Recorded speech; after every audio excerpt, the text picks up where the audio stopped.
It is the year 0079 of the Universal Century. A half-century has passed since the Earth began moving its burgeoning population into gigantic orbiting space colonies. Above the planet float hundreds of enormous cylinders with artificial living environments, new homes for mankind, where people are born and raised and die. The cluster of colonies furthest from the Earth, Side 3, proclaimed itself the Principality of Zeon and launched a war for independence against the Earth Federation. Initial fighting lasted over 1 month and saw both sides lose half their respective populations. People were horrified by the indescribable atrocities that had been committed in the name of independence. 6 months have passed since the rebellion began. The Zeon invasion of Earth has slowed down to a crawl, due to the limited resources at their disposal and difficulty resupplying the expanding battlefront. Our story follows a team whose experimental purpose is to hopefully rectify these shortcomings in the name of Zeon. But is that their real purpose? Or is there some other plot destined to this young team of misfits? And will they survive the challenges laid before them?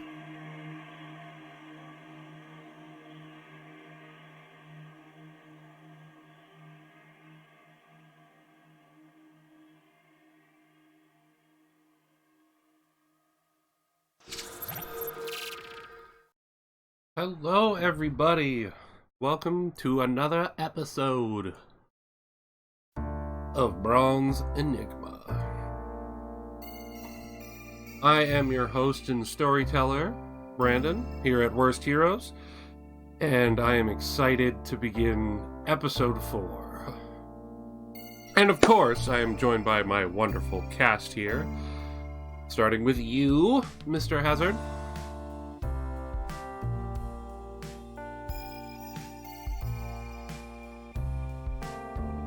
Quiet works too. This is great.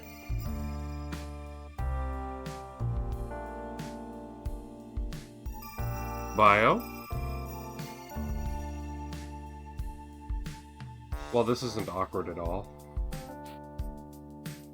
I can tell by Jordan's snicker you guys can hear me, so I don't know if you're plotting something. Pass me on the phone? Oh, okay. Bio's on the phone. So we'll shift on over to Habuza. Who are you? Where am I? Who are you people? We're doing Gundam D&D campaign. I know, you were away last week. You were in a coma. Don't worry, I'm sure you'll wake up today. Is that why I'm chained to this chair with a gun? Where'd the gun come from? I only remember the chain. Awkward? I'm Habuza, moderator for Heroes on his channel. I play Viganti Alex, the pilot of the best mobile suit ever created in the Gundam universe, the EMS 04, Zuda. Yes. Next up, Jordan. Hello, I'm Jordan, moderator for the channel, and I play Zach Marston in the Basic Bitch Zaku 1. You keep saying Basic Bitch Zaku 1. You don't have to say that. I mean, you're in the amazing Zaku 1. Don't lie to the orphan. I'm not lying. Everyone knows the Zaku 1 is the only mobile suit ever needed. If you say so. Alright, and Card? Ladies and gentlemen, boys and girls, children of all ages, it is your favorite aristocrat who will participate in a chit-chat, whose cup of tea will fill you with glee. The sniper who will make the Federation poo its diaper is Mr. G.D.K. Card Wiz is here to save the day, baby. Playing the part of Kota Legato, who is piloting... What the heck am I piloting? Something with a missile launcher, that's all I know. You're piloting... You don't even remember your mobile suit, goddammit! You're piloting a Zaku cannon! I got a cannon. Oh, this is going great already. He's here to kill scorpions. They'll die. They will all die. For anyone confused by those jokes, they are from our Saturday night streams of playing SD Gundam G Generation Genesis. Inside jokes. Yay. Card, for a word of advice, unlike the orphan, learn the meaning of dodge. Wow. I mean, you're not wrong, but wow. I mean, calls it as you sees it, right? He needs to dodge if I can take him out first. And curious if Bio might be off the phone. Yes. Hey, okay, go ahead. I play as the other aristocrat, Gerard Monquois, leader of the squad, forever. No, there's no way of changing the power structure. I just want to make that very clear. It is permanent. Get over it. And I pilot the Blue Guff.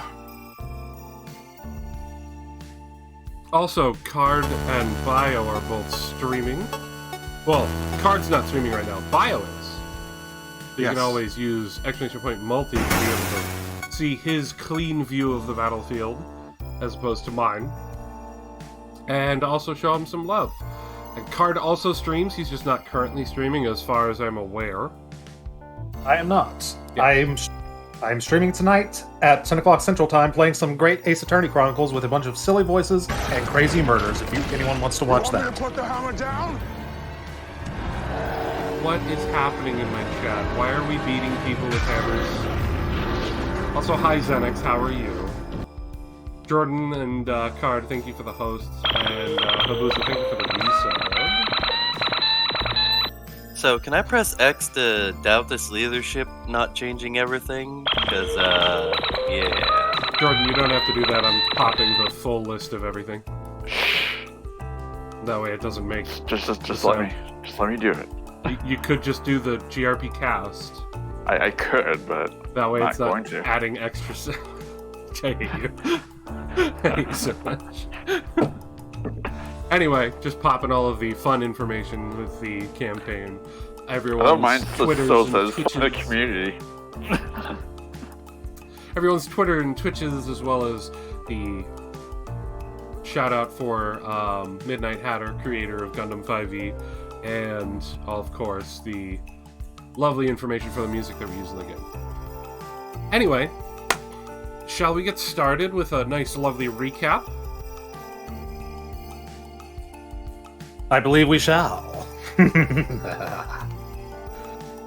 Previously on Bronze Enigma, the Coffin Squad. The Coffin Squad was left with their backs against the wall after Alex mysteriously fell asleep while having a dream about some wedding that was taking place in some other boring timeline, but that pays no matter. Meanwhile, a small army of the Federation was invading the camp. Monquois and Marston were struggling in the smoke when suddenly, on the horizon, a new hero was born, as Kota Legato, a sniper from a fallen squadron, saved the day. With the help of other people, I guess. Kota was brought into the Coffin Squad, and he and Marston had a lovely cup of tea before sending on a mission for intel. There, Marston came across a Federation officer and kidnapped him and his jeep with no casualties. Well, except for the officer's soiled pantaloons. Meanwhile, the commander and Monquois scouted a Federation base and came up with a plan of attack. But will this plan go off without a hitch? Will Alex discover who left the mysterious Lottie-shaped stain upon his face? Will Monquois get the hug he so desperately needs? Find out now on Mobile Suit Gundam 0079 Bronze Enigma, the Coffin Squad.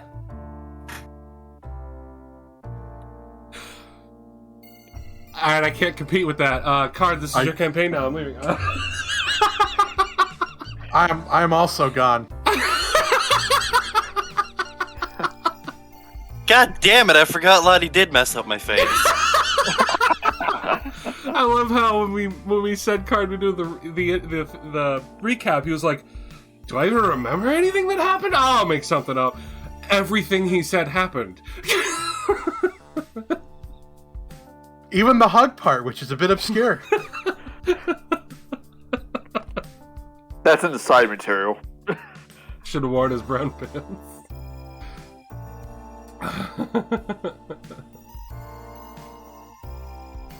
Oh, Xenix was asking you, Habuza, how was the wedding?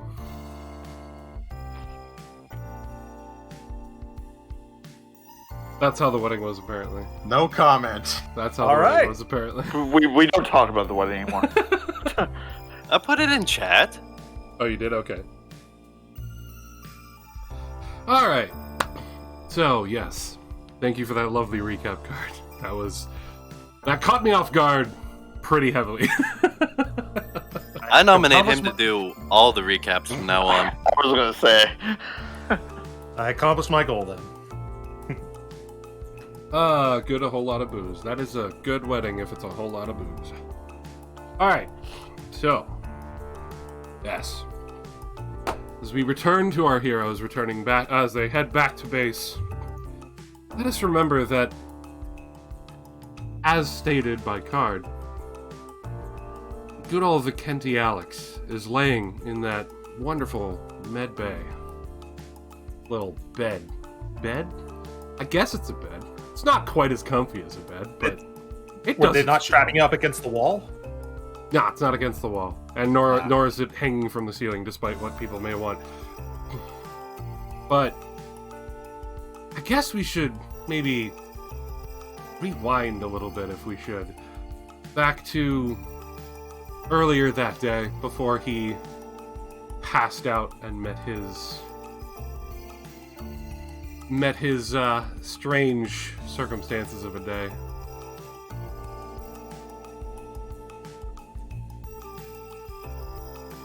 So, Vicenti, if we all remember, was working on those lovely turrets that helped you out in that battle. Trying to get them together and get them set so you guys had a better chance at dealing with the onslaught of battle after battle on this one long-ass day that you all have had.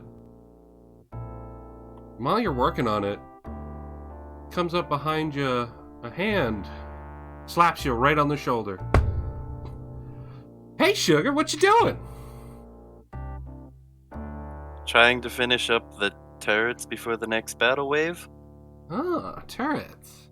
He kneels down and gets close to them, sort of like really peering at them, giving it her lottie eye, if you will, since they are some sort of mechanical. You know, she's excited.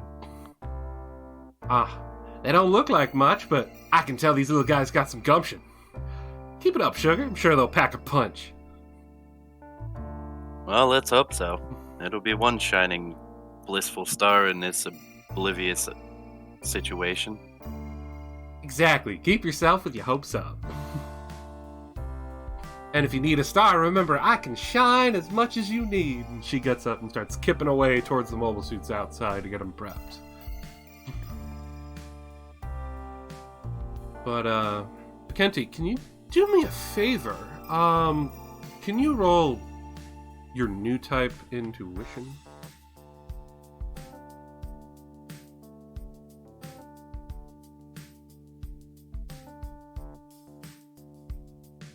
Hold on a minute.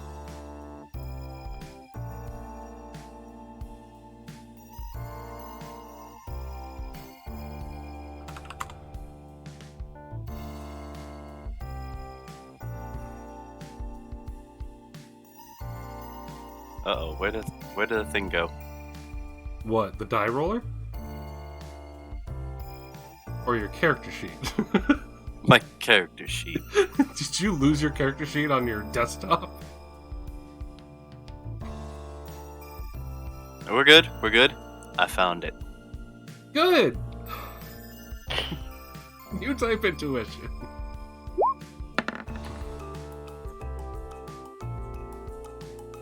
Ah, 17. Good.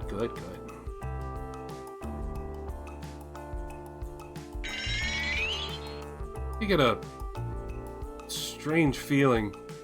Head starts to hurt. And you can feel a pressure close by. What is that? Start looking around. And, pressure just seems to be building, and it seems to be coming from the hangar. Behind you.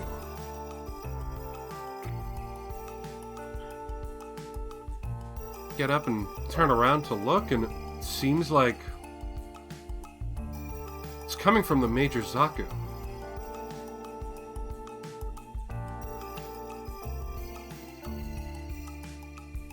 I would like to slowly walk towards the Zaku, holding my head.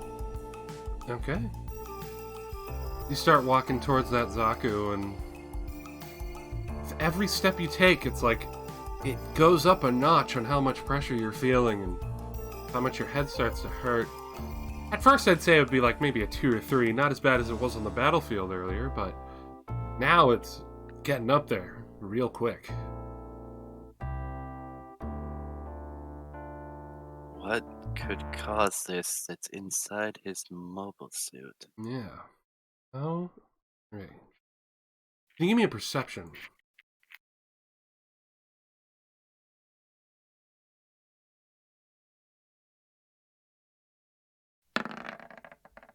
No. How about new type?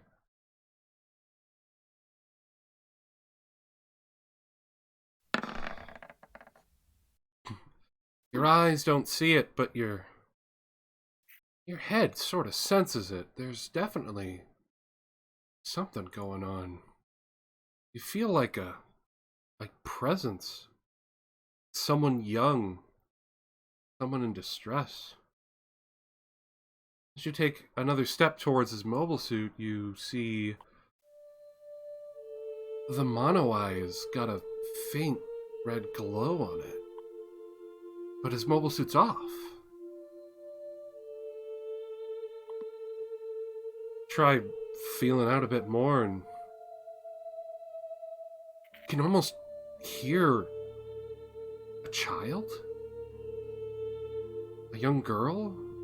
She's distressed, softly weeping. But it's not out loud, it's in your head. You reach out to it? A little bit cautiously, but slowly, I extend my hand towards it. You hear her get startled. Huh? Who are you? As you hear her say that, the pain in your head shoots to an extreme. You can't help but buckle over in pain. Hands on your head, and you realize that this is the most it's ever hurt. No, not the most. It hurts almost as much as the first time. Not this again. Don't want to go through that. At that moment, you feel your consciousness get ripped out of your body from behind you as you go zooming up into the sky. You lose all vision of the world around you, and you're surrounded by swirling lights of blue, black, white, just going all crazy around you. You're not sure what the hell's going on, but you can feel like you're flying, but you're not. You don't have a body. This is the weirdest thing you've ever seen. And as you come out of it, you're in space. Everything's dark. You see the stars. You see, like, faint glow of the sun as it's coming around the Earth. And you can tell that you're not just in empty space. There's a bunch of Federation ships and Xeon ships lined up, ready to battle. As far as you can see. And you're not entirely sure as to why, but someone's phone just starts going off in the middle of the situation. Sorry. But as you're seeing this, and I'm assuming extreme confusion, your body sort of gets pulled in one direction, and all of a sudden you're inside of a mobile suit. You're in a cockpit. You can... It's not your body, but you can feel this sense of adrenaline starting to build up in this person.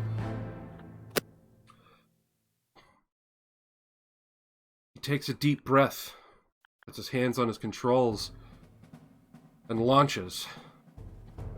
Starts zooming into the battlefield at incredible speeds, far faster than what a Zaku normally would. And you can just see crimson all around you. The man is filled with so much adrenaline and so much, I guess you could call it joy. It's very strange. But as he's jostling around, your consciousness just sort of gets falls out of the mobile suit as you see this red unit just fly off towards the battlefield. As your body's flailing about in turbulence, really, you land into another mobile suit. Another man, surrounded by Federation fighters. He's fighting them off, and he has this determination and camaraderie in his soul. Blasting down Federation unit after unit, but he's not alone. Even though you can see on the radar that he's surrounded, he's back to back with a friend. Someone he feels a brotherly connection to. And you can see that his suit's white, and the one at his back is green with gold edging. You can feel intense pride swelling inside of him. One of the fighters gets really close, and he shoots it down right next to his cockpit. The explosion goes off, and you sort of like close your eyes, if you will. And when you open them, you're in a different cockpit. You can't really see, though.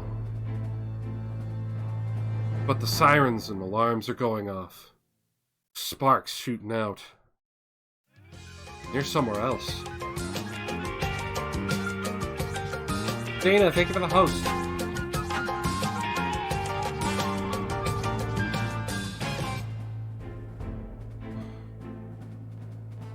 Sorry, I lost my place because of that. Thank you, Jordan. You're welcome. Anyway, this man, you can feel a ton of pain coming from him, and you can actually feel the pain shooting all down your right side. This man is deep-seated in fear, starting to get a strong feeling of self-doubt through his pain, shock. You can feel that it's almost like it's you trying to move as he tries to move his right arm, and it barely raises from his console. And he definitely can't see. He moves to wipe at his face with his left hand. And that's when you see his hand is completely covered in blood. But that's not all you see. You can't tell if it's his feelings or yours anymore. You just start to feel an incredible urge to panic. As down in front of you, as you're staring down at the ground of your cockpit, is your leg lying on the floor. There's blood everywhere. You and the pilot are succumbing to shock. Do you try to do anything? You try to reach out to this man?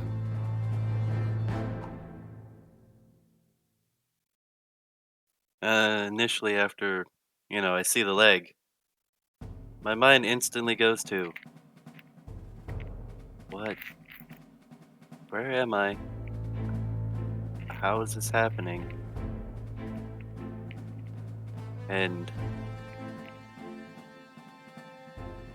I want to say I just glance up, and the first thing I abruptly just shout is, warship. As you say that, you sort of notice that it's almost like the man reacted to it. He just sort of pauses everything. The alarm goes off in the cockpit from the radar. He looks up. There's an enemy vessel moving. It's moving to flank this man's mobile suit team ahead of him. It must be going crazy. I don't know what that was. smashing at his console. Damn it, radio's busted. Have no weapons. You're gonna die. You can feel him starting to move into shock, losing hope.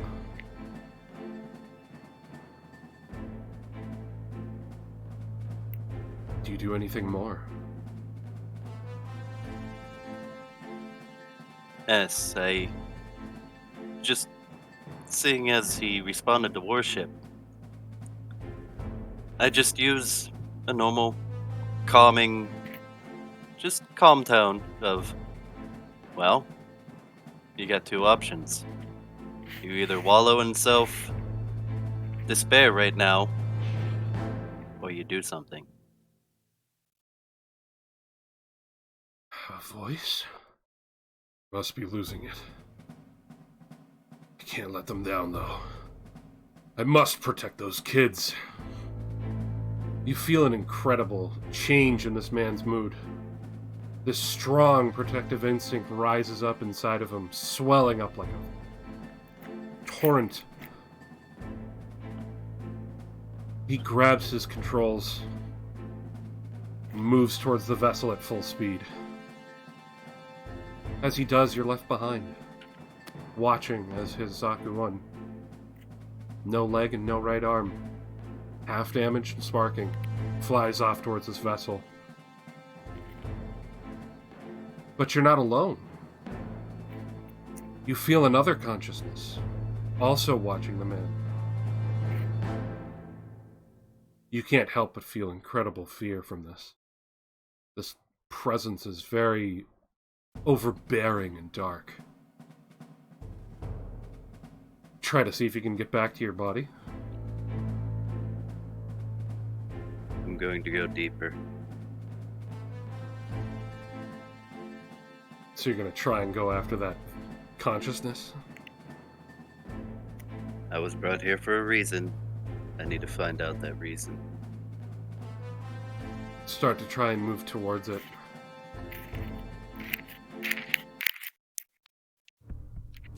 And as you do, it turns its gaze upon you. At that moment, the pain in your head returns, incredibly strong.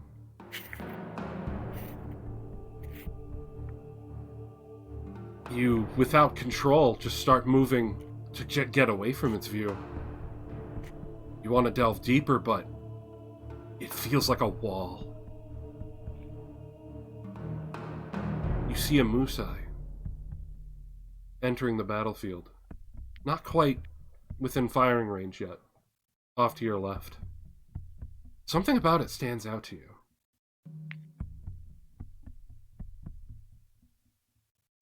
Those colors. It can't be. You head to it. Feel drawn to it. I slowly go towards it, just as, like, instinctively being pulled. You do. As you're moving, the eyes sort of track your movement. They're off to your right now, slowly moving back behind you as you move towards this Musai. The eyes almost feel like they're burning into you. Then there's an explosion somewhere off in the distance and it loses sight of you. You see that Federation vessel explode. The one that man just flew to.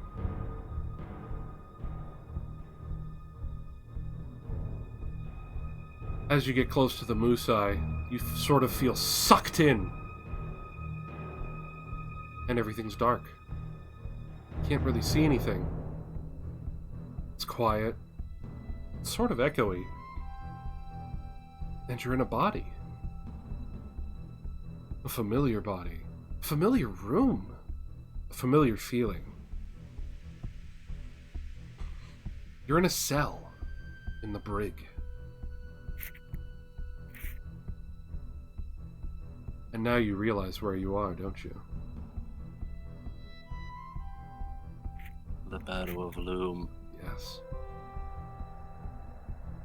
You're at the Battle of Loom. How did you get here? This makes no sense.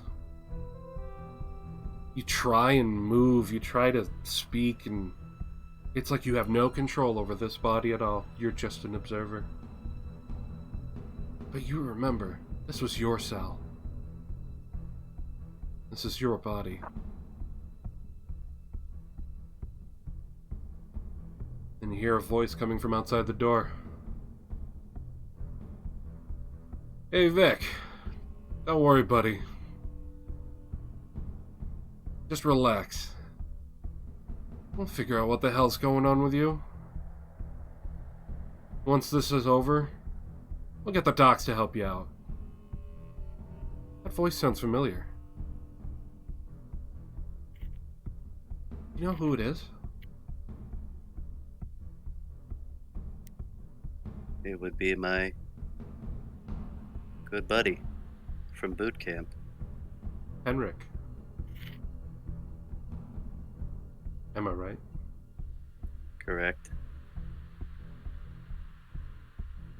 You can't speak, and you remember, vaguely, this moment. You were barely conscious, and they had you pretty much strapped down so that you wouldn't harm yourself. But you remember this. I don't know what happened to you, man. Just sort of lost it back there. At that moment, immediately you're blinded by a bright scene. As your eyes recover, you realize you see a park? City buildings? There's people, regular people, just enjoying their day. But why? What's going on? Sorry. Do you look around? I would like to look around. Just tell me which way you're looking.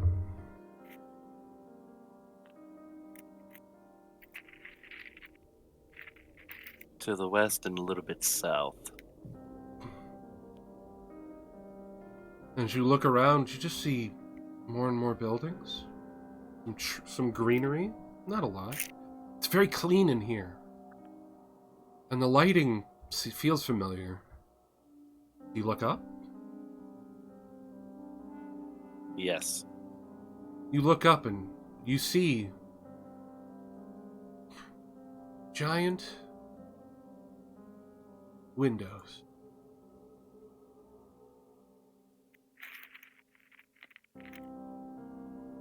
You're in a colony. If you've been in one colony, you've been in any colony, really, to get the basic gist of how things feel, right?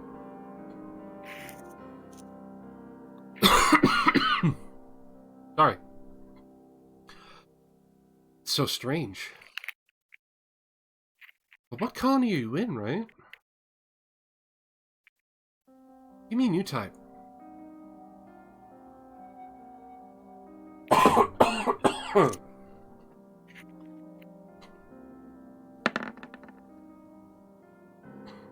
You sense you've been here, but not where you're standing. Well, floating, if you will. And that's when you realize there's a moose-eye that you can sense outside the window.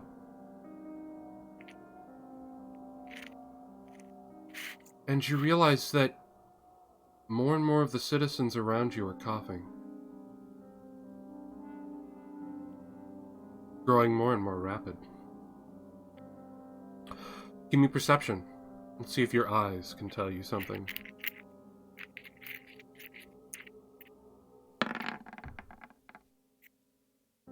You can see mobile workers moving from the moose-eye to the colony. It's weird. This disembodied ability to just tell such detail at a distance. But more importantly, to tell that they're carrying canisters. And more of the citizens around you begin to cough more wildly. Some of them start to collapse. They look weak.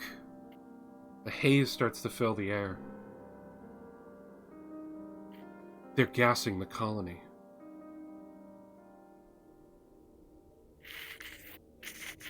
Give me a new type.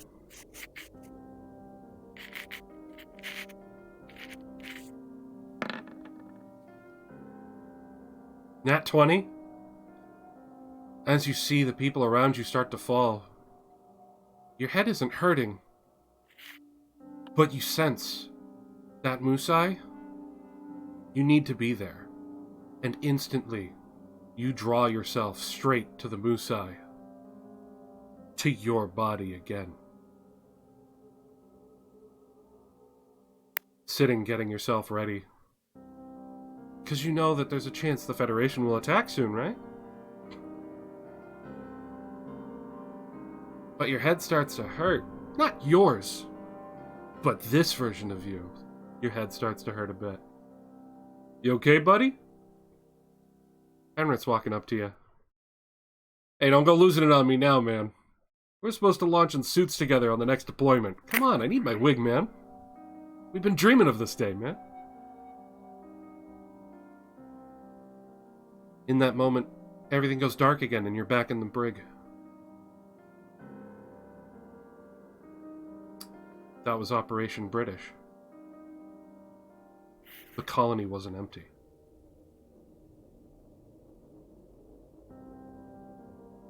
Don't worry, buddy.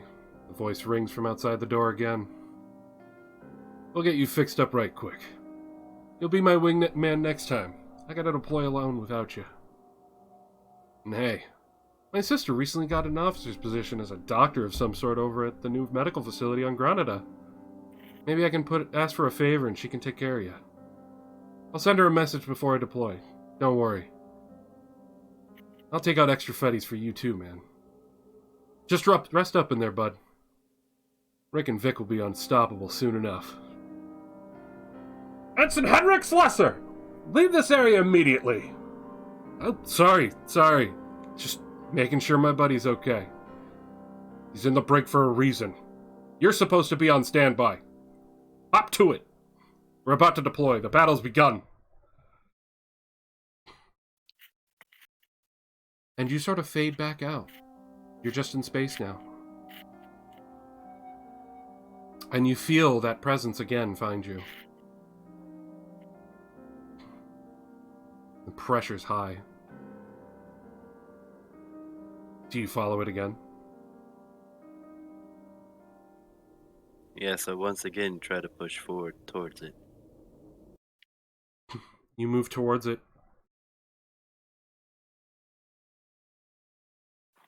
And it's coming from Granada, from the moon. As you move closer and closer, you feel the pressure rise. Presence is very strong. You try to focus further, and you feel the eyes immediately upon you again. You can't help but be frozen from fear in this moment. The pressure's incredible, dark, and you feel so much danger. As if it tries out to reach at you with these dark tendrils, if you will. And you hear a voice aimed at you. Similar, but different from the first one. A female's voice. A young female's voice. Who are you? In that moment, you are snapped back to Earth. In a rush.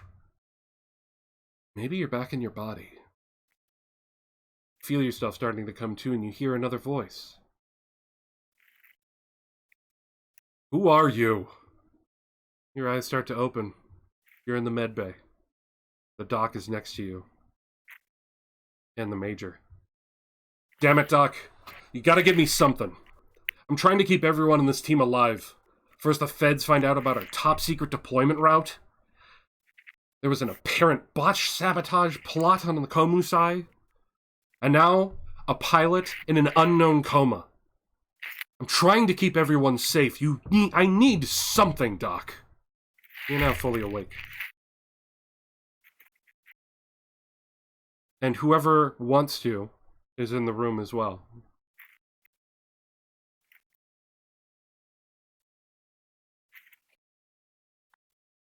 Yeah, I'm there.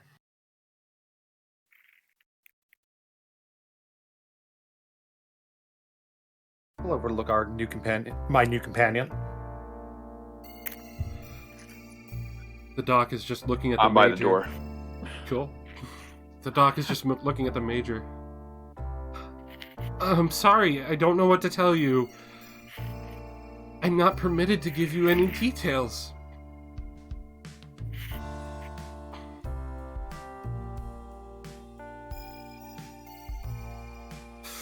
Dr. Slusser, you need to give me something.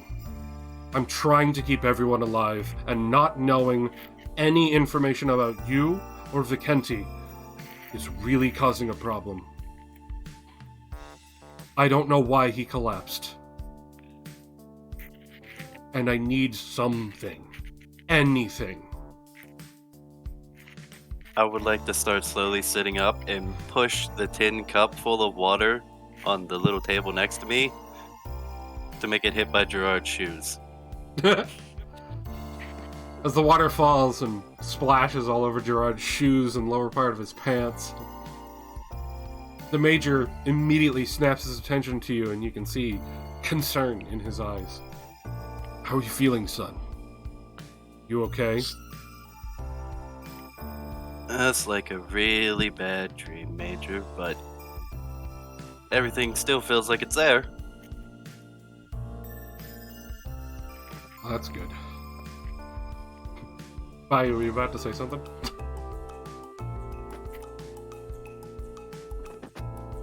No, I just look at Alex angrily.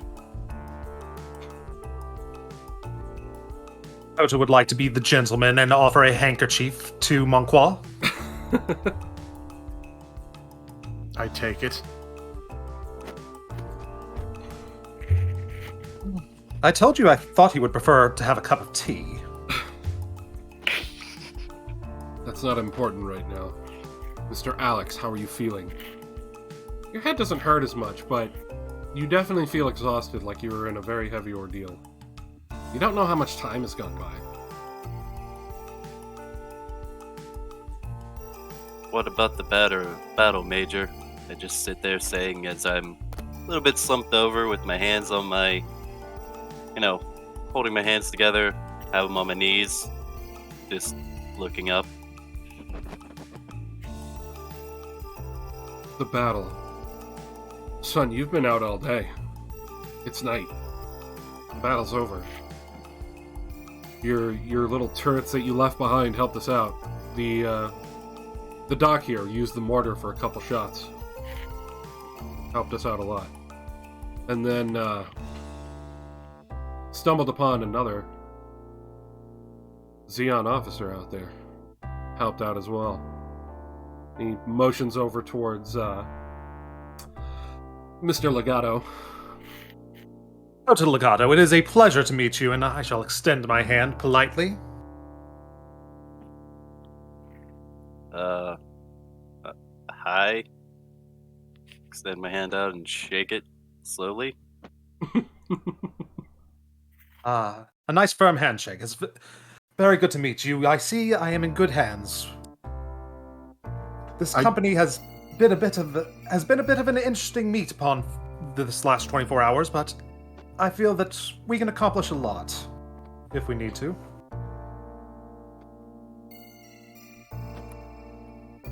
Good, introductions are done. Now, please, somebody fill me in with some answers. What is happening?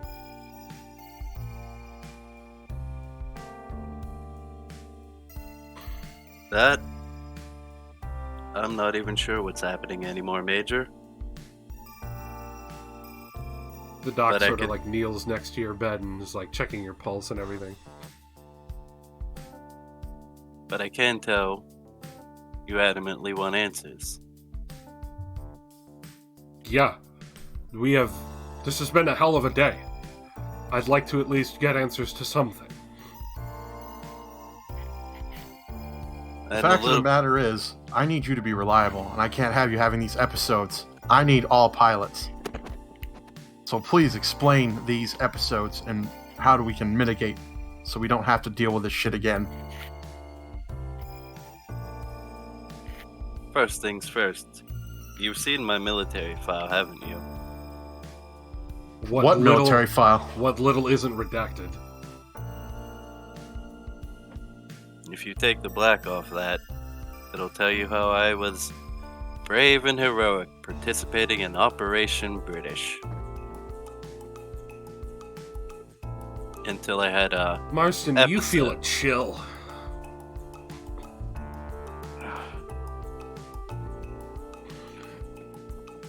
I don't visibly shudder, but there's like a small noise coming from me. It's so subtle that unless you were paying attention, you might miss it.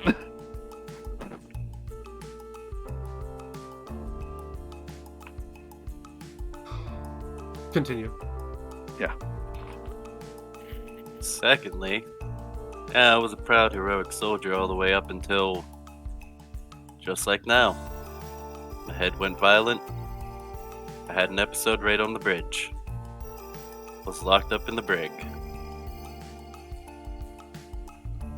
The Major is just looking at you intently. Then they were adamantly going to take me back to Side 3, or the closest place to get me examined. But pressing matters of Loom took over.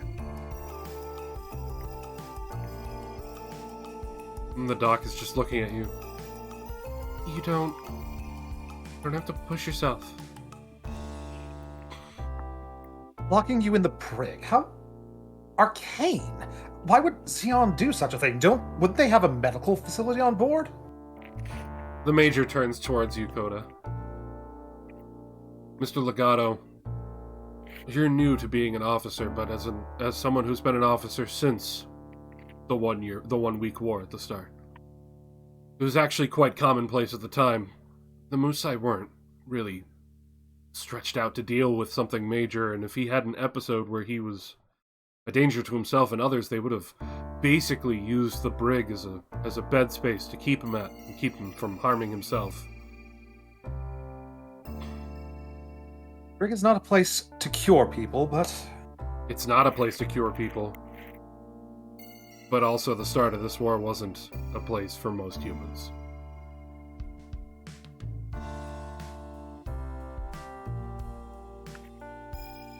And you can see that all of you can see that the Major is just trying to push it back. His thoughts of the Battle of Loom. So what happened next? I spent the battle locked up in the brig. Good buddy went out, deployed without me. Yet, Major, can I ask you a question personally? Of course. How is it that I spent my whole time at the Battle of Loom locked away in a brig, but I could paint you the most vivid picture of at least quite a few scenes of that battlefield? How do you mean? I could tell you about the ecstasy of racing through the stars. Like you're closest to being God as you could possibly be.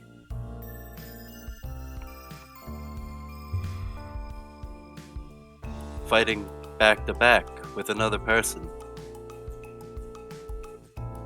Sharing a bond that is felt stronger than any family blood ties I have ever felt.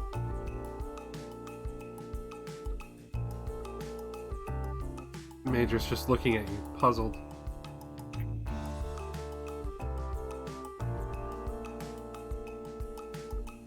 Also, the sight of being just watching as somebody's frantically claws at their controls of a mobile suit, all the way up until your warship barrage turns everything to nothingness. Just a blank white space.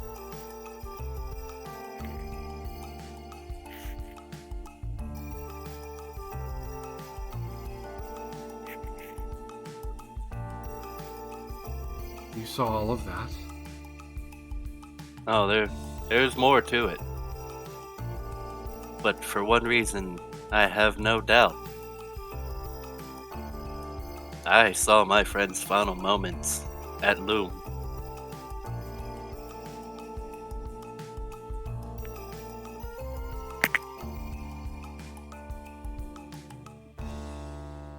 How is it possible?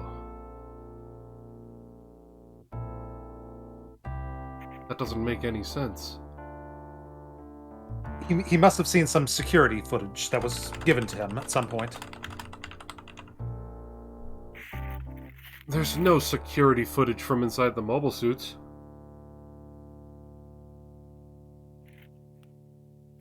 Major, Yeah. what if I told you I got to experience... I don't know how to explain it. Just the most mix of raw emotions that I have ever felt in my life. From pain shooting up my right side, sensors going all off in the cockpit, blood running down everywhere, a pool of blood, a leg laying there, all going from shock, panic, to just pure determination to destroy what was in front of me.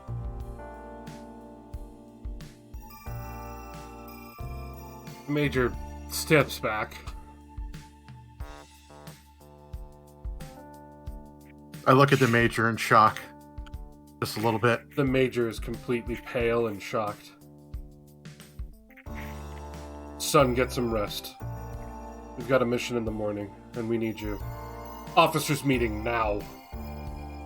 And the Major starts heading off towards the bridge at his office.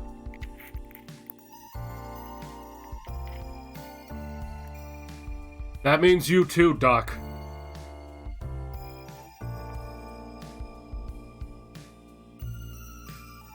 Now, Bio, you know as the Mobile Suit Team lead, you need to be there for this. Yep. And Coda, as the visiting officer, you know you don't need to be there for this. All right. So, the three of you are left behind. Do you make tea for them? With slightly shaking hands after what I've just heard, yes. But I still managed to get a smooth pour. Passing a cup of tea to Alex. Drink this. This will get you up and ready to start the day for tomorrow. I slowly take it. Thanks. But tea doesn't absolve everything. It doesn't, but it can make things a little bit better, make the day a little bit brighter. As the doc's getting ready to leave, she stops for him and just goes, "Could you get him one of the things from the fridge? He'll enjoy the tea with that. Of course. Drink it. Relax. I'll be back." She sort of gulps and heads off. You open up the fridge and you see there's pudding cups. Perception check on the pudding cups. Habuza, what flavor are you getting today? I'm gonna do a combination. Maybe a nice mint pistachio. There you go. It's a mint pistachio pudding.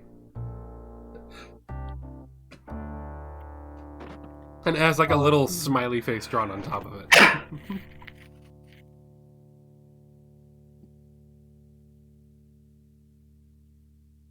Not the luxury I was expecting, but good to see we do have some luxuries among us. And, Alex, you're very happy now. The doc said to drink, so I guess you'll have to drink that tea. Relax a bit. And, Marston, are you going to take some of the tea, too? No, I already had tea. Okay. I just kind of lean against the wall and just say nothing.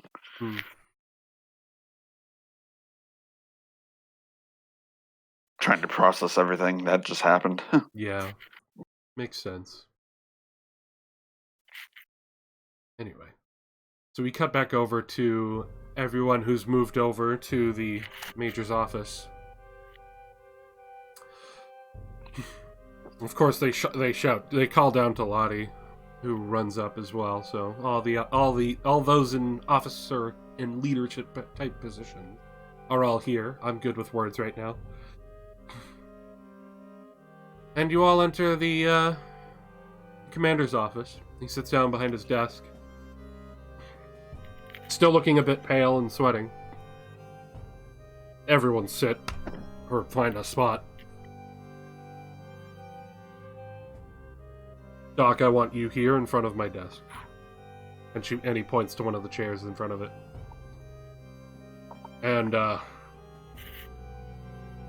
you too, Monqua. He points at the other one. All right, I take a seat right next to the doc.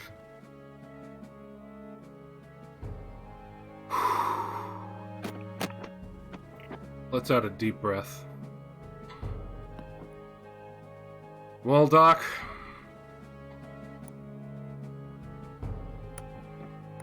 I think I've gotten some answers. Monqua, I believe what he was saying. Well, considering that I'm the only one in the mobile suit team that knows about your leg, I guess I have no choice but to believe, unless somehow he managed to sneak around and find files about your leg somewhere. And the doc just sort of is taken aback. His leg? What do you mean? You wouldn't let me look at his leg. I haven't been able to do anything to help out with the Major. What do you mean his leg? The Major He doesn't have a leg, reaches Doctor. down. He slams his metal leg onto the table, not attached to him. This is what what we're talking about, Doc.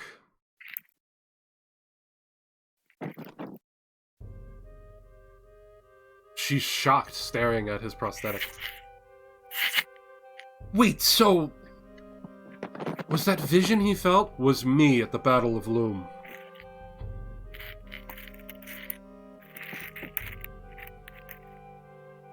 Was he really in the brig during the Battle of Loom? Yes, according to the files I received, he was. So then I have no choice but to believe what he said. What does this mean, Doc? But Major, Doc, where we're sitting, I don't even know who to trust in Xeon. But from where we are behind enemy lines, the chain of command is me. If anyone gets upset with information you've shared, I take responsibility. They probably will not find out. Because we don't even know currently if we'll be able to make contact. Let alone return home. I need details. Monqua, what do you think of what he said? I don't know. Maybe he just got lucky or something. I don't... Something's itching at you in the back of your head. Yep. And that wonderful heirloom is burning in your pocket.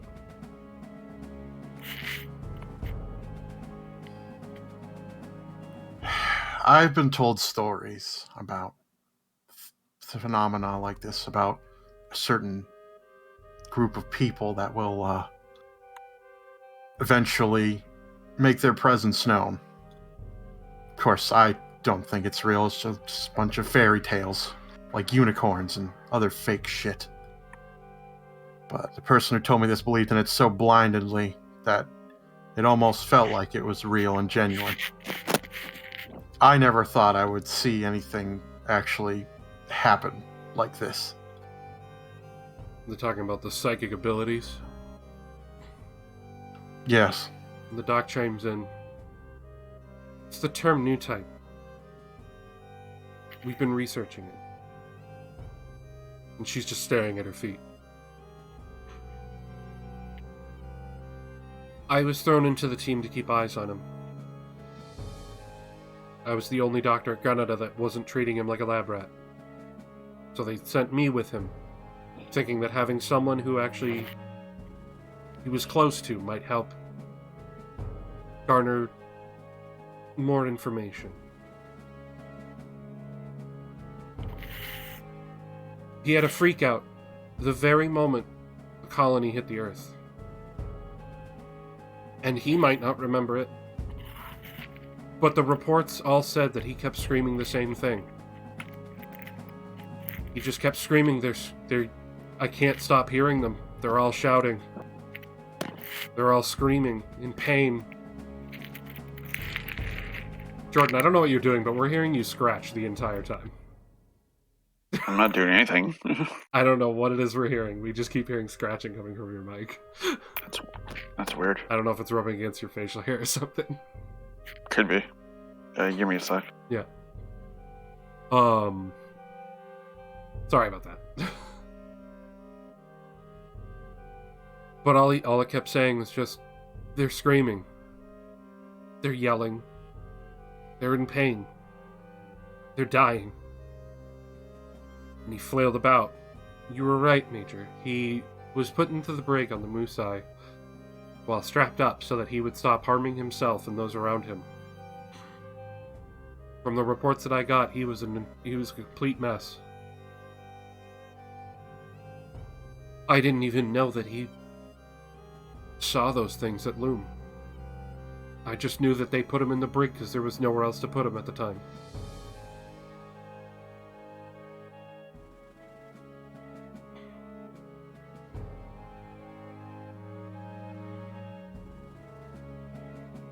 Okay, Doc.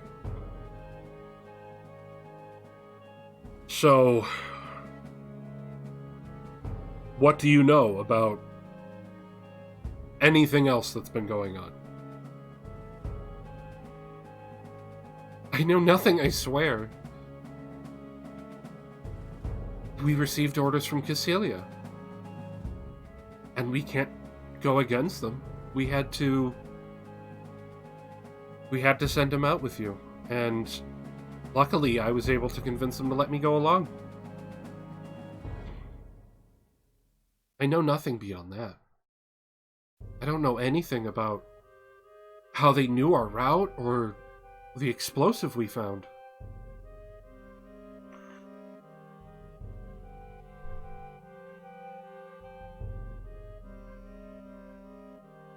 What are your thoughts, Monqua?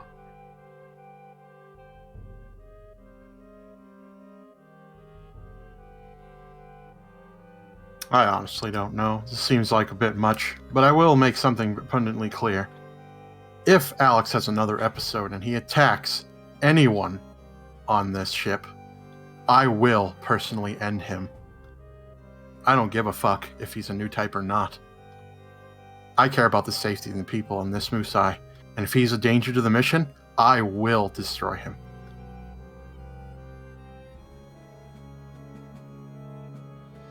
The Major looks disappointed, but he doesn't say anything at the moment. The Doc just gives you the shocked look. Lottie chimes in. Hey now, I think we're all a little stressed. It's been a very long day. I'll put in a failsafe in his mobile suit. He starts to lose it. You can disable his suit. Let's try and do it peacefully to start. Don't need to go to the extreme now, dear. Fine. But it better work, Lottie, because if it doesn't, I'll have to take care of it myself.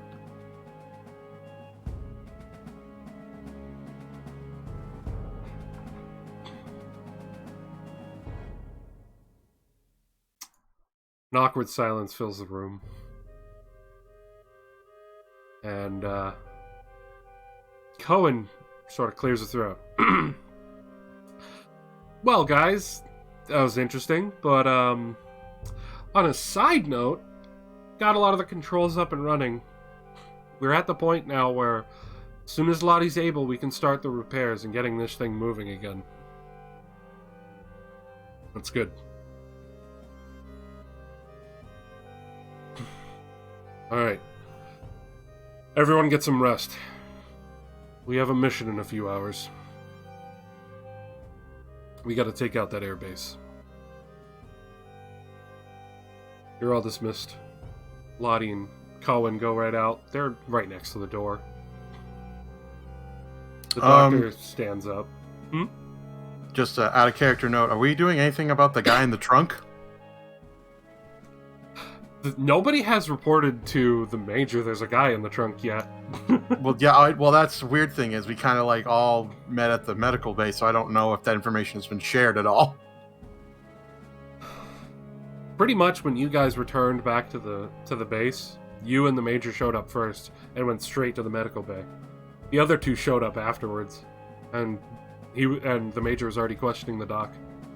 Marston, it feels like we're forgetting something. It's on the tip of my tongue. You mean the guy in the trunk? Maybe. Just We didn't have enough. It's not like we had enough time to really tell anyone. They just sort of rushed out of the room. Yeah, so he's locked in that. He's locked in the trunk. That thing had a good solid lock on it. You didn't break it during the travel, did you? Well, if I did, then their locks suck. Well, it is Federation, so who knows? It's generic Jeep. The Federation and Xeon use like the same model. Alex looks over to him. So you locked a guy in a Jeep trunk. It seemed like a very good idea at the time. It's not like we had any other way of transporting them. 10 out of 10 for creativity. Anyway, the doc gets out of goes to leave the room, and Monqua, do you get ready to leave too? Yeah, I get ready to stand up. Monqua, I understand your frustration. But no matter what's going on with him, new type or not, he's still one of the boys under your care. Don't be so quick to kill your own. Commander, one thing I've learned in my life is that trust doesn't come easy.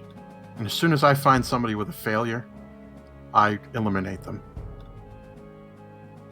I'm sorry that you may not feel that way, but I can assure you when you're betrayed by someone you trust, you'll understand my way of thinking. Trust me, I know more than enough about betrayal. Anyway, go get some rest. Will do, Commander. And I leave the room. So as everyone's leaving the officers' quarters, Cohen goes back to the bridge right outside, and Lottie starts heading back down to the hangar to get back to work, and the doc returning to medbay.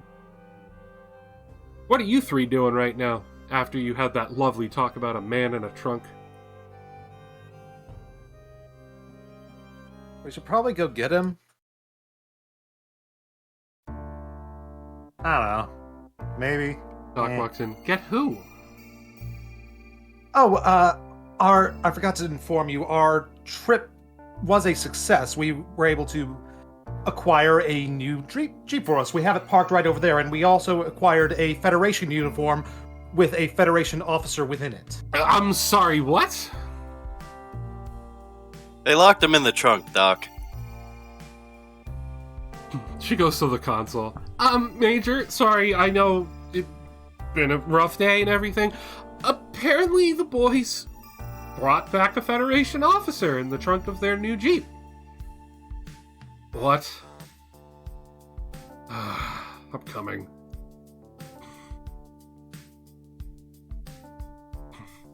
Monqua, you hear this as you're heading back to your room. What the fuck? The Major comes out of the door into the hallway, sees you standing there. Did you hear? Yeah, I was unaware of this. We should probably go deal with that immediately. Yeah. Major pops his head into the med bay. Boys, come along. Let's go say hi to your guest.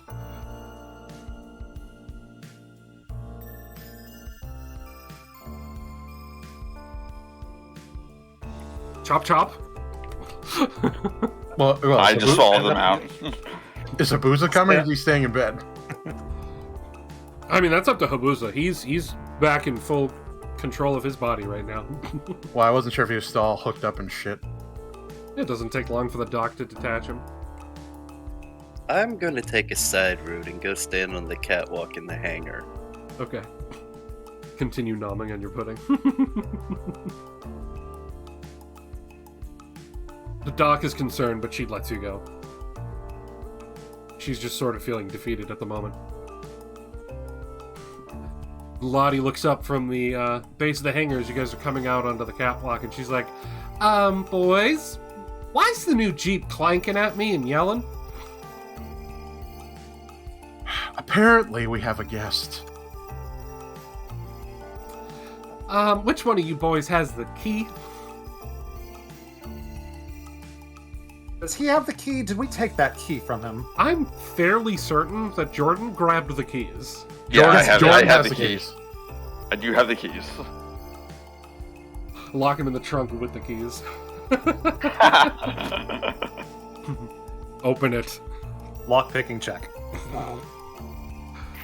Oh, good. I'm so glad everyone in our party is really good at being sneaky and lockpicking. Oh, wait, no, we aren't. Anyway. Hey, listen, I actually snuck in there, so... You did, surprisingly. Anyway, you go and open Wow. the trunk, I take it? Yeah, I walk over and I take out the keys and I unlock the trunk. I draw my sword out just in case. It hasn't been long since you guys arrived back here. You basically arrived, got upstairs, and Vicente woke up pretty much immediately after. It's only been a few minutes.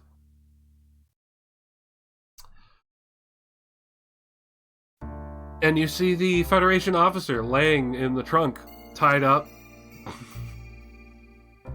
I assume you gagged his mouth for the travel, and he's crying. Probably shit himself. It smells like he peed himself. Well, you two did a wonderful job on this. Looks down at the officer. Thank you, sir. Coda salutes. I merely nod my head. I rub my temple and put my sword back in its sheath. Take him out. And I grab him and I force him out of the trunk a bit pretty roughly. Be careful. There are rules of engagement, which I feel like we may have broken on this one.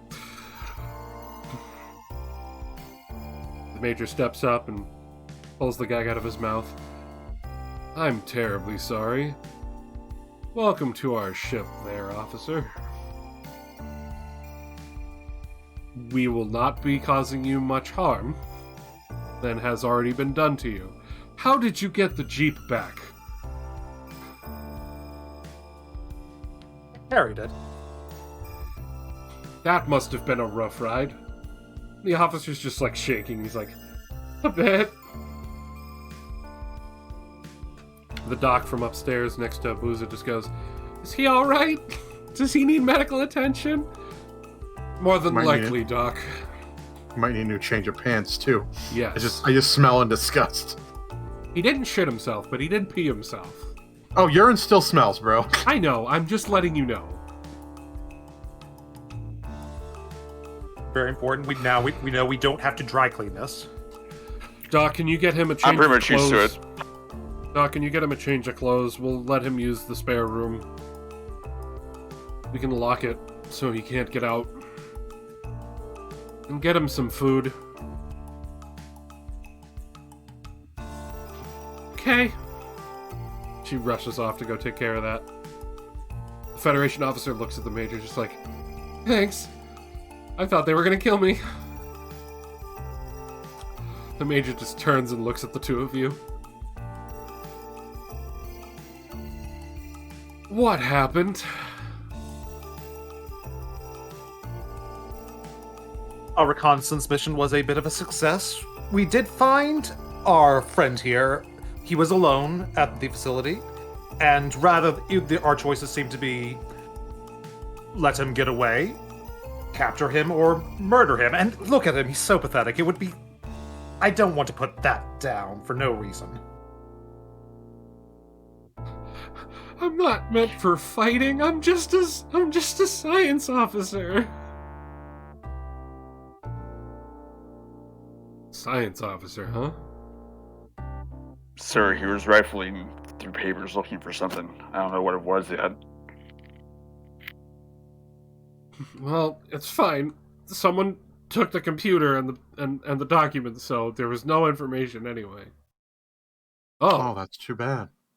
It's a good thing we have the computer. What?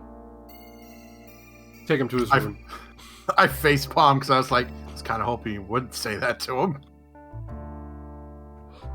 You'll be comfy in your room. There's a shower in there. We'll get you some food and a change of clothes. We'll treat you like a proper prisoner. For the time being. We can't keep you forever. I'll take it at this point. Who's gonna take him to his room? Looking at the non-officers.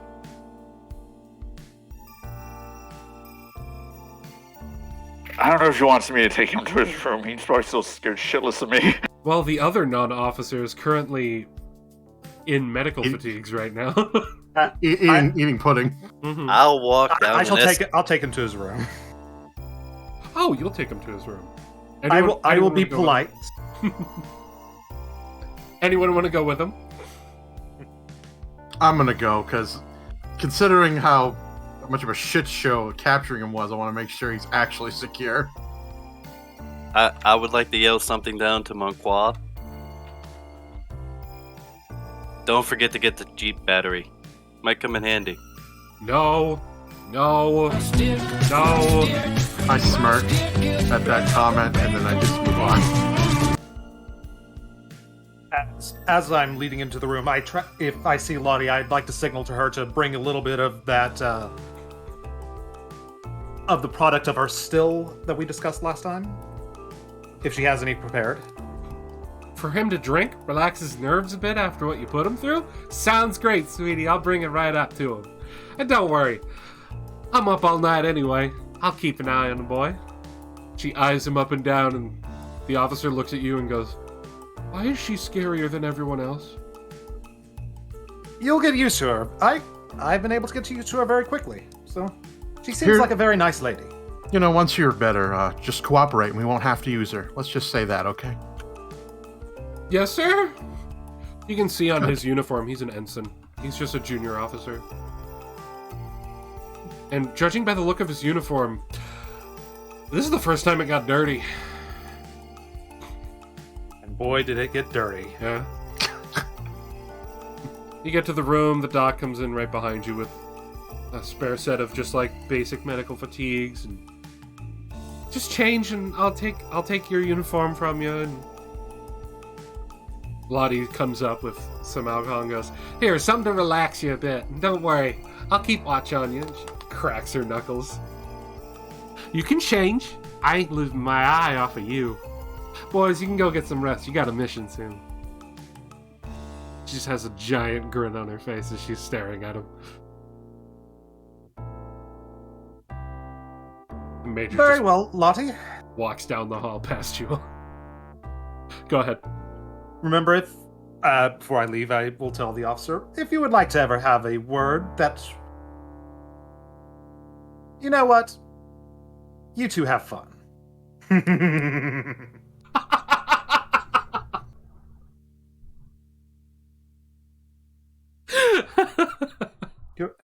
His stay can be as pleasant or as unpleasant as he determines. And he's supposed to be the nice one. Wow, this group is all psychopaths. I take it you all head off to rest before your mission in the morning. Yarp. Yeah, pretty much. Our scientist. I don't think our scientist friend will want to have some tea with me, so I'll just rest. Still standing on the catwalk in the hangar, just staring. Yeah, you don't feel tired. You feel like you slept all day. You feel like you're fully rested and ready to go. So you're up all night. I assume you're just like gonna enjoy the night view. Yep, by glancing over to something in the corner of the hangar. You feel nothing coming from it.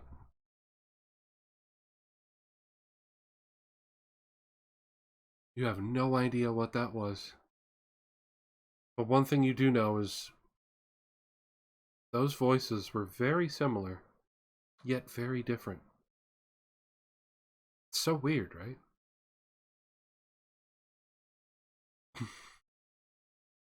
Zudi sort of flies past you and heads over to the turrets that you worked on.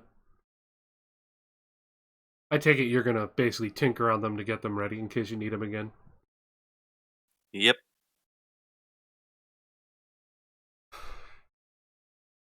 While you're working, you see the doc walk past you. He just stands outside the hangar.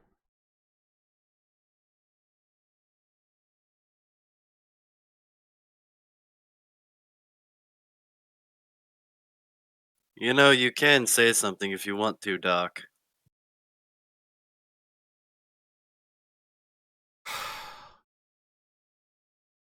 Hated that facility. You probably hated it more.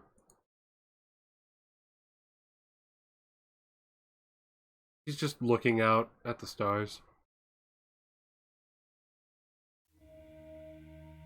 It's so beautiful down here. So far away from that place, and yet we can't escape it, can we, huh?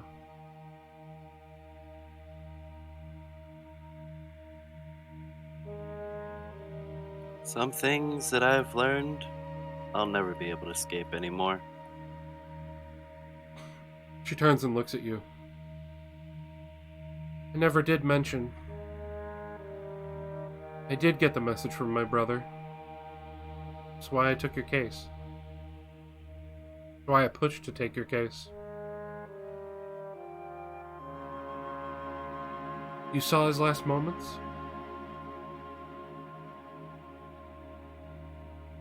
Yeah. Thanks to my special little curse. Don't tell me about him yet. I'm not ready.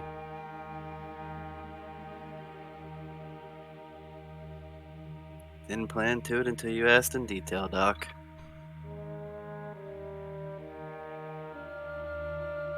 Goes back to looking at the stars.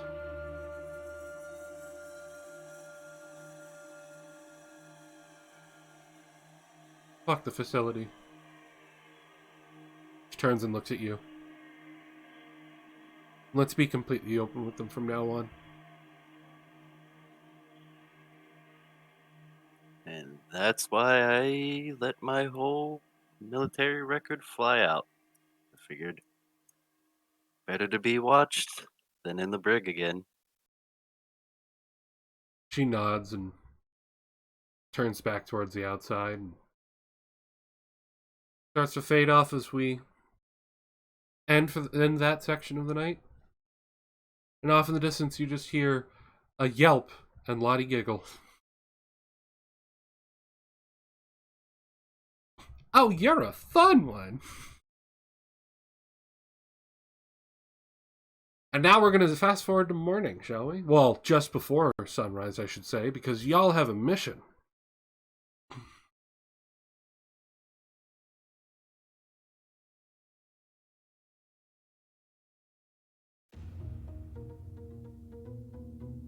Monqua, you're the first to wake up. Yep. You know it's mission time. Oh, yeah. And you know your orders, and I assume you remember the idea of what you're going to do at the point. I'm going to try to remember. Yep. Well, go ahead and go wake up the troops.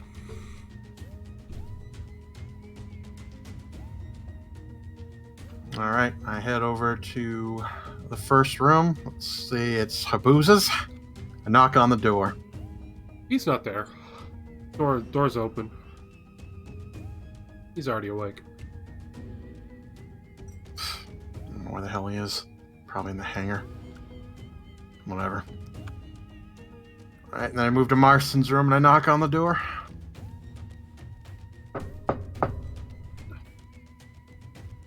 Yeah. Suit up, Private. It's mission time. Meet me at the hangar. Roger. And then I head over to the Legato, right? Did I get it? Yep. Yes. Okay, my brain was like Elgato, say it. No, no. Say it, Elgato. Yes, LaCroix. Anyway, I knock on his door. Ah, yes. Suit up. It's mission time. Meet me at the hangar when you're ready. I shall meet you there. And then I make my way to the hangar. And I'm assuming that's where I'm probably going to find Alex. As you're heading towards the hangar, the door to the POW's room opens up. And Lottie steps out. Good morning, sir. Ready for your mission? I hope so. How is our visitor been? Oh, well. He's had a rough night. He's resting right now. You look past her. I take a glance. He's face down on the bed, looking beat up. You know, that typical anime pose where his ass is in the air and he's like head to the side, and he's just bruised. You know, I have to admit, I admire your bed manners, Lottie. I thought I'd start and get some answers from him, and he was the one who decided to say, what's the worst a woman can do? Wow. Well, let's hope he learns from his mistakes then. Oh, he'll be singing like a canary when y'all get back. Wonderful. Anyway, I'll keep eye on him. Don't y'all worry, your suits are all in tip-top shape and ready for you. Perfect. Rearmed and ready to go. Do try and not damage those boys too much. They're mighty pretty. No guarantees, Lottie, but I'll see what I can do. Bring me back some presents from the base. She goes back into the room. I just nod and head off. As you get to the catwalk, you see Alex basically doing like final checks on the turrets, I'm assuming, right, Alex? And running a program on Zudi. Okay.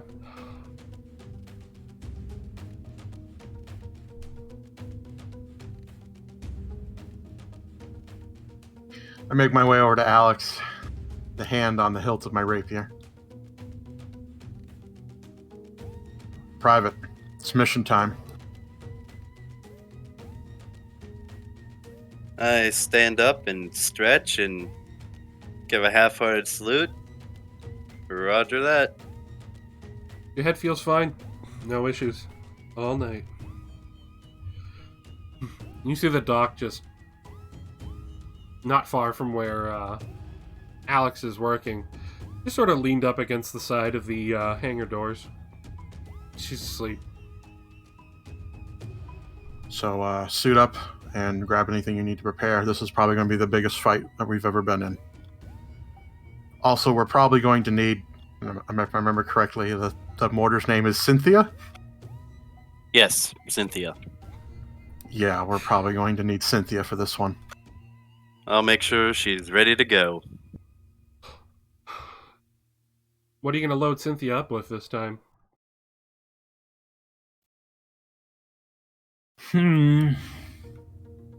Smoke, definitely. At least one. I'd probably say the same loadout as last time. One smoke, 3 HEs. You only used one of the HEs, if I remember correctly. That is correct. Okay, so you only need to load one extra.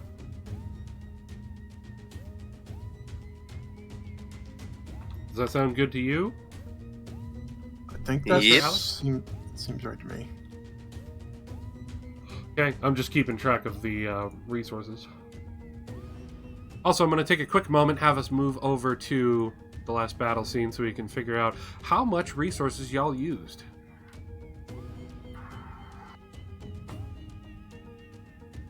So, Marston, you only used one cannon shell in that last battle? From what I'm seeing here. Also, you guys can adjust your tokens to the current hit point values and everything. Legato used 3 shots of his sniper.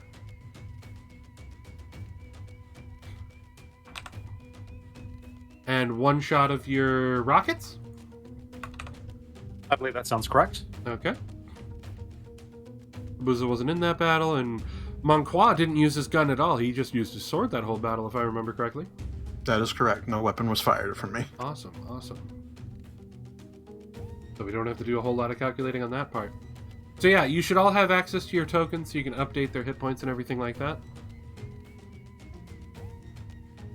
Did we refill all our ammo and health? Yes, Lottie took care of that during the night. During her breaks of having fun. Lottie's a worker. So for those who forgot or are new, you simply click on your token. There's a gear icon, and you should see bar 1. You want to change the number on the right to your new maximum that Also, you have I on hate your you, character Jordan. sheet. And then you can also adjust the left for your current if you want to just put it like, whatever. If it's like 30 out of 30 or whatever. And then hit save settings, and then it should take. Jordan making me put on the boy. Also, sorry, chat. I have been reading a lot of your messages. I just wanted to make sure we got through that wonderful story section there. I assume you're all healed up and everything, right? Yes. There are no EMP rounds, Xenix. What they have are HE, flash, and smoke. Those are the types of grenades they have. Speaking of, mobile suits can also equip 2 grenades for the cost of 1 loadout, if you so choose. The way grenades work, for those of you who do not remember or were not aware, the grenades are an attack that you use using your explosive skill. So up to you if you actually equip any. I don't know about Legato, but from the original 3 boys, I remember that Alex was the only one who could effectively use them because he actually has an explosive stat. The rest of you would be having a bit of difficulty using them, but you could still use them.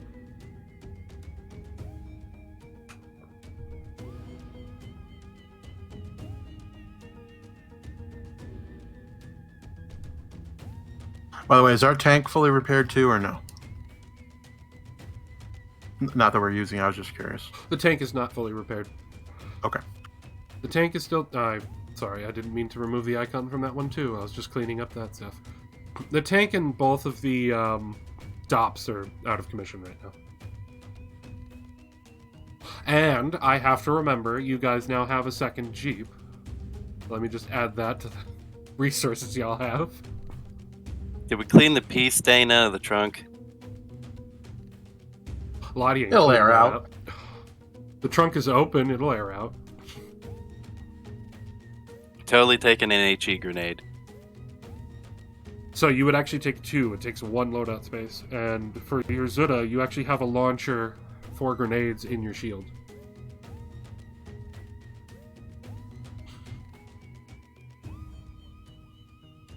Wait, so I'm taking 2? 1 loadout slot takes up 2 grenades. So if you're equipping grenades, you would technically equip both to take up that loadout slot. Yeah, it's 2 for 1. Yeah. Alright. Okay. Both HE, I take it? Yes. Okay. The Major comes on over the radios. Alright, boys, you know your mission. We've got that airbase to the east. Good luck. Affirmative, Commander. Monqua, you should be able to give them the orders for what we had discussed for a mission plan. Yep. Good luck. Move carefully. Sun won't be up yet. You'll be able to get there in the night. And if the reports are true, it should begin to rain here in a moment, so that should give you a bit of extra time. You look up and you see, yeah, it's still been cloudy. These storm clouds just seem to keep dancing over this area. They're the same storm clouds you had over at the construction site. It's definitely rolling through here. It starts to sprinkle down.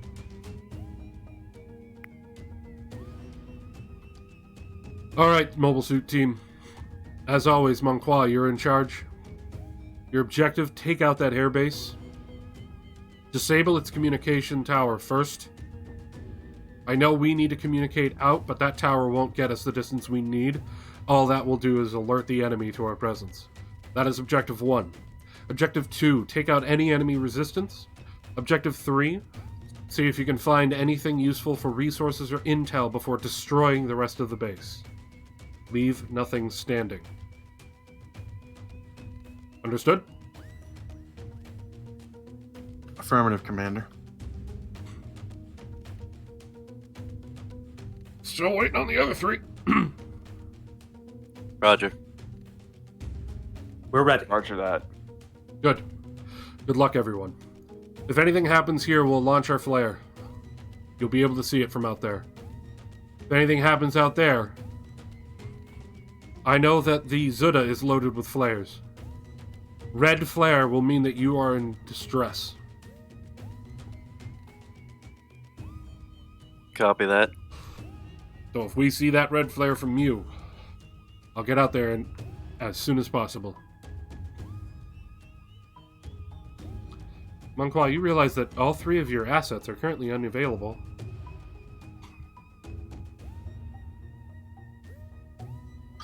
Yeah, I think I know what he's implying.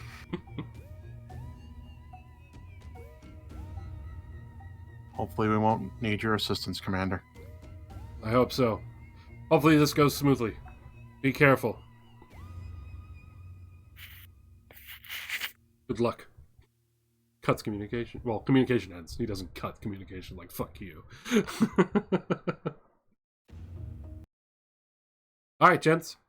You ready to move out? Anything else you want to do beforehand? I think we have everything we need. We're bringing Cynthia, and everyone's fully loaded out. So I think we're good to go. I think we're just ready to just begin setting up Okay. at the actual base. I have nothing else to do, I don't think. Told you I'd get the names to stick to the turrets. I didn't think that you would stop that. Lottie was not able to get any good information from the scientist about this base in particular. Oh, she wasn't trying to get any information last night. Oh, okay. She was softening the steak, if you will. All right. I just call it She was laying out a- some steam. Let me just remove. Commander! These aren't here. Poof. So you could say she was up all night not getting vase. She was up all night having a bit of a stress-reducing time, and not in a sexual way. Anyway, you all arrive on the cliffside, overlooking the airbase here. Has anything changed since reconnaissance? Nothing has changed. Okay. You want to go ahead and give them the rundown? All right. So here's the plan. Legato and Cynthia will be staying here on this hilltop. Legato, you'll be providing long-range support for me and Marston. And Cynthia will deploy a smoke grenade around here, probably, where the hover trucks are. The smoke grenade down here on these two? But I don't know. I don't know what the range is because we don't actually have the thing here. You didn't bring that in. Yeah. Let me go ahead and grab those resources real quick. Is there a Abusa, is knowledge? it 2 machine guns and 1 mortar? Correct. Okay. Is there a knowledge check I can make to determine how much health the communications building has?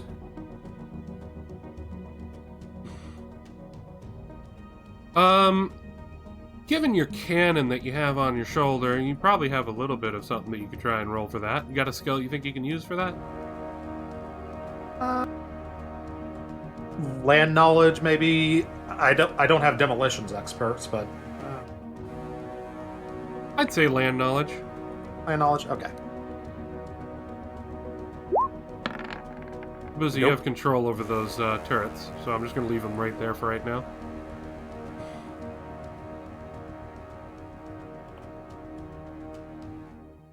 Can I help Coda out? I mean, you could try and make your own roll if you want. Or you can say you're assisting him to give him a second roll at advantage. What would you like better? A 20 plus 5 demolition roll or your own roll? Either one's +5, so. Yeah, but do you trust my luck or do you want your luck? I've gotten my bad luck out of the way, so I'll take mine.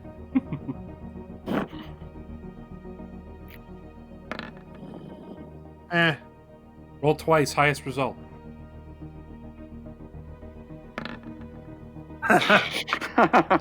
I think 13 is the highest result. Okay. You think you could take it out maybe with a shot, maybe two with your cannon. Now you do know that your cannon only has, what, 2 shots?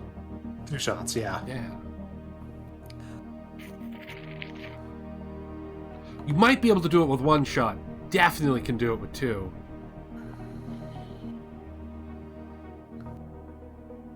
Now, as a reminder, one of the things the Major had suggested the night before Manqua was having the ranged be placed up here on this ridge. And having you guys attack between the structures for cover. That's weird, because I thought you specifically said to have the range here with the right. mortar. Sorry, the range down there, but have you guys attack between the buildings. Right, thank you. Yeah, I haven't finished the plan yet. Okay, go ahead, continue. So basically, Legato will stay up here with the mortar and provide cover from the distance, snipe from there. Marston and I will be taking this ramp down here, and we're going to break through that wall right here. Hopefully the smoke will cover us so we can actually get in there. And then what we're going to do, Marston, is take out those hover trucks. Roger. Now, Alex, you're going to head up to the northwest corner, and you're going to jump down, come into the base through this way, and then attack these hover trucks here. Copy that. As far as you're And that's aware, basically you the know plan. that this should be empty now. But you don't know about the others. Right.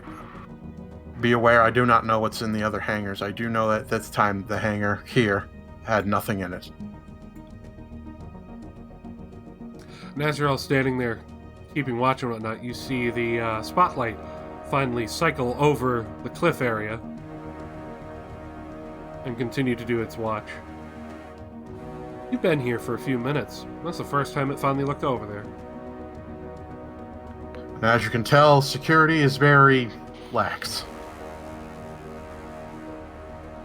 Question: If I was standing in the northwest section, would I have a clear shot at the building, or would the hangars be too tall and be in the way? The hangars would be too tall and in the way. Okay. Is it too far away for range from where you're at? It is. My shoulder mounted has 80 to 40, and that seems to be about 180, I think. So you could do it at disadvantage, or what's the closest you can get for the... No matter what, you'd have to be inside the base to not do it at extreme range. Alright. So you could start by sniping and helping, and then move in to take out the tower. That tower will have to wait a few turns. I'd recommend saying that to the team lead, though, so he knows.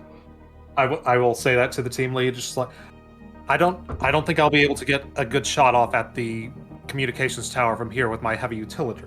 I will have to be in the base to get a clean shot. That's fine. I'm more concerned about the tanks. Anyway, that's your job, to make sure those tanks don't actually try and hurt us too badly. We'll have Very the cover of smoke, but not for very long.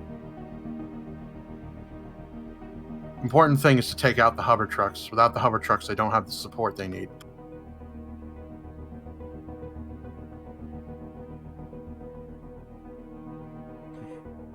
All right. So does everybody understand the plan? Is there any questions? Game mechanics question. What support do the hover trucks provide? So you know from fighting on the front lines, the hover trucks are usually command vehicles, but their biggest benefit is they've got radio control and heavier radar than the tanks and other units. So they actually provide a bonus for their allies that are within a certain range, game mechanics wise, giving them advantage on attack rolls. Thank you. And you also know that those tanks, though not hard to destroy, pack a heavy punch. From what you can see, you've got 8 tanks and 4 hover trucks. I'm gonna need help with the turret. What do you need? It's facing the wrong way. Ah, okay. If you select it, you should be able to hold E on your keyboard and then mouse wheel to rotate. Oh, cool. Thanks. Welcome. It's only when I have to flip you guys in which way you're facing that you need me to do it. Because I don't think you can right-click on it and do flip. Let me see.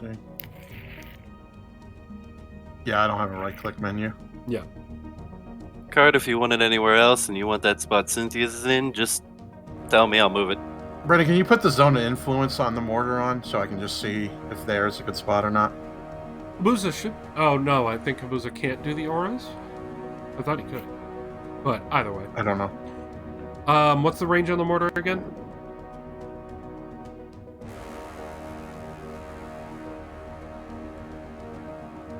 $120.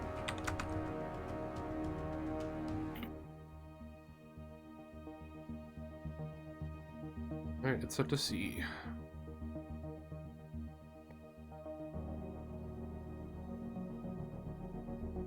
Alright, and then what was the circle for smoke? I forgot what the range is on that. The circle for smoke grenades? Yeah. What area of effect? Should have that on the Discord and in the thingy. The Google Drive. The smoke grenades.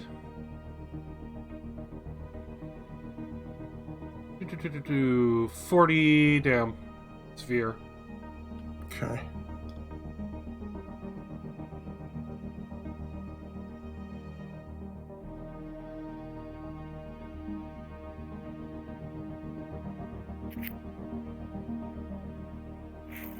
So probably want to pop the smoke right there.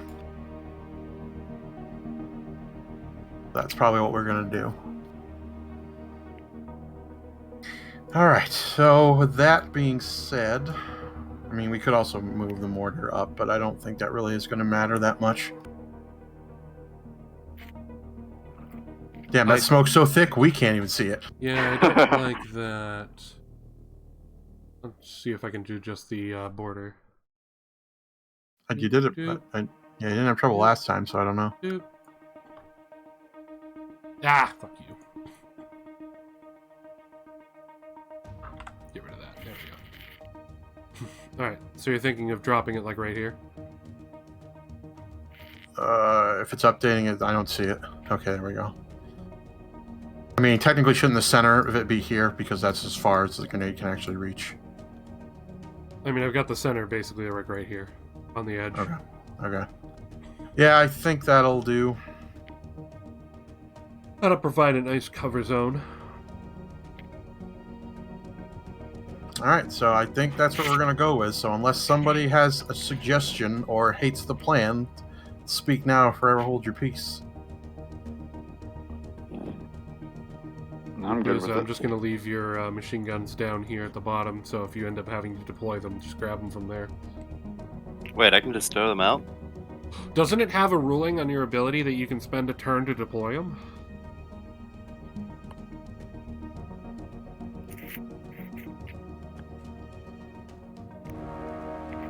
No. I assumed it would have been an action to deploy them. Nope, says nothing about deploying them. That's weird. Alright, so then they just exist, but you're not using them. Alright. So go ahead and get yourselves into position on the ridgeline to begin. So, Habuza, you going to move all the way to the top there?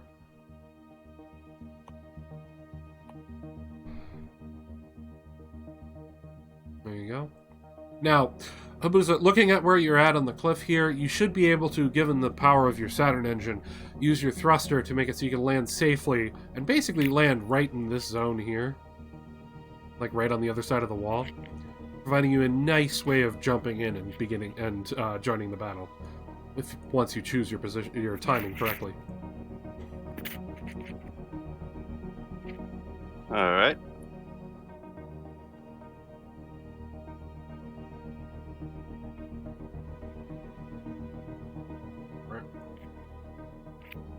God damn it. There we go. Where's the mortar going to be in terms of turn order? The mortar goes off of his turn. Okay. And I believe firing the mortar is a standard action for you, correct? Yep. Before I was having the doc do it, and it was basically her turn, but I didn't Right. put her token on the field, so I just put it on the mortar. Right.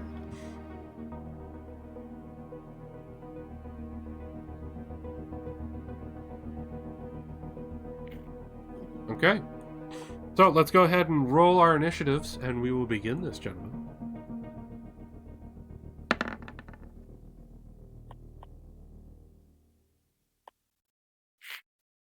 Over here and grab mine.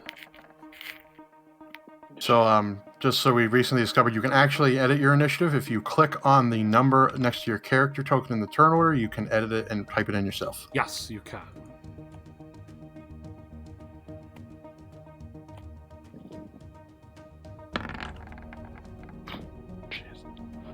That sucks.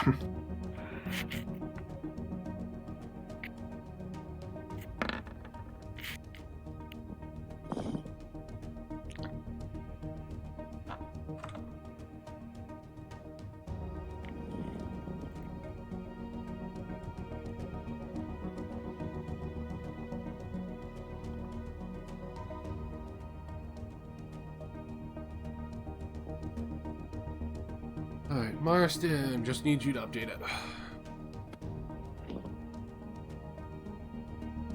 Oh, I can update myself. Yeah, you guys should be able to update your own. Just click on the number, type in what your initiative is, and then hit enter. Wait, no. That doesn't mean. I was No, like, wait. I heard initiative and I thought initiative on the character sheet. No, what you rolled. Yeah, no, I figured that one out. Arson just isn't feeling very motivated right now. He didn't have good rest. I'm sorry to hear Tired. that. Alright, gents. Until you actually engage in the combat, you are in free movement right now. Are you waiting for the light to pass one more time? Yep. Alright. You wait a moment, hidden in the brush. Yep. Light passes through. No detection. All right, let's move up to the wall, Private. Roger.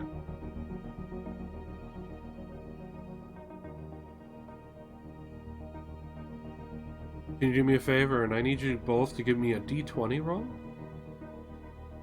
Flat D20. Yep. Well, acrobatics? Something to help you stabilize on your way down that rock slide. Okay, I have acrobatics, so... Not a high DC. And also, did I mention that there's this thing called protag points? You did. Gerard is fine.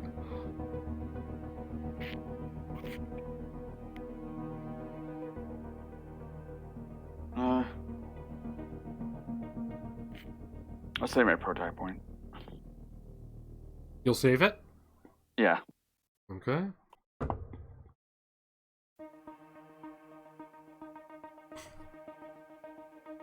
Give me a straight reaction save.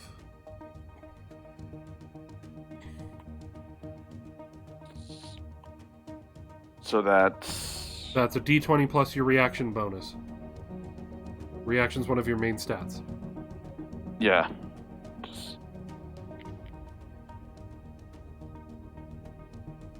Okay. So D20 plus reaction bonus. Okay. God, I saw that 4. I almost pooped myself. I know.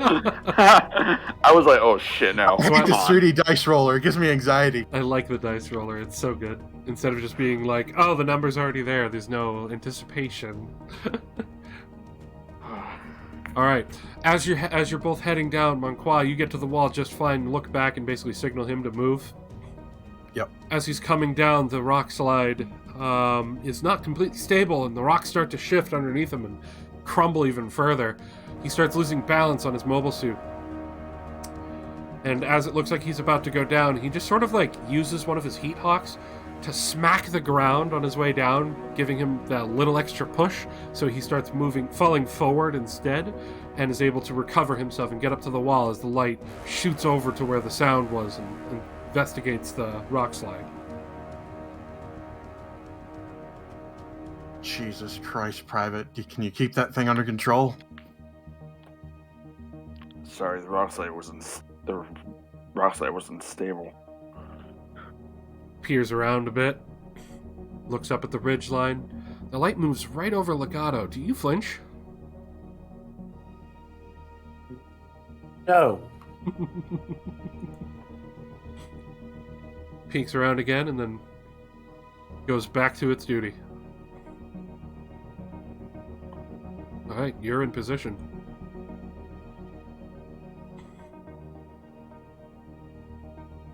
Okay, so I guess the question is, do we just start at the top of the turn order, or is this sort of our surprise round?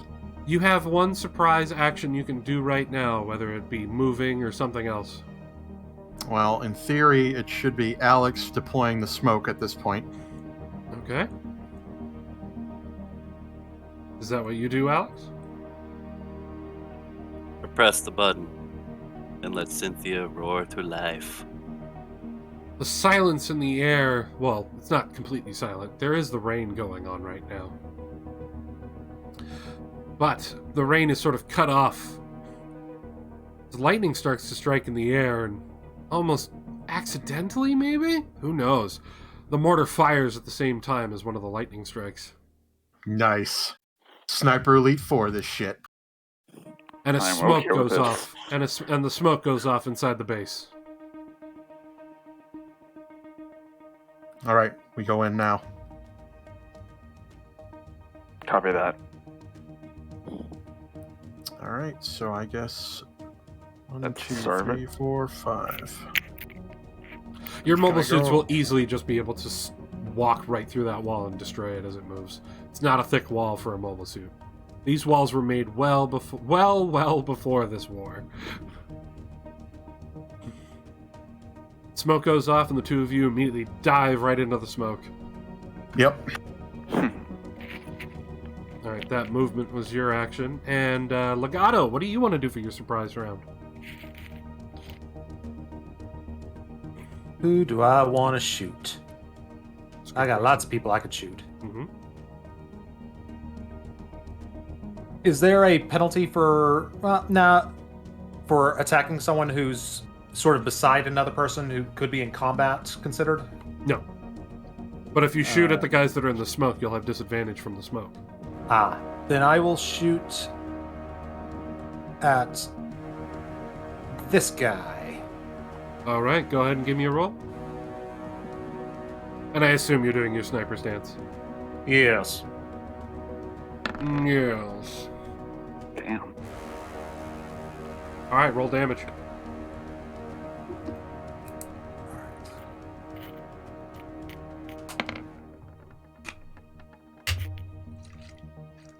and damage. And due to the level up last time, I just want to know when this thing comes into effect. I don't think it comes to effect this turn, but I just want to go over it.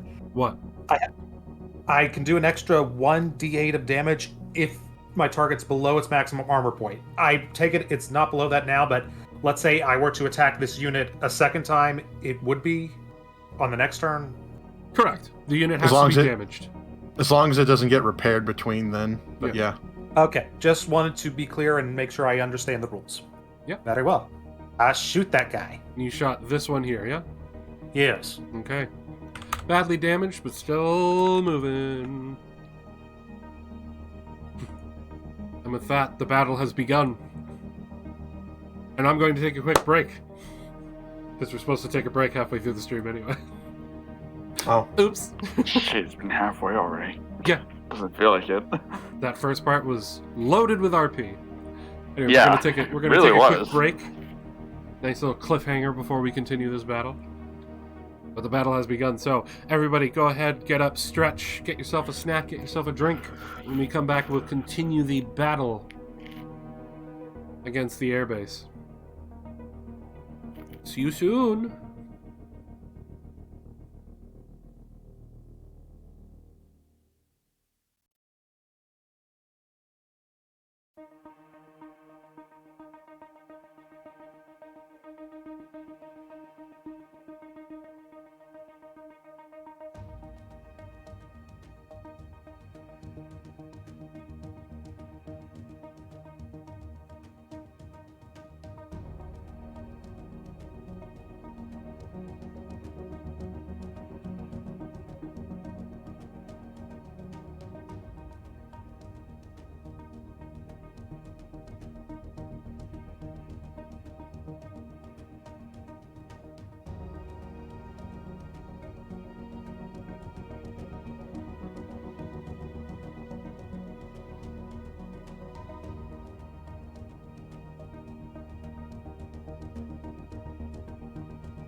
I'm back.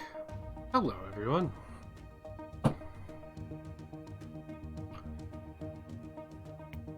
Welcome back. Hello, Jordan. Welcome back. Hello, Bio. I'm back. Welcome back, welcome back, welcome back. Well, I guess we all stretched our legs, I hope. I emptied my bladder. Yay! Same. Bladder emptying for the win.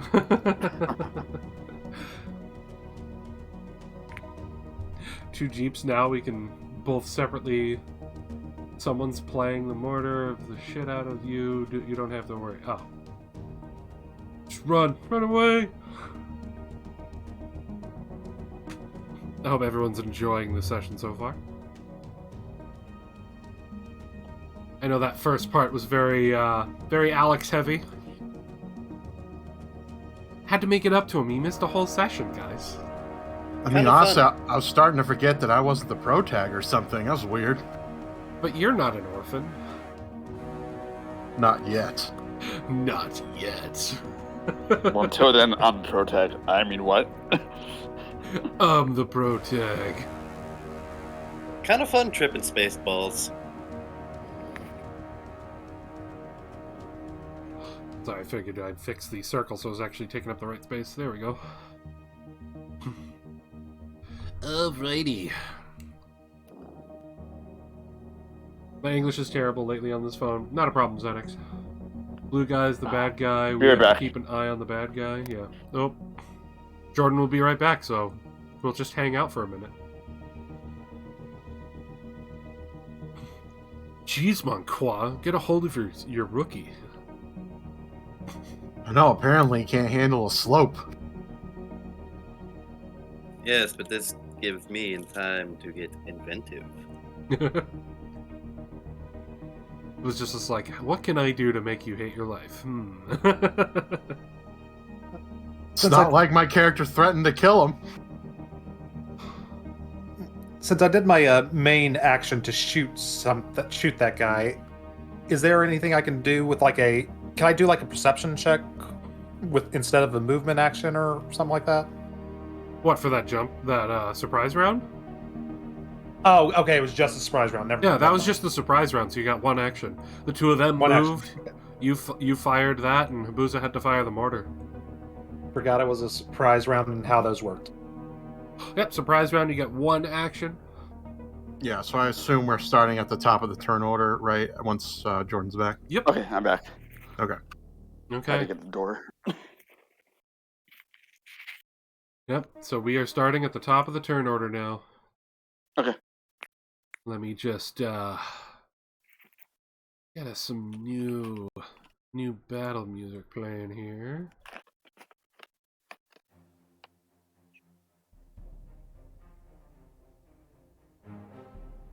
Okay. Alright, Monqua, you're up. Alright, gonna stab this guy. Go for it. I'm assuming I don't have advantage because this is technically not flanking. It is technically flanking. Okay. In 5th edition rules, if you and an ally are both engaged with the same target within 1 square. Okay. Got it. Alright. And as my own personal rule, your own smoke grenades don't ruin your melee.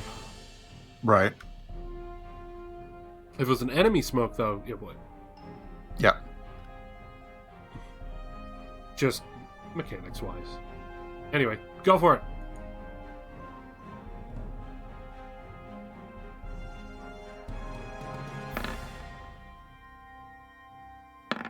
That hits. Roll for Alright. damage.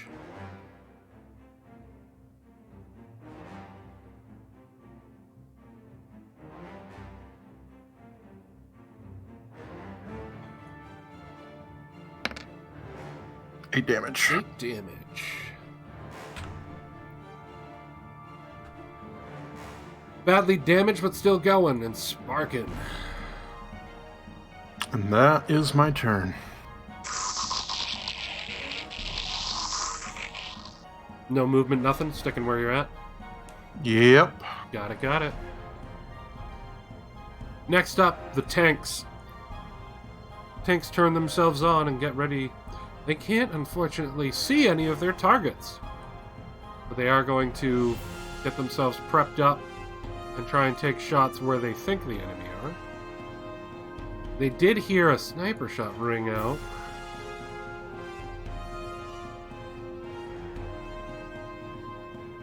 Oh, that was just the sound of some thunder. They didn't hear a thing. Nah, that covered the mortar, bud. Dang it. I mean, you could have done that if you, I'm sure Brandon would have made you roll for it, but you could have done it. You're assuming I think one step ahead, or even any steps ahead.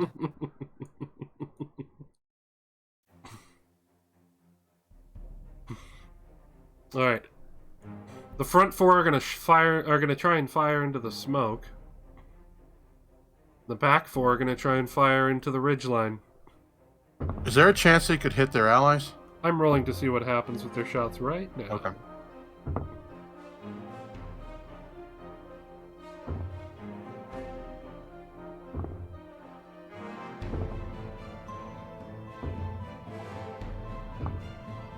Okay, two of the guys firing on the ridgeline get close to Legato, so I'll have to roll to see if they hit. And the four that were firing into the smoke, none of them got close to hitting anything. Shells just flying through and smashing into the wall behind. Okay. I was rolling to see if they'd get close to any targets. I had specific numbers in mind. Or number ranges, I should say. So the two firing at the ridgeline. First one shoots at Legato's position. And I'm assuming a 14 still doesn't hit you? 14 hits. 14 hits! Is that your AC? Sorry, your evasion? My evasion rate is 13. I guess okay. that's supposed to be right. Okay, so it's not a close call. He actually hit. The other one missed, though. Very happy about that. 7 damage. All right. One of them manages to get a lucky shot that hits you, but you saw the shells basically crash all around your position. One of them just got lucky. So if they don't get lucky again. And they all pop their smoke. Their smokes are not area smokes, they're personal, causing disadvantage when you attack them. And they are recharged, so who knows if they'll have them next turn.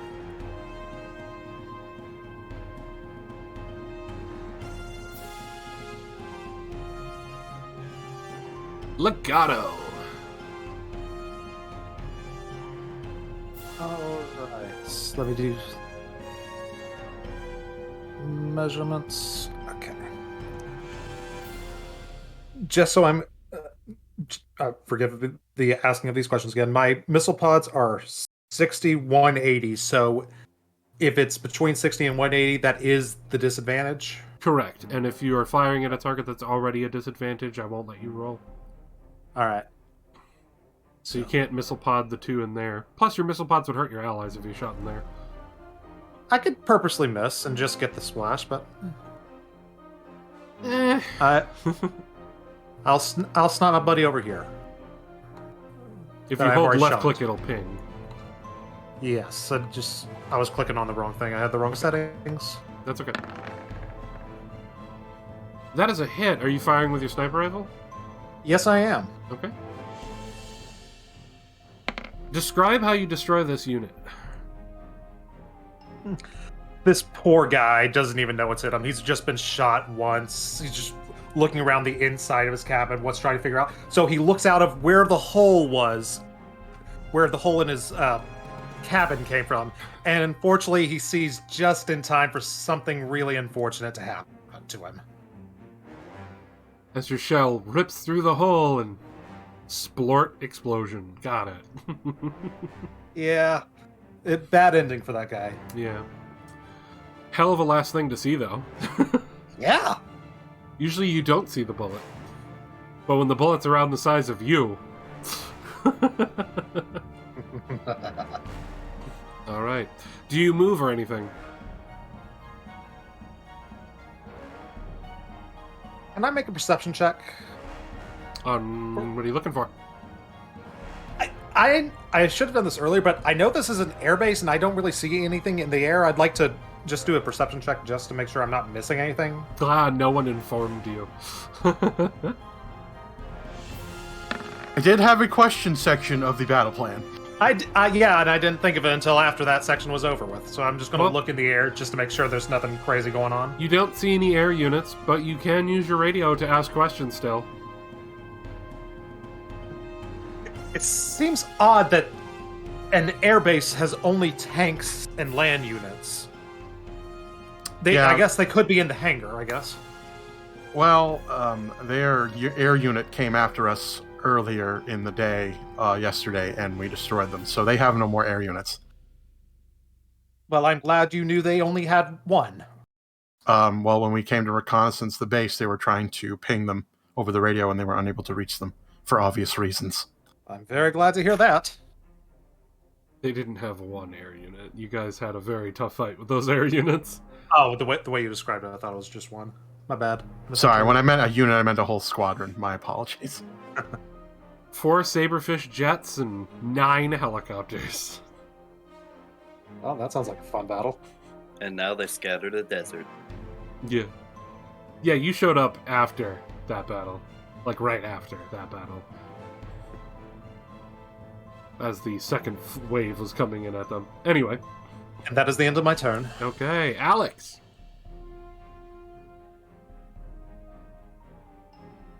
I'm gonna jump. Wee! You're in. I'm in.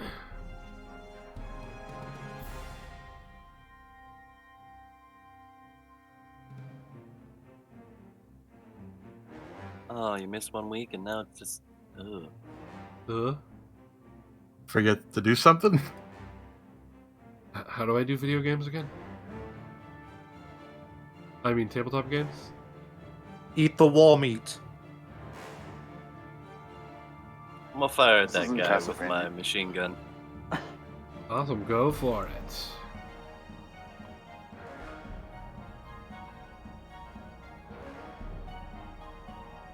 I'm just trying to remember what I have to put with what. D20 plus your attack bonus? Yeah, your attack bonus should be the middle one on your weapon sheet.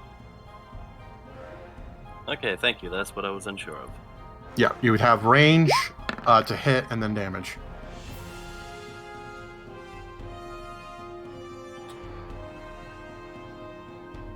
I'd like to remind you there's this thing called protect points. God. Ah, yeah, sure.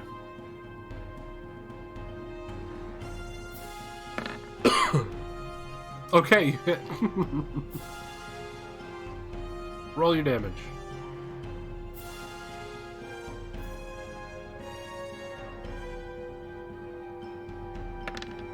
Ugh. You jump in and land. The landing was a bit rougher than you were expecting, so when you fire off, you only get a glancing blow on that enemy. He's hurt. You hit him, but he's not badly damaged. This squad, a hit's a hit. That's true. That's true. Anything with your bonus action?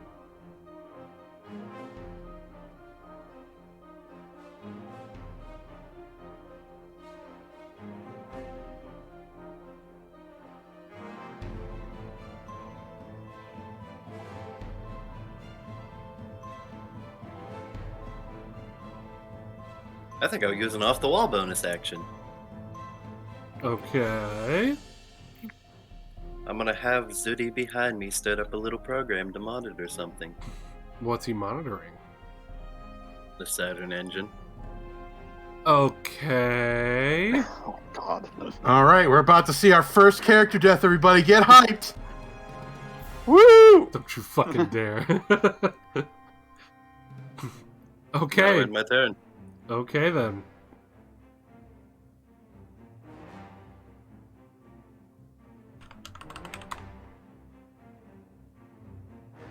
Alright, next up is Marston. What you doing?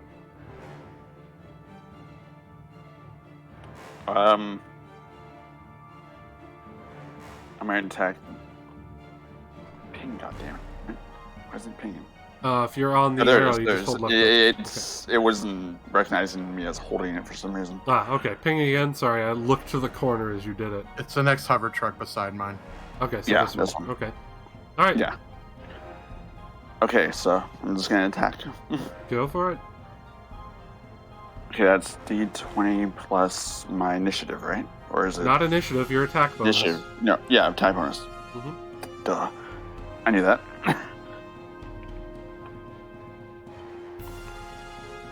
Okay.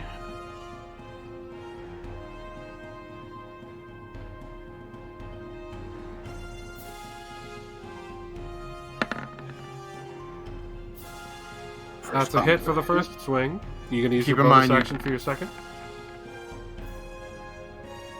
Alright, what? Also, It's bonus action. That's you- not.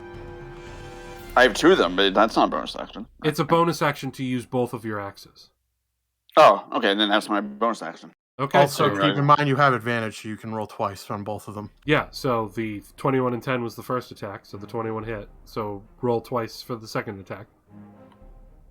Right, because I'm in smoke. Well, because you're flanking, you have Oh, yeah. advantage. Right. I'm tired, leave me alone. So one more. Okay. And that's a crit. So that's 2 hits, second being a crit. Roll your damage. I doubt you're not going to kill this thing. So the first one, you'd roll your damage like normal. The second one, you'd roll double your damage die, same bonus as normal for damage.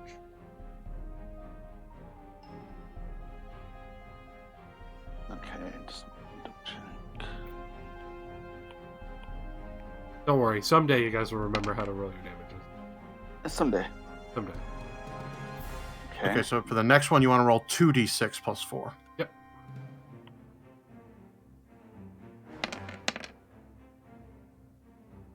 That is... Wow. Please tell me you didn't leave him with 1 again. He did exactly its hit points. Okay. Oh, okay. So describe how you just dual axe this one to death.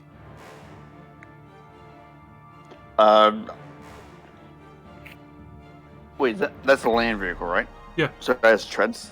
It's a hover truck. It hovers. Okay. Then, I was thinking about taking treads, but never mind. I just slam my first axe right down on top of it, and then the second axe, I just sort of do like a cross slash with it, so I hit it on the side. And it just explodes into smoke. Okay. So he just goes ham on this hover truck, Yeah, basically. taking it out. Rolled a 1, a 2, and a 3. Christ. Marston loves rolling low on his damage rolls. Because they have two fucking axes then. Yeah. The man who can do the most damage just doesn't. He just holds back all the time. Alright. So that's Marston. Small fry.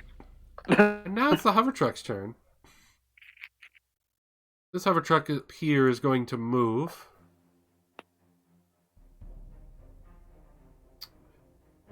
One, two. Wait, which one? 3, 4, The one up top. 5, Oh, okay. 7. Slides on down to here to support his allies. And opens fire into the smoke, trying to shoot where the one that was destroyed was, so aiming at Marston with disadvantage. But with his ability, it negates the disadvantage. He's picking you up on radar. Okay. So it's just a standard roll. And that is a 19 on my die. I'm pretty sure I hit you. Holy fuck. Yeah, he hit me. He unloads his Gatling cannon there. That lovely sound. And doesn't hit very hard. Take 4. Okay. So that's 38. Oh, sorry. He has +5 to damage. Take 6. My bad. Oh. Okay, so that's 36 then, I believe. If I can math correctly. If you could math correctly, that would potentially be the answer. Yep. And the other hover truck, who's kind of basically stuck in a bad position,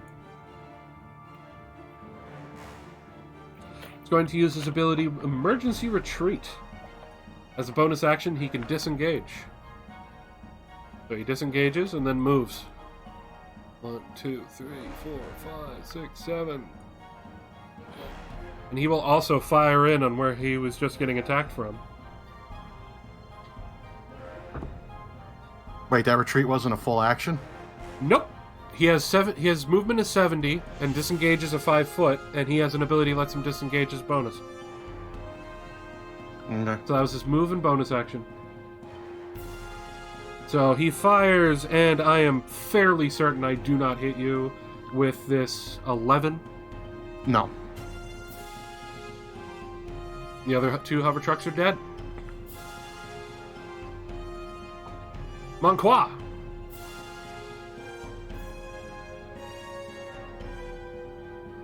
Irritated, I switch to my rifle and I shoot this hover truck. Go I think for I it. can. Hold on. I should have measured before I jumped to conclusions here.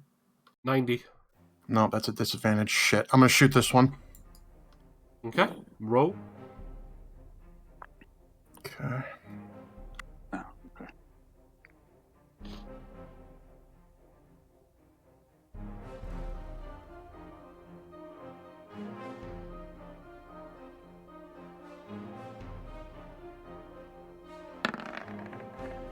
I'd like to remind you of this thing called protag points. I'm pro tag pointing it, and I'll roll a 1 again. Watch me. Or not. You got a 1 and an 8 in the same roll. So, roll damage.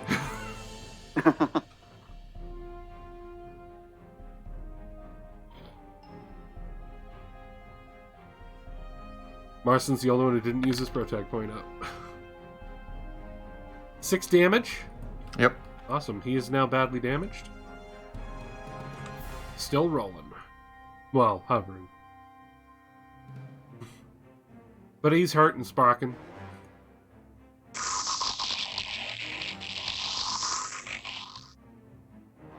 Do you move or anything?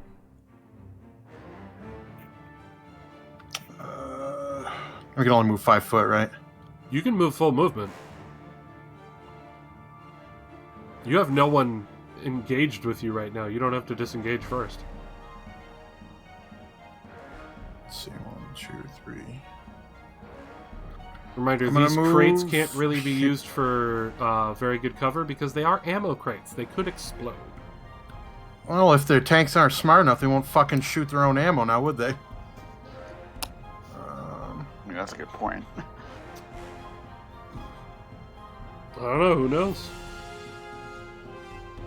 Just wanted to give you that little extra bit of information in case you forgot. Yeah, I'm trying to figure something out here. You can move 5 right now? 6. I have Oh. a movement speed of 60. Okay. You could easily get behind here for cover. I don't think I can, actually. Okay. Hey, no movement? 10, 20, 30, 40, 50. You can move all the way up to here. Well, no, sorry. I'm not counting the first square. So you can move all the way up to here. I'll get here. Or, Okay. well, you know what I mean. Yeah, if Obviously, you're I'm there, not you're in the using building. it as cover. Yeah. Yeah. Okay. End of your turn? Yep, that's it for me. Awesome. Tanks! Okay, we now know... The tanks now know, with the assistance of radar. First off, they know about target up here. I am on the wrong tool, and that's why that's not working. So they know of the target up here who just slid. What the hell? Oh.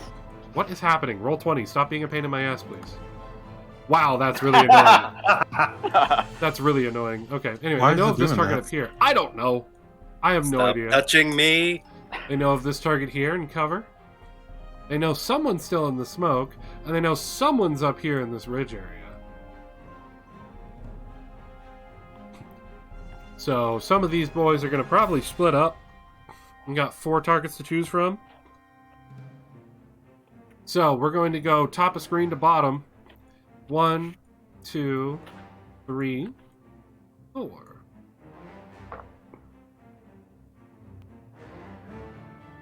One target going for 3.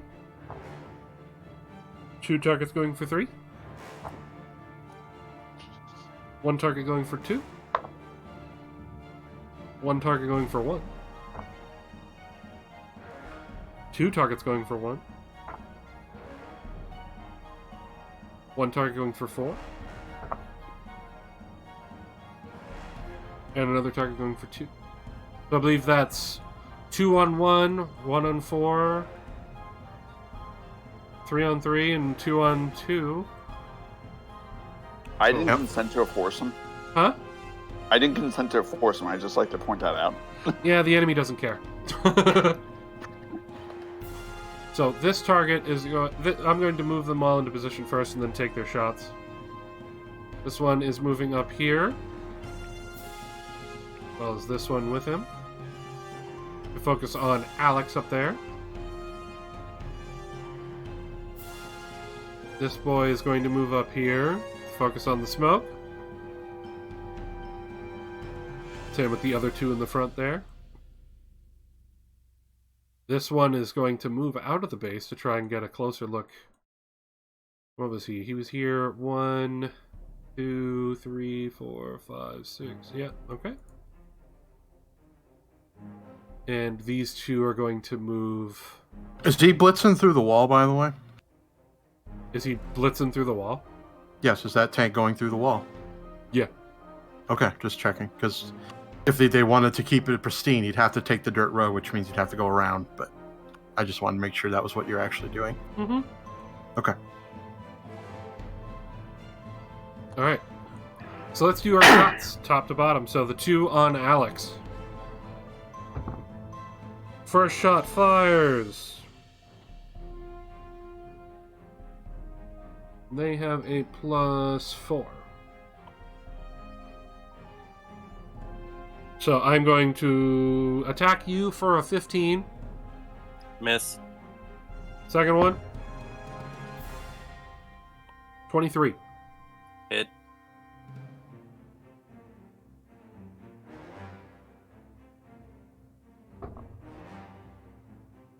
Fires a shot at you, and you get smacked for 6.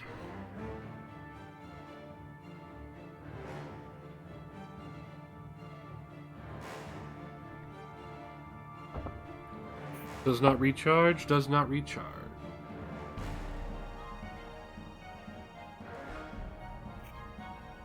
Alright, the 2 that are firing on Bio's character there.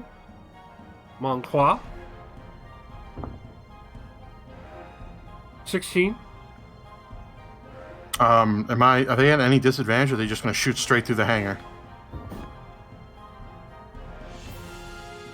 16 was the lower of the 2 rolls.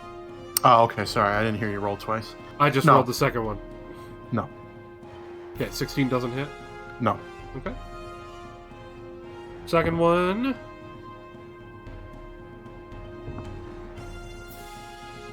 Seven. That's a definite no. Okay, they miss. As for their recharge, recharge on the first one, not on the second one. Pops the smoke. Alright, the 3 that are firing on Smokey McGee over here have roll their stuff. Words. I can speak them really well right now. Ooh. They have disadvantage. Not close enough. That is a 14. Hit. Is that your armor class? Or your evasion? Yeah. Close call.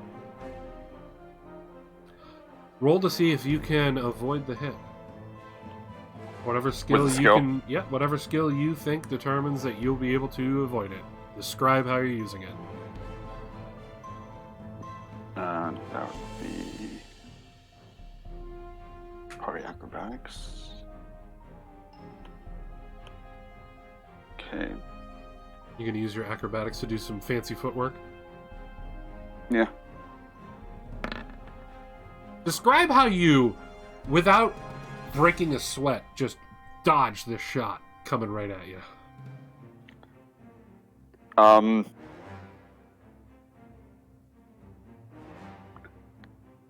see. I basically... Okay, for the one I destroyed, the wreckage is still there, right? Mm-hmm. Okay. I basically just, definitely, throw my moves down on the ground, right behind the wreckage, so it, the shot just goes over my mobile suit. So you just duck down and try and make yourself as tall as that wreckage? Yeah, basically. Okay. In that case, then, you're currently prone. Yes. What is a good one? Prone. There we go. You are currently prone. Shot missed you. Alright, second one firing at you.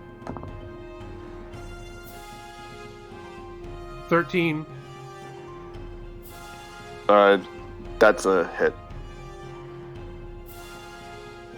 Didn't the last one hit with a 14? And you had a close call? Yeah, I have 12, so. Oh, so that wasn't your evasion, so that wasn't a close call in that last one. Whatever, we already did it. This one hits, though. Okay. Yeah, we'll just have that happen. You're prone, so it's making me not have a disadvantage. It's canceling out. Right. No, I'll take it. Take 5.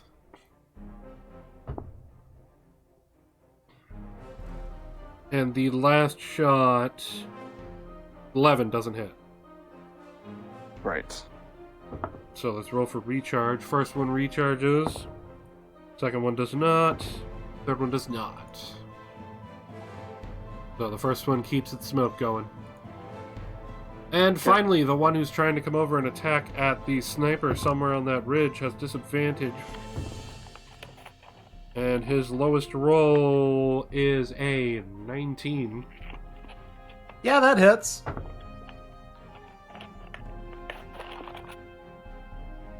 Seven damage. All right. And roll for recharge. Does not recharge. That's it for the tanks. Legato. Your sniper position is borked at this point. Yeah, it's not great. I probably should have asked this a lot earlier. Am I supposed to have an advantage from attacking from high grounds? No. Okay. Dang.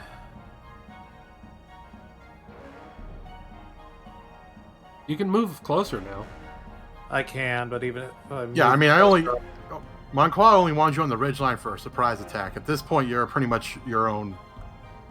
Yep. On your own in terms of And tactics. your sniper position's no longer a secret. No, it's not.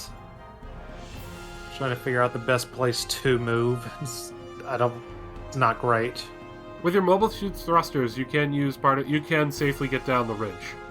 You're not trying to be quiet, so you can just jump down normal movement speed. And continue your movement. Yeah, you have jets on your mobile suit that allow you to slow down your descent. They're just bright and loud and not good for sneak attacks. No. All right. I was just trying to see if I can get in a position to take out the dang it! How do I undo that? I clicked the wrong thing. Sorry. My bad. I got it. I'm just trying to get in a position to attack the radar guy. Yeah. See if I can get in position. And I can get in position now that I know I can go straight down. Okay.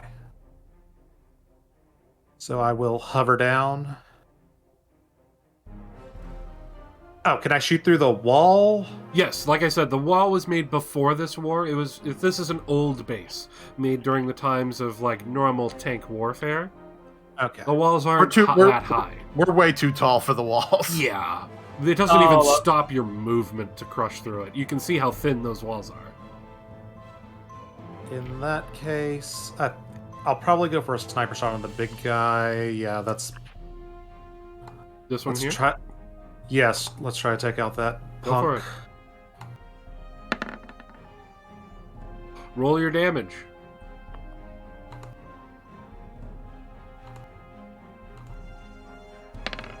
Describe how you completely obliterate this damaged hover truck. As I am jumping down and hovering, I am aiming down the sights as I go down and successfully manage to shoot it right before I hit the ground, making sure I stand in an elaborate pose when I land. So you just killed this dude on your way down midair? Yes. I don't know, guys. That sounds like a protag point. I mean, that does seem pretty cool. All right. Yeah. Gain a protag point back. Fantastic. All right, so that's your move and your shot. Is that your full movement you were going to do, just landing there? For a special movement, I will flip off the tank that shot me. Okay, bonus action, middle finger. This is the tank. Nice. Alex! There's a tank in the range of your mortar. There And is. you're in position.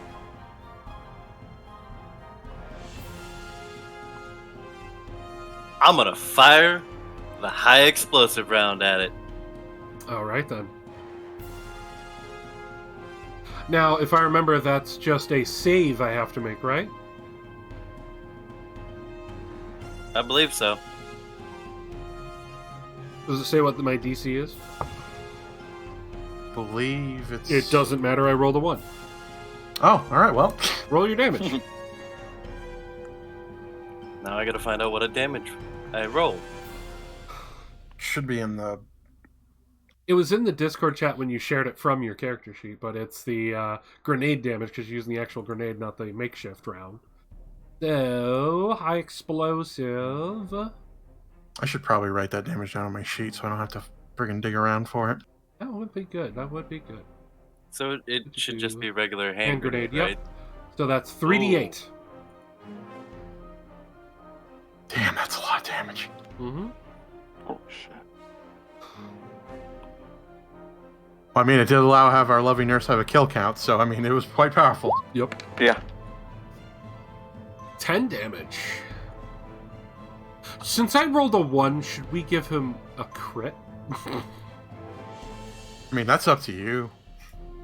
Roll 1 extra die.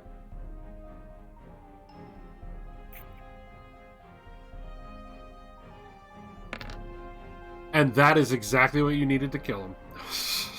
Nice. I figure with a 1, I should take a penalty for that, and since it's not a normal attack, it doesn't crit, but you know what? Fuck it. I'm the DM. Describe how this mortar just destroys this tank. I just press the button, the mortar lines it up, pops it up in the air, and it comes straight down on top of the tank, it impacting on exploding on impact, right on the top of it. Does it cook the ammo at that point?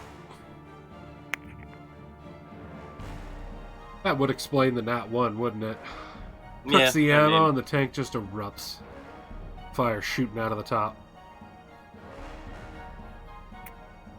Alright, anything on your move and bonus?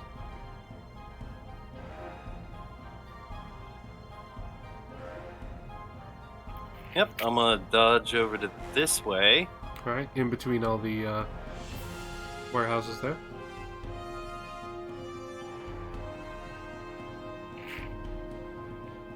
And, are you going to use your bonus action for anything? Don't really have much I can do with the bonus action, so probably not. With your bonus action, roll perception.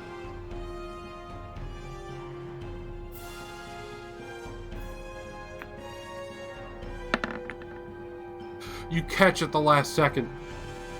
People ran into the warehouses in front of you.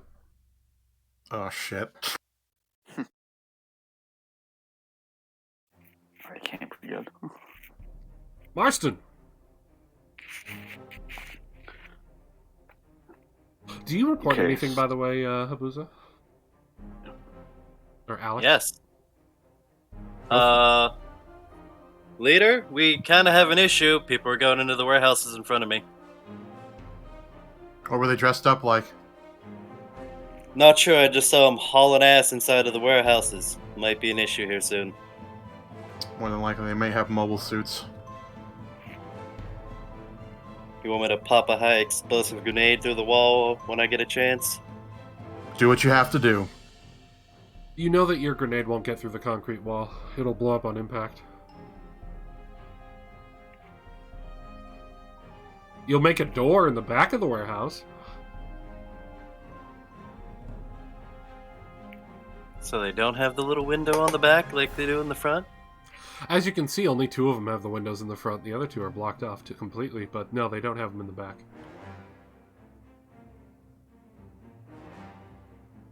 How thick is the tin roof on that thing? I don't know.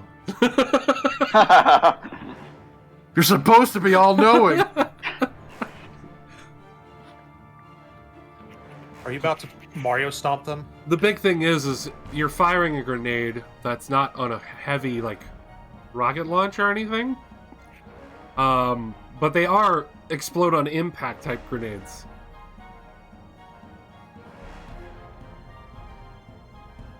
If you're lucky, they might go through.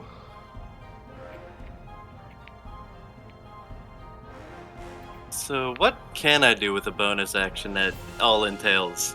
Well, your perception roll was your bonus action. Okay. Yeah.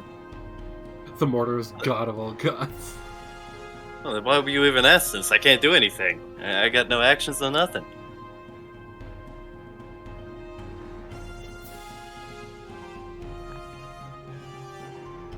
Supposed to protect you from mortar strikes, yeah. Basically, a mortar would be able to do some damage to the roof. It would be very hard to get that grenade in there. But I don't know, you might be clever in some way to be able to somehow pierce that roof before firing a grenade. I don't know. But that would be on your next turn. Yeah, and I got a whole while to think. So, Marston, what you doing? Okay. So I'm prone, so I can't really... It would be a your move action to action? get back up. Maybe a move action? Mm-hmm. Okay. So if it's a move action, it means I would only be able to move like 4 spaces, since that's my max, right? Your move action is to get back up. You could convert... Oh, so then I wouldn't be able to do much else. You can't move. You can't Once you move get from up, you that can't position move. unless you want to Yeah. convert your standard action to a movement to retreat or something. Then you wouldn't be able to attack. But your Right. move action would have to be used to get back up. Okay. Just trying to think.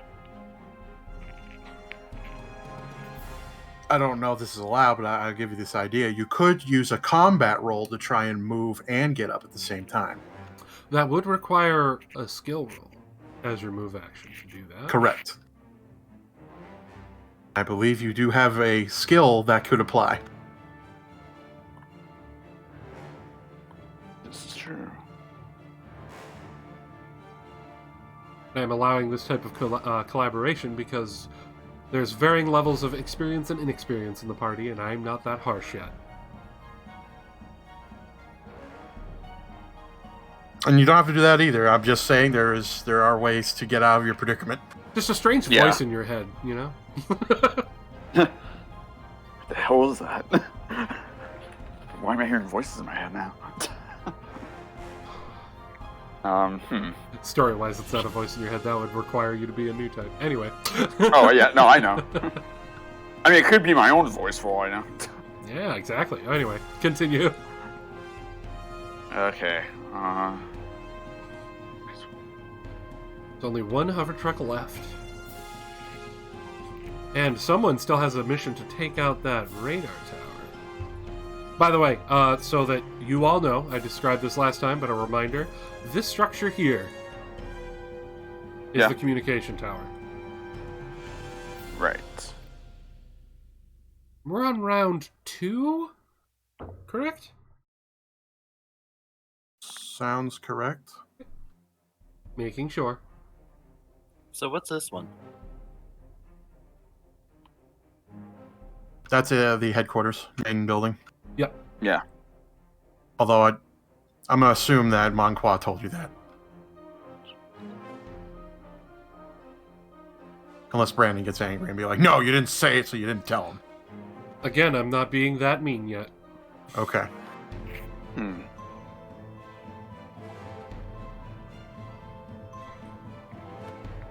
Okay, I think I'll start off by attacking the last hover truck. That's within With your my cannon's cannon. range, right? Yeah. Okay, go for it. Okay. I'm gonna give you advantage since you're in a prone to firing position. Cool. So able to steady your shot easily with that big ass cannon. Bitches love cannons. Bitches do love cannons.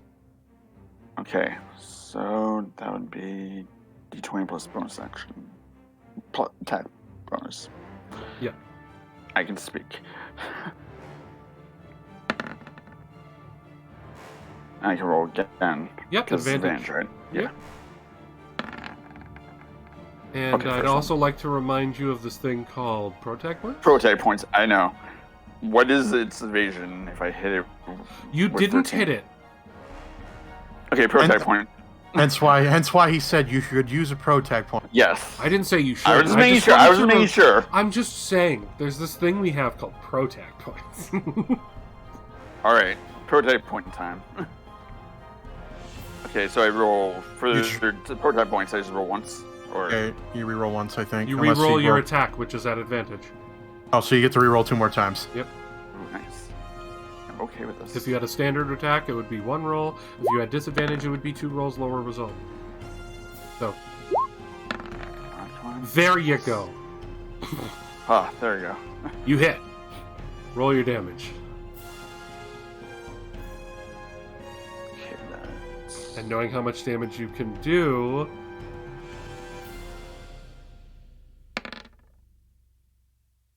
God... Really? He's Is it still exact? alive! Oh my god. God damn it. Take a shot and you wing at the side of it. Jeez. Badly damaged. Alright. Now... D10 plus 2. The dude has so many chances to kill it, but he refuses to roll an attack die anywhere high. I wouldn't die on that one. I like how Brandon brags about how he's the DPS of the party. Right? The dude can do so much damage. He just doesn't want to, apparently.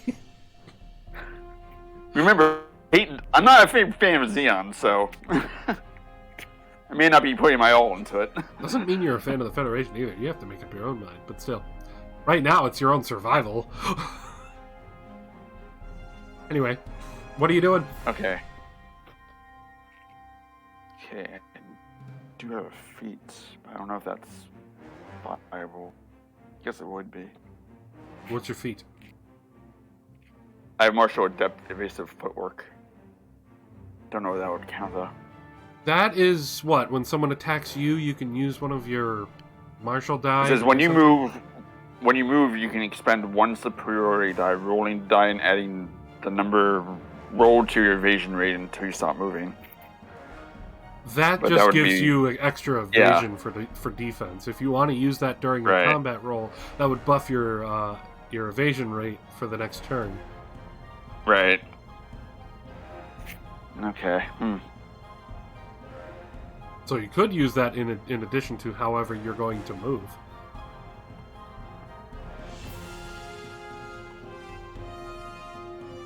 Well, my movement would be just standing up, so... There were other options pointed out to you.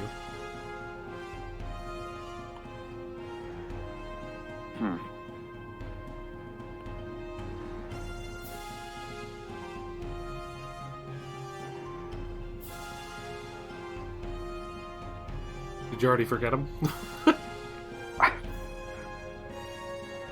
There was a combat roll that I can use. Well, I don't have combat roll in at all, but I You assume have a that's like skill bonus you action I could can. use to do Yeah. a combat roll. Yeah. Yeah. Okay, so I'll do that actually. Acrobatics. Okay. Give me an acrobatics check.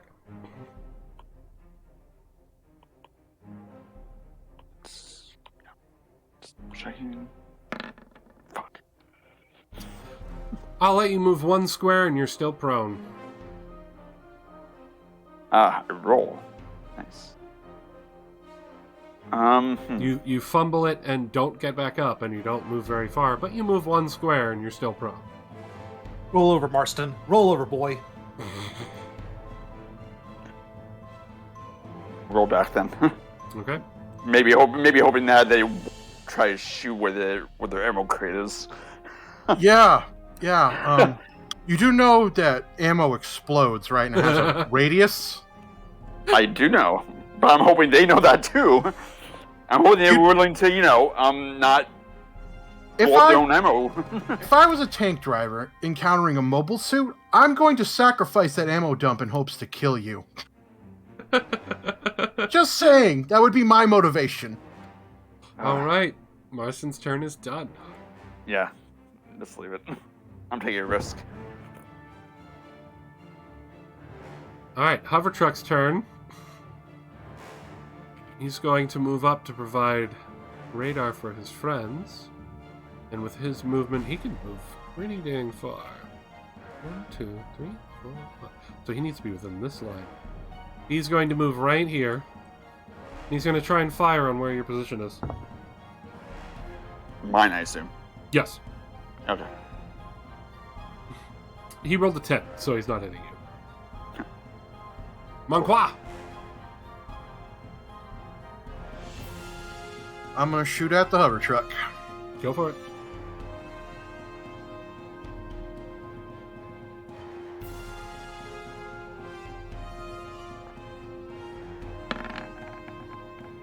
That is a critical. Do me a favor.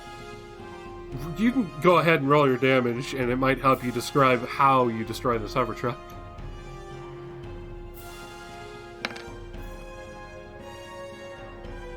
Man, knocking that 8 to a 1. Good job, Dice. I don't like that.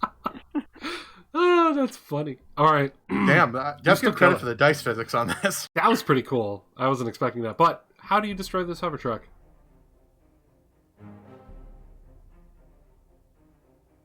Remembering the boring class of identifying enemy Federation vehicles, I remember that the gas canister for the fuel for that vehicle is on the left side panel of the hover truck. So I take shot at it in hopes that I will ignite the fuel and cause it to just erupt into flames. How'd you do? Like it was meant to be. Yep. An exquisite shot. Indeed. Quite. Anything else on your turn? That is it. Actually, I'm going to move to this corner, and then I'm done.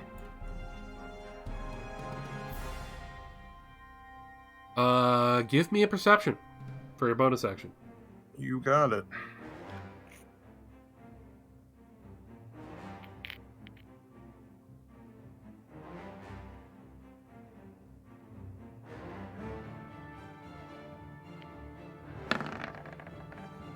You can hear stuff turning on inside these two warehouses. Shit. Look alive, team. Looks like we might have company soon. Tonks!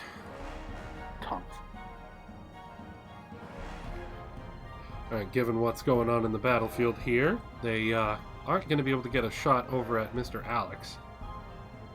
So let's see how they split up. 1 and 2 is Monqua, 3 and 4 is Marston, and 5 and 6 is Legato. Going from top to bottom. Well, not top to bottom, but I'm going to see how many go for which. Yep. 1 goes towards the sniper. 2 goes towards the sniper.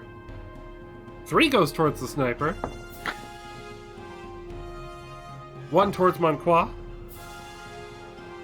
1 towards Marston. That was 5, so I still have 2 more. Another one towards Montclair. And another one towards Marston. So these 2 are going to try and move. Try and get a better angle on the mobile suit over there. These 2 are going to move in towards the one in the smoke. And these 3 are going to bust through their wall. 1, 2, 3, 4, 5, 6. 1, 2, 3, 4, 5, 6. 1, 2, 3, 4, 5, 6. This one's actually right there, sorry. Oh man, look at that spacing. And we're going to work top to bottom, so the first 2 going after Montclair, who is still in a bit of cover, so disadvantage on me. That's a bummer about the disadvantage, because I had to lose a critical in order to roll a 13. So first one misses. Second one... 18. Hit.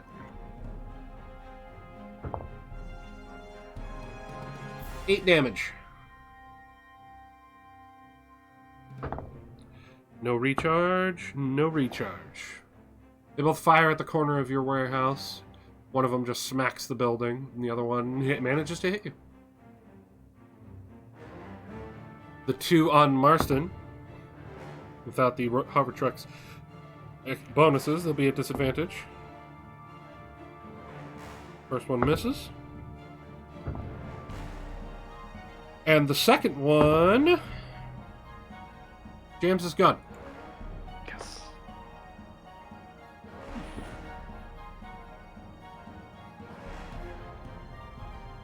As for recharge, first one recharges, smoke back up.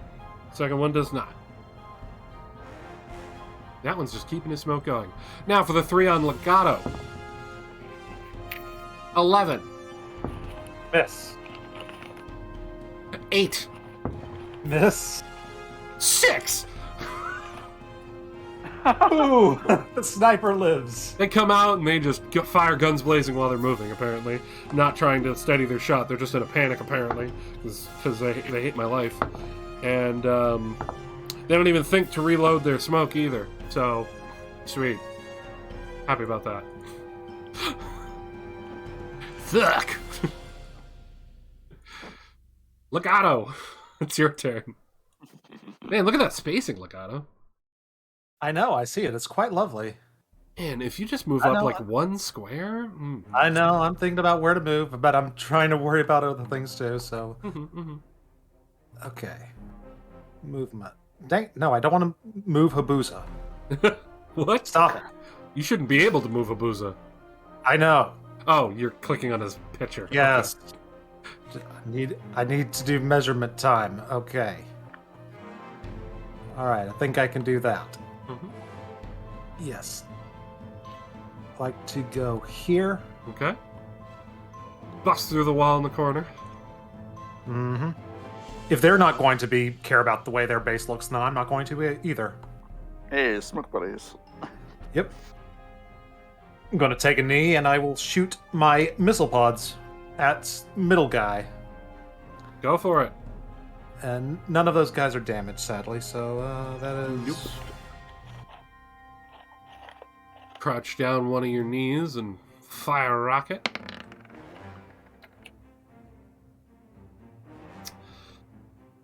I'd like to remind you of a thing called pro-tag points. I have bigger targets potentially in mind. I will sadly take the miss. Okay. Hold on. Hmm? I'm confused. Why did he not roll a d20, or am I not understanding? Oh, did he not roll a D12? He rolled a D12? No. I thought I clicked the thing. Sorry, my bad. It rolled behind my turn order, so I didn't see what die it was. That's better. You're welcome. Thank you. Wow. Wow. And use protect point. Doesn't use a protag point, just is stupid and uses the wrong die. Stupidity saves the day once again. Okay then, roll your damage. 5 damage to middle guy. Okay.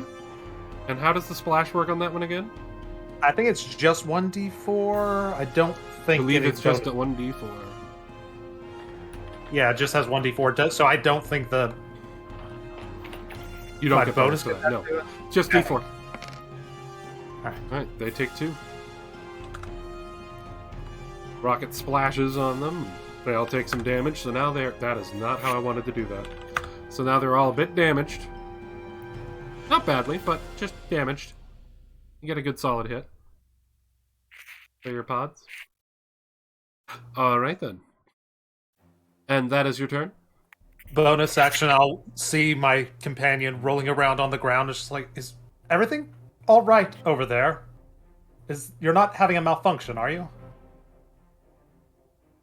Still and steady from getting hit before. Very good. Very. I'm glad you're hit. Alex, your turn. What do you do? Thinking intently right now. Got those 3 juicy targets. Also, I don't know if Brandon will allow, but you could shoot through the crack and hit this guy. You could try and do that too. You also have those 3 juicy targets to the south. It's pretty juicy. It is pretty juicy. Yeah, the mortar's gonna go off again on those 3 targets. Okay, go for it. I'm assuming you're hitting the center tank. Or aiming at the mortar at the center tank. Yep. What is my DC? Let's pull up that grenade rules here.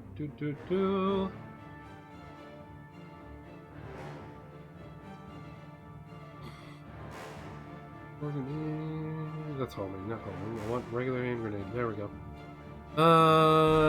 Yep, that's gonna hit all 3 of them. Reaction saving throw. Failed save, takes the damage. I believe we said the save was gonna be based on your... What is your explosives? Bonus? 5. The DC would be 16. That's a high DC. What's my reaction on the tank? Damn it, 15. Okay, miss. And definite miss, okay. Roll your damage. 3d8.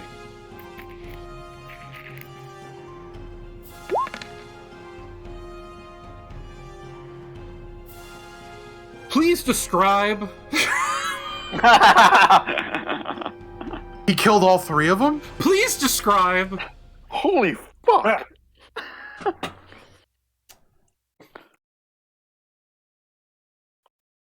Well, I have a little screen in my cockpit. Just, has a sensor in the mortar. Do you just read up me? on it, Blame this on the telling when misfortune of your everything's in range birth. and whatever. It goes off. I look over. I just kind of stare and go, you really don't know how to engage in warfare. Then I press the button signaling the turret to fire. And the mortar comes out, goes up, hits right behind the middle tank, and explodes. Little shrapnel bits going into... I believe with the tank, the fuel should be located on the back of it. Mm-hmm. In the middle one, hits that. Shrapnel flies off. Hits some poor unfortunate guy that's looking out the top of the tank on the bottom one. Just... Poor guy. And the top one just gets hit by shrapnel from the middle tank and goes up. Cooking its ammo. Oh yeah, it's cooking. Mm-hmm. Chain reaction. I don't know, guys. What do you think? I think that's a pro tag point. I think that's a pro. Yeah, point. yeah. Okay. You want to do anything with your movement and bonus? Yeah, I'm thinking. I mean, you kind of want to, open up that roof, right?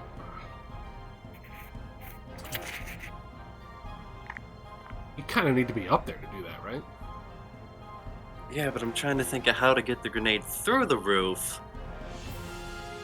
without also hitting myself. Yeah, that's a good question. If only you had some sort of tool strapped to your arm. Yeah, some sort of spiked weapon. Yeah. Yeah. That you could just sort of, like, use to stable your landing on the roof? Can't imagine what that would be. He probably doesn't have it.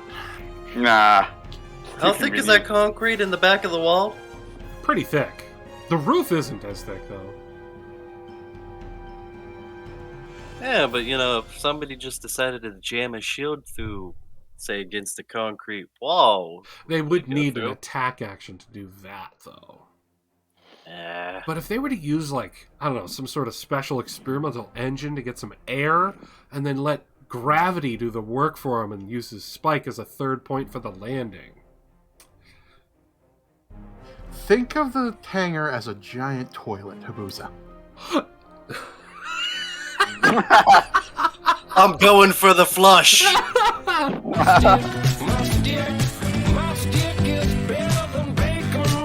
Oh, sweet baby Jesus. Oh my god. Don't let me die. What do you have to roll again? If I hit one, I'm dead. It's a D10, right? Yeah. You got Zudi doing this program for a reason, don't you? Yeah. Be an awful shame not to utilize that. Yeah, but what's Zudi's program really gonna do for me other than crunching numbers and tell me how I exploded? I don't know, man. I don't know. I'm just giving you the tethers, the little strings.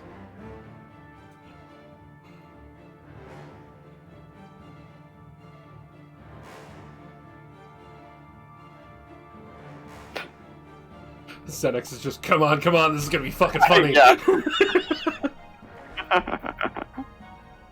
Well, I know. I'm going to have Zudi, if this turns out very shittily, immediately turn off the suit. At least everything pertaining to any energy going to the thrusters whatsoever.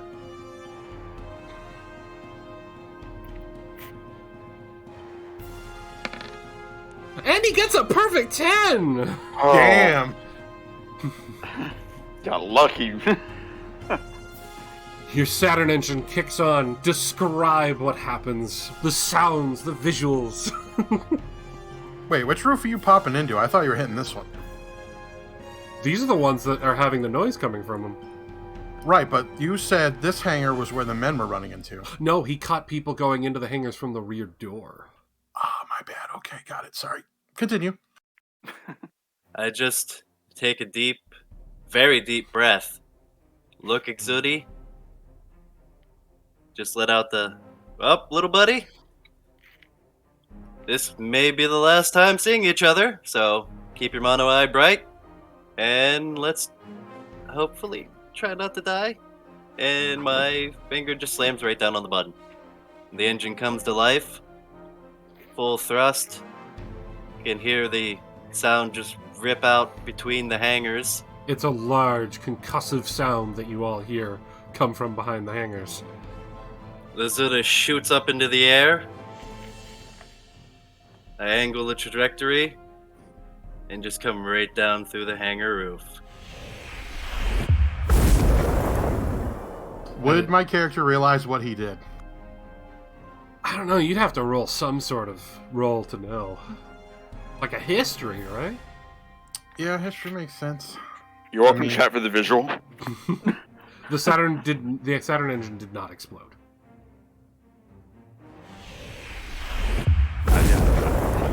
But that is the sound. Where's the? Yeah, exactly. I used history. He just utilized the Saturn engine. Well, congratulations, Private. You didn't die. So you come down. Are you trying to get inside or just crack it open with your spike? Crack it open, so I imagine just As you Land. land, your spike hits the roof and drags a big hole in it. And you actually slide over and land on the flat part, staring at this large opening as inside you see, at least in this one, Zaku 1. What can I do with a bonus action? Whatever you have that does a bonus action. Shit, my grenades are out of the option. Mm-hmm. Yeah, I assume grenades were just your normal attack roll. Or whatever your attack movement.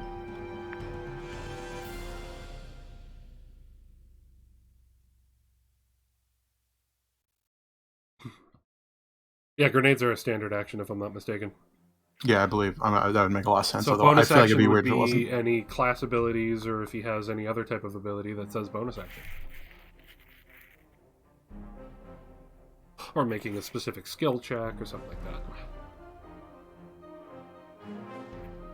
But you see that the mobile suit is not quite ready to launch. It's almost ready.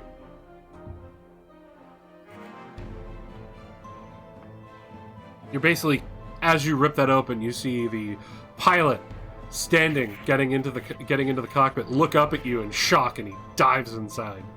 Oh, fuck! Fuck! That. Marston, you listening to me right now? Yeah. I'm going to need you to fire a cannon shot right through the hangar door. right side door. Trust me, That. it's going to be a big hassle. Please hit with everything you have. And it's Marston's turn. How convenient. How convenient. Oh. Damn, I can't zoom out. You said the right side? Yep, Yep, side. right door. So right there. Mm-hmm. Oh, I can definitely hit that.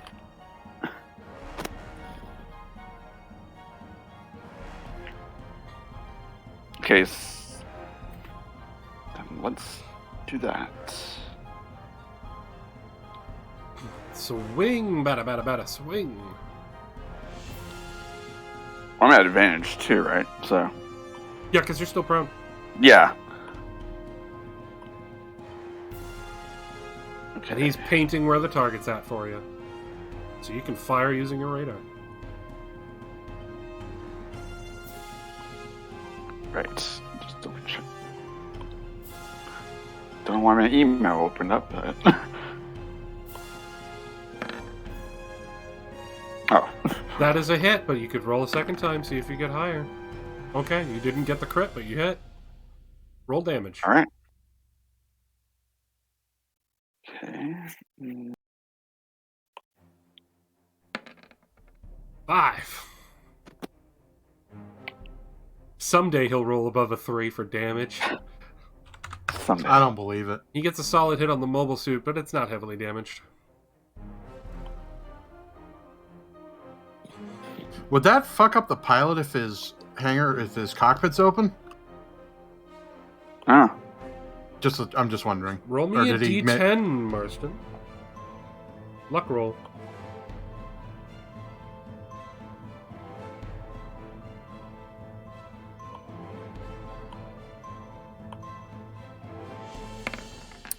Pilot's fine. God damn it. Pilot got the cockpit closed. Someday. Alright. Anything with your move action? Um. Try that combat roll again. Yeah, probably. Okay, so that was a.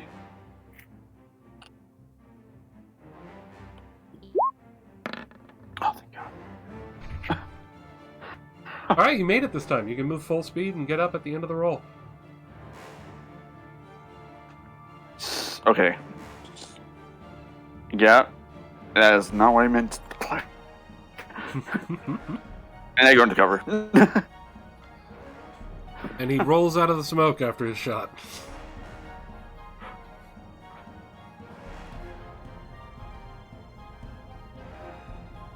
All right, that's it. Also, should remove your back pain icon. Yep, just Can click do on it. your token, and you have a little circle icon next to the gear. You can click on that. There you go. Okay, cool. All right, Kind of forgot about that. so that goes off. It's the mobile suit's turn.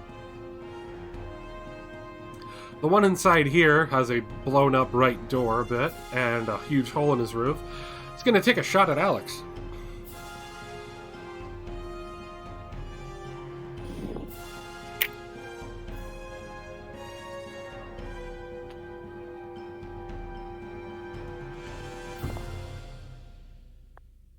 That is a 14. Miss. Alright, he misses you with his machine gun. Gonna use his movement to get the fuck out of this warehouse. Bust through the damaged door. 1, 2, 3, 4, 5. Yeah, he's gonna move right here.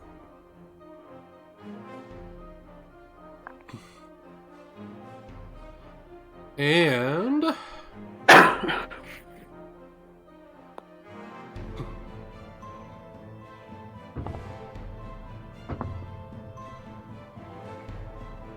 $16, Habuza? Hit directly on. Ooh, then that's a close call. Give me a roll to try to avoid as machine gun fire blasts through the roof behind you, trying to hit you with a sneak attack.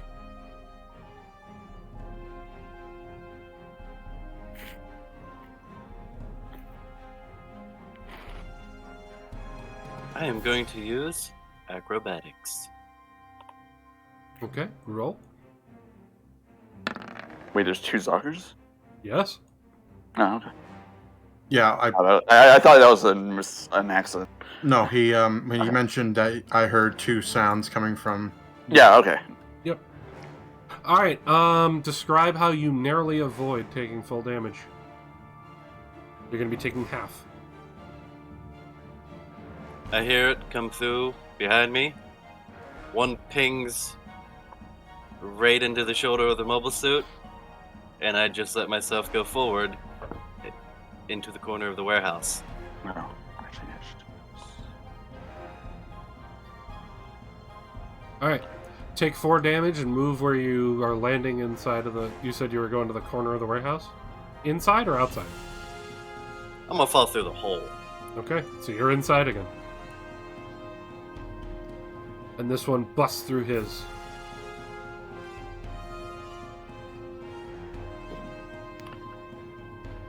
They don't make them like they used to.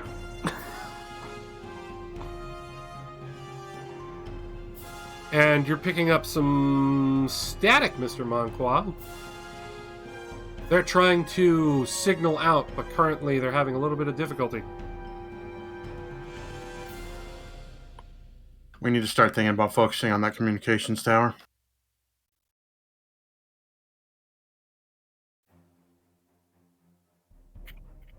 Roger. Do I have a hover truck left?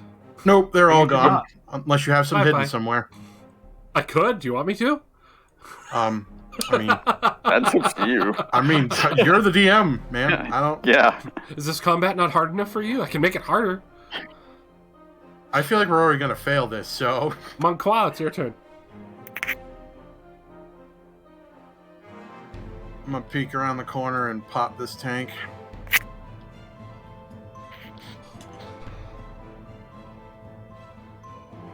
Just make sure. Oh yeah, that's fine.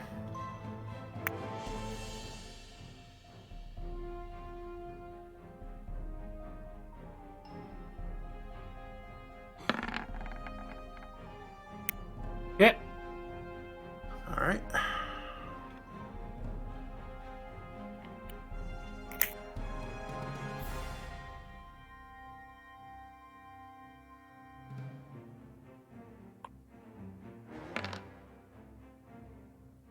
Nice, full damage. Very nice. Very nice.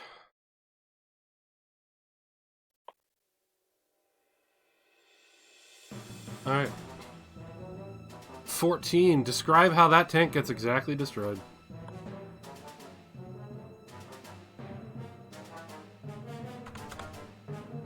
As I lean around the corner, my mono eye like flicked and zooms in on the tiny little window for the driver of the tank. And I just take a shot right at that window. Oh, fuck that. Take out the guy. crew. Yep. Good shot. Thanks. Anything else? At this point, nope, I'm gonna stay where I am. Okie dokie. It is the tank's turn. There's only 3 remaining. And there's 4 targets. 1 in smoke, 2 behind cover, and 1 inside a warehouse. Let's see who goes for who.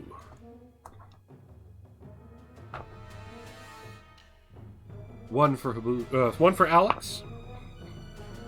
1 for Monqua. 1 for Marston. And another 1 for Monqua.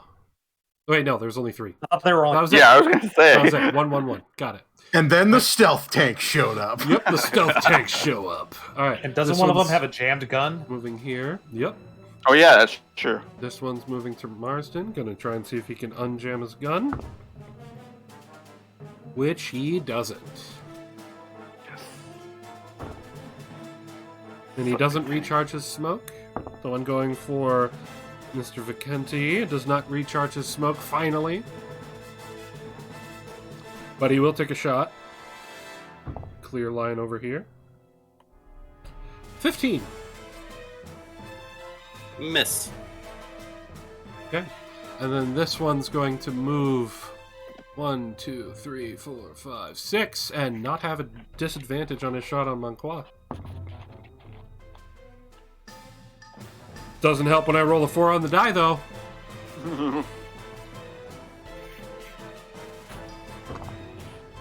He smokes.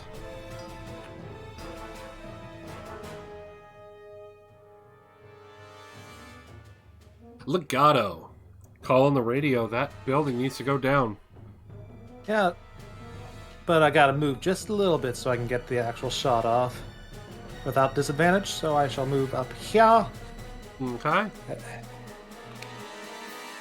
Just a question: are there like antennas and stuff? Could we like possibly not necessarily destroy the building, but fuck up the chance of it trying to be able to communicate outward, or is it more of a internal thing? More of an internal thing from what you're seeing. Okay, I was just trying to understand how it looks, and we could Yeah. go for a weak point. Yeah, this Okay. is not super long range communications, but somehow it's communicating to the front line. Okay, Time for the shoulder mounted cannon to make its debut.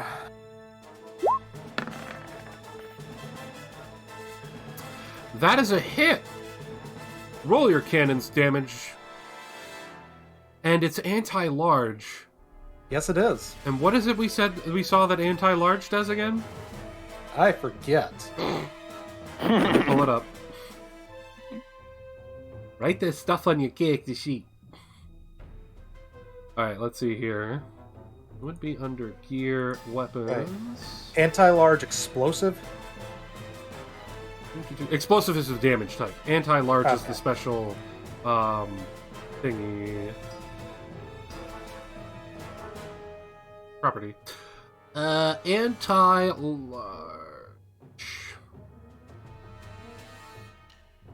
Double the damage. So roll your damage, multiply it by 2.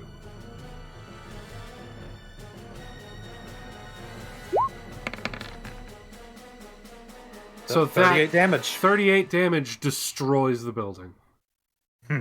wow. Nice. And that is one of your however many shots per full day. Yes, that is one of my 2 shots. Yep. If I might describe it, Go for it. Describe it.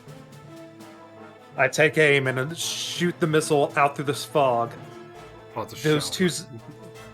shoot the shell out. Those two Zako right there, those two suckers, they see it, they see where it's aiming, and they both try to jump up and intercept it, but sadly they bump into each other and can't take the missile blast for them, so goes right into the building and blows the whole dang thing up. Mm-hmm.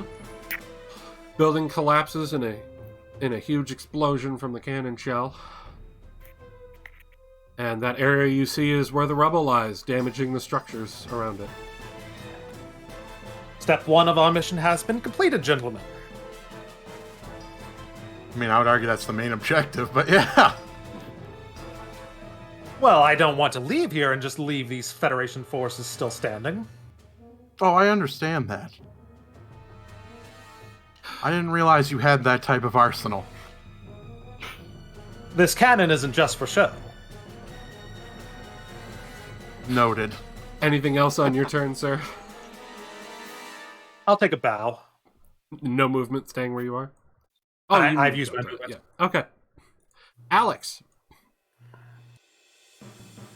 So this is all just rubble people can move through now, right? Difficult terrain, but yes. What about the edge of it? Difficult terrain.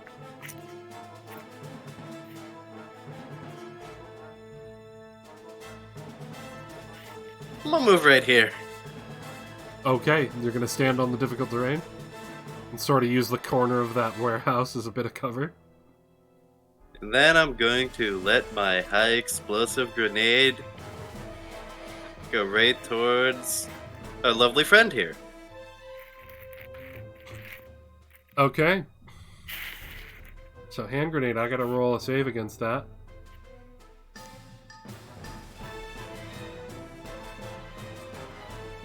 And we said the DC was 16. Yep, 16 DC. Oh, I did it wrong. It's actually 8 plus your engineering modifier plus your proficiency. If proficient in the demolition skill. So that would be 2, engineering modifiers 3, so 5. So the DC is actually 13. So I still didn't get close before, but... yeah, so it's just my engineer plus my proficiency, right? Yeah, so basically, it's your demolition skill plus 8 is the DC, not plus 11.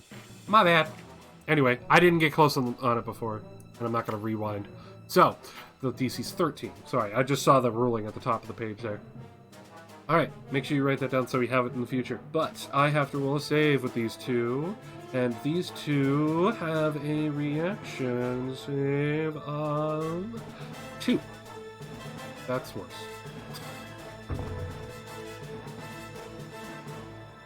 That's a 12, so this boy does not make his save. The other one rolled a 17 on the die, so he does. He'll only take half damage. Roll damage for me.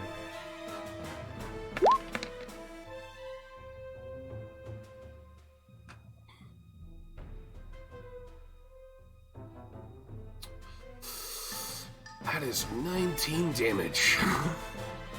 So half of that would be 9 damage on this one here who made his save. He's badly damaged. Wait, 19? I'm confused. He Did you only not rolled roll a 12. My chat did not roll down. Sorry. No, So he took it's 6. 12. Okay. Yeah, it's... Yeah, My 6 chat and didn't 12. roll down, so the last number I saw was 19. Okay, thank you. No. Alright, so 12 damage. So this one takes 6. Yeah. So he's damaged, not badly damaged. This one takes the full brunt of the 12. Describe how he dies. Well, I just know our good squad leader has issues with Zaku 1s. So I pulled the shield up, pointed towards the Zaku, and put that grenade dead center right in front of the cockpit. Alright. You take out the one that was damaged by the cannon, blasting him away. The other one manages to basically shield himself a bit and doesn't take full force of the explosion. But still gets hurt. Alright. That's the end of your turn?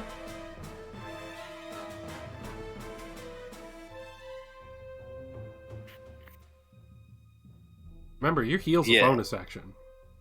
Yeah, I'm trying to figure that out.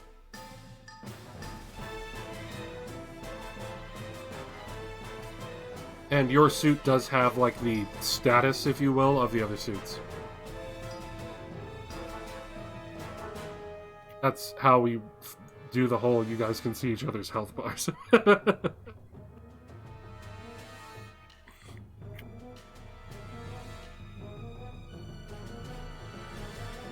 So if I do quick repair, and repair expert kicks in, making that a 3 plus half your engineer level.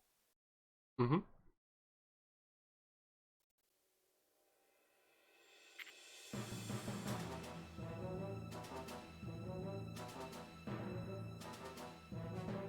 So if I'll use 1 point.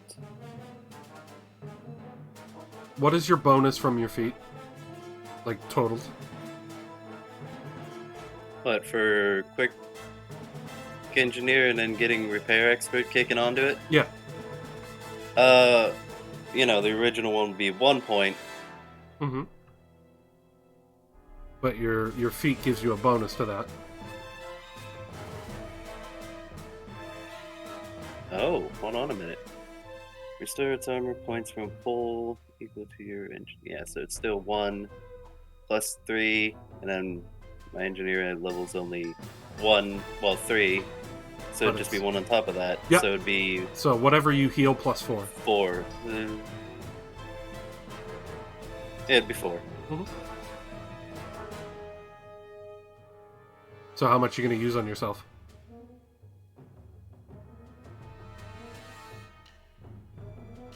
I use 2 points on myself. So you heal for 6? Yes. Okay.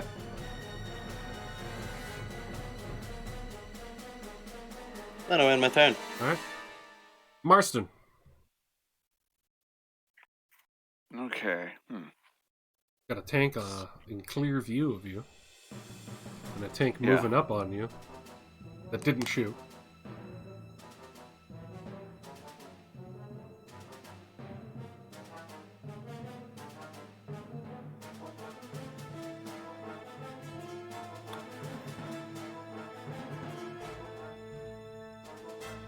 I'm gonna peek around the corner and try to take out this tank. Got it.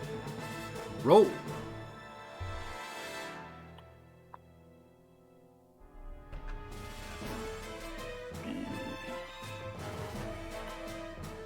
I will eventually memorize all this.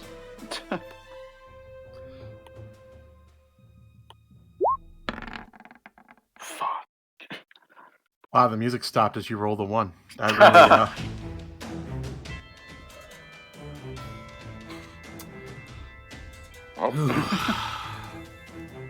Well, that's a nat 1 there, buddy. Time to have fun with that Alright. rule we rarely get to deal with. Critical failure on a roll of a 1 on an attack roll. If a ranged weapon, you jam 4. Attack roll. Did you not roll a 1 on that attack roll? I see a 1 on that attack roll. Oh, attack roll. Yeah, right. I keep thinking. I'm forgetting damage. Your gun is Shit. jammed for 3 turns.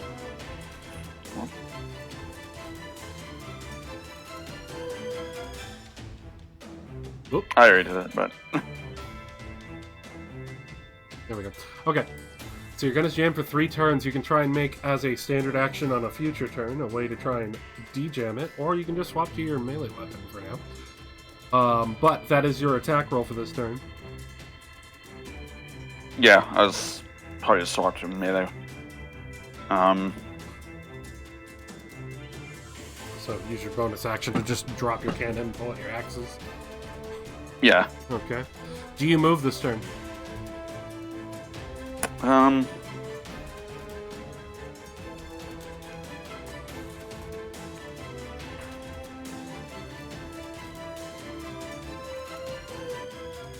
move further back. One space. That'll be it.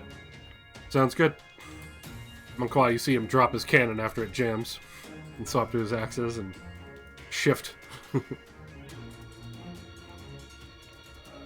having equipment trouble, Private? cannon jammed. I must have used it too many times.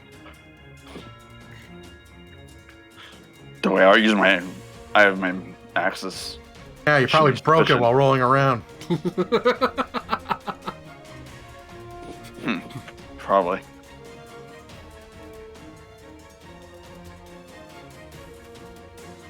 Alright.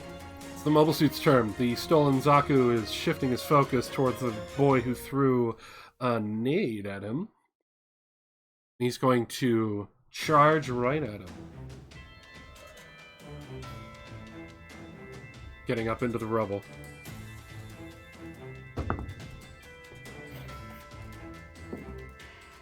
$21 to hit. Hit. The Zaku just charges right at you. His arm with his machine gun up to like kind of block him as he's charging in. Comes in with his heat hawk and slashes right down on you for 7 damage. Alright, I just healed that. I'm gonna remember this. Alex will remember that. Placid. Manqua. Alright, I'm going to swap my sword, and I'm going to move on up and lunge at the tank. Alright, you've got disadvantage on him because of his personal smoke.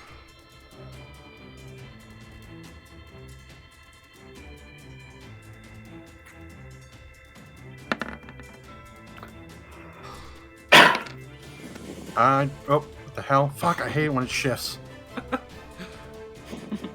Good thing that nat 1 was on the wrong die. Oh, don't worry, I'll be back on this one. Nope. See, told you. Alright, but you miss. Yep. You swing where you thought the tank was, but it's just slightly to the side.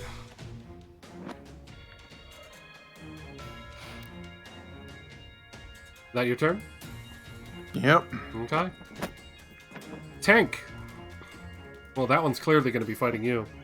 The others...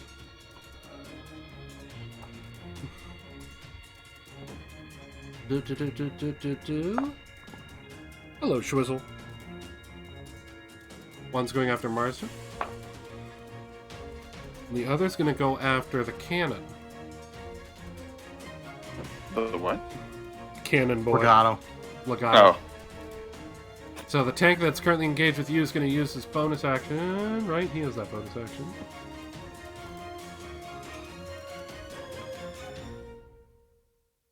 Yep, tank tread. Bonus action, disengage.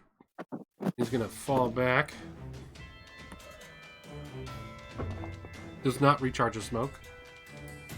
And take a shot at you. Manqua. With a 14! Nope. I'm sorry, Schwizzle. Try and relax. Ooh. Alright, so he missed. This boy's going after Marston. 1, 2, 3, 4, 5. Around the corner to get a clear shot and fires. 18. Hit.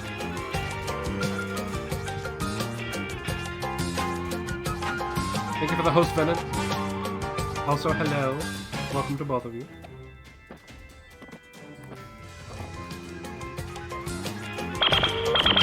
Thank you for the host, Wilson. Thank you for shouting out that one, George. No problem. Okay, so this cannon comes around the corner. This tank comes around the corner, aims its cannons down, and fires on you for 8.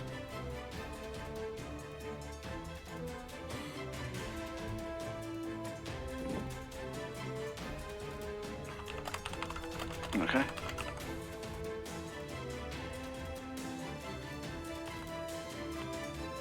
And the last tank turns and aims where Legato's at, It's jammed. but it does not unjam its cannon. I know, I was already rolling for that. So he's Oh, going to okay, move sorry. full speed and ram him. The heck? 19! That hits.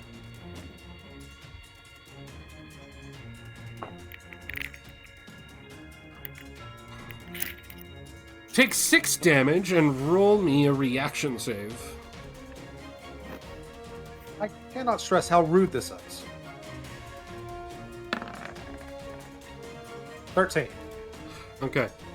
You don't lose your balance and fall over, but this dude just ram you in the kneecaps pretty hard.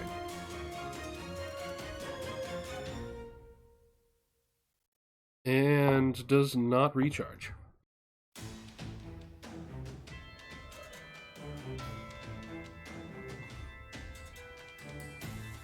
That is the end of the tank's turn. And real quick, I apparently have to be mean to Shrizzle. Neither of our voices is sexier. Shrizzle believes that both of us, Bio, are not sexy voices. You know what? I firmly believe that. Do you want to help me be mean to Shrizzle? She redeemed being mean to her. I don't know. It sounded like they were having a bad day. Why the fuck would you want to be mean to them? I don't know. But it certainly sounds like a really, really stupid thing to do. Agreed. Maybe if you weren't the one cleaning Venom's truck, you wouldn't have hurt your back. Just saying. I don't know why you have to be the man in the relationship. Yeah, what the hell, man? Down with the patriarchy. Fuck this shit. Exactly.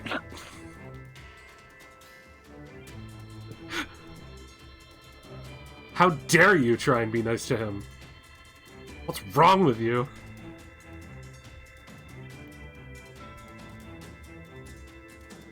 The fuck is going on here? You redeemed be mean to me. And that's what you get.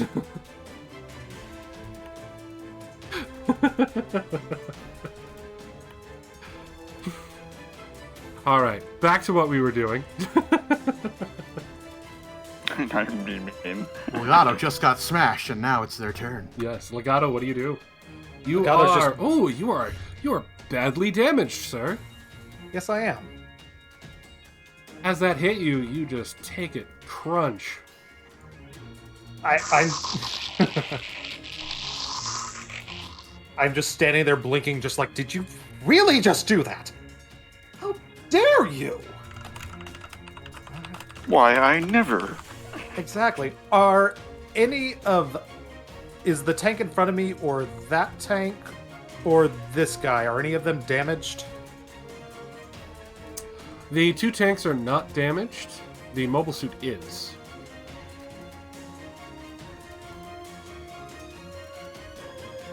I'm just going to sort of step away from this guy.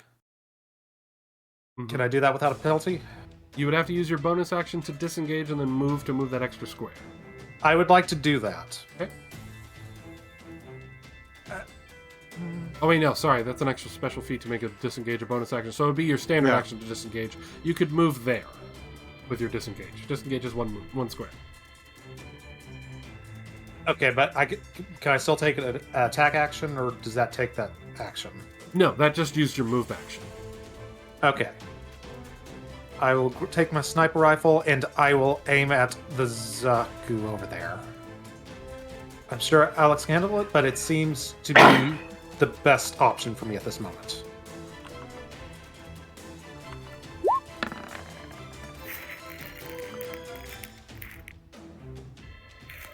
$18 hits. I'm using the sniper rifle, of course. And if that doesn't finish it off, I will use my D8 of bonus damage. Oh, how does that work? Because it's damage, you get a bonus damage? Because he's damaged already,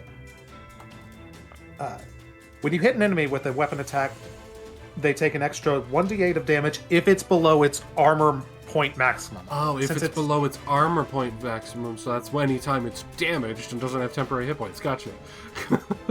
Yes, so 8 points of total damage to it. So next to 3 damage. He is still on his feet, but badly hurt. And that is my turn.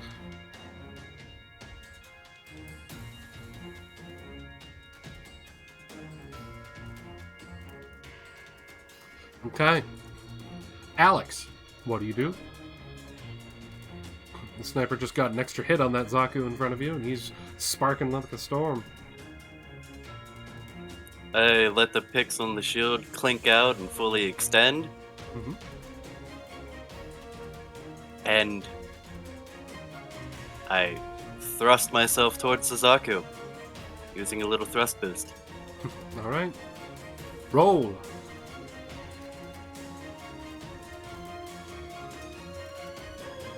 Are you hoping to stay in your position or, like, blast through him to get into the battlefield closer to the tanks? Oh, I'm gonna use him like a boogie board. Okay, roll to hit. Are you gonna drop kick him?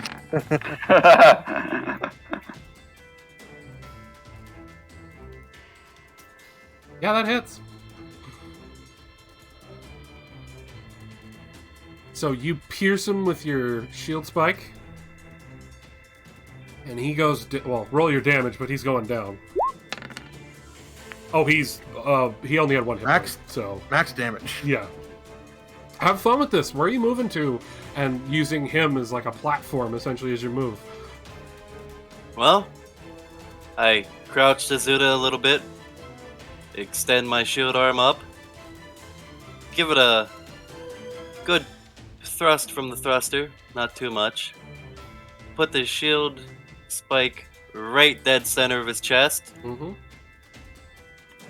Put my feet on his legs, and just slide out of the smoke a bit. It's not generating much smoke. It was mostly debris in there. But yeah. Alright, so where are you landing? No, I mean, it's a mobile suit, so I wouldn't go that far. Probably...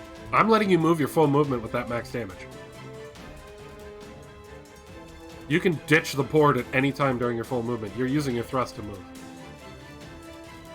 Where do you want to move?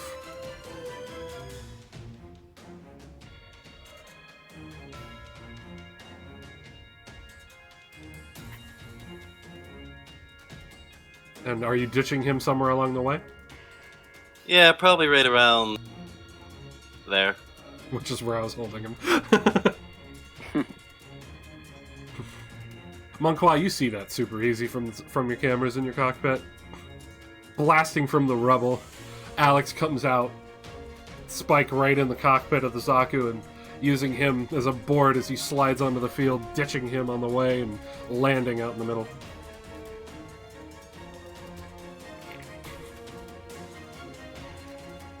I just am like, well, that happened. All right. At the end of your turn, I'm assuming. Or do you want to use the bonus action? I don't think I'll be able to reach with it.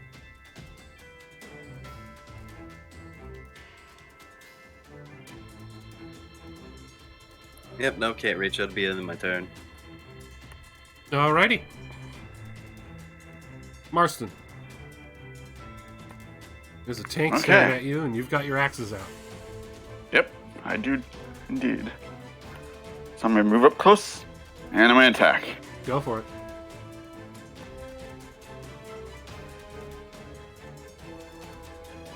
No. Right. Also, 2 more turns on your cannon, but at this point, you pretty much ditched it.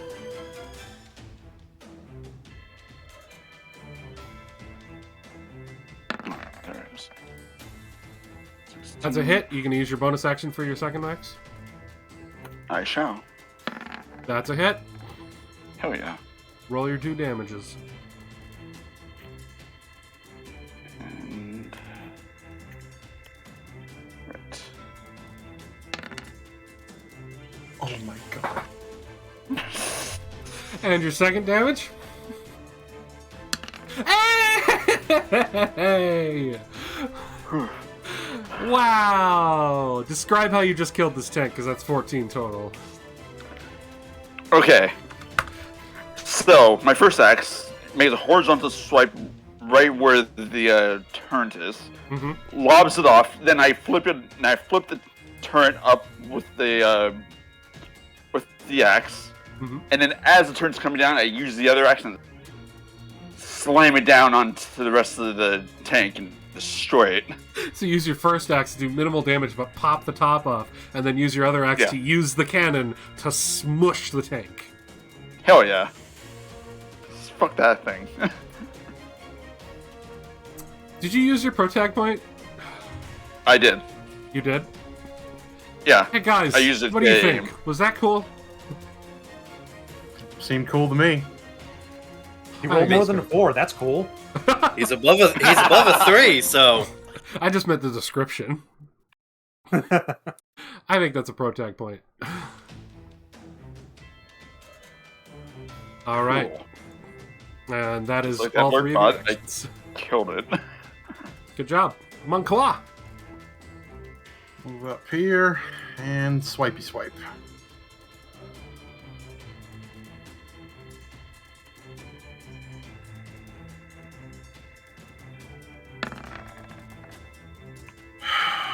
And I drop my sword. You don't have a protag point, do you? Nope, because apparently I wasn't cool enough.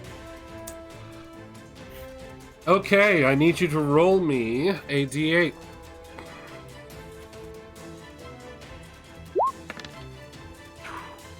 Ouch. Your sword goes flying off and lands over here. Just outside the wall. Ouch.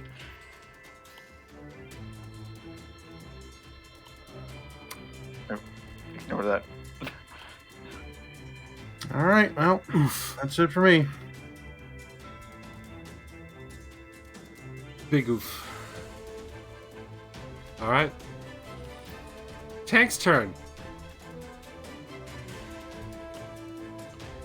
Well, the tank down by Legato is finally rearmed.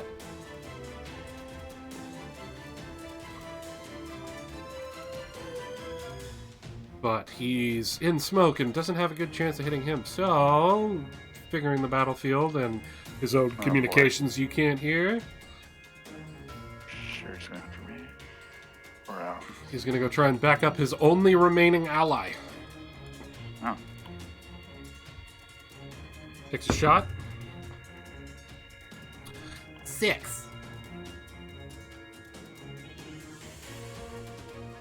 My dice are being a pain in my butt.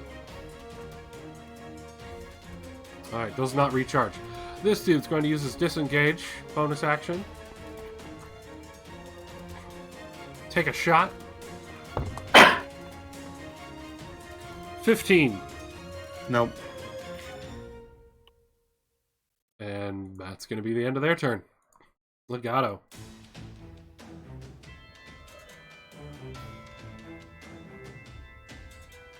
You're pretty badly damaged. I am. Am I still in the smoke here? Mm-hmm. I haven't forgotten about this jerk running into me. Just... What? No. Dare. I refuse to accept that this is something that can happen. From that position, you will have disadvantage due to the building. Dang. Okay. I was hoping I can skate by with that, so... You could leave the smoke. I can leave the smoke. I'll leave the smoke and hide behind this thing. Oh, no. It's not going to provide you cover, but yeah. Okay. Unless you go prone. Well, that's a hit. I want this thing to hurt. A lot. Roll your damage. 7. Sadly, not enough. Nope. Still. But he is now damaged.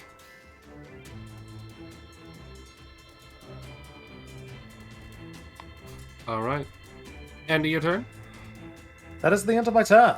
Okay. Almost out of ammo on your current mag. Yes, it is. Alex.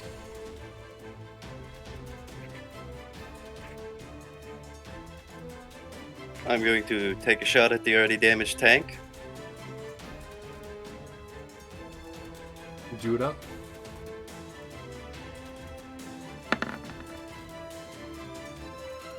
Yep.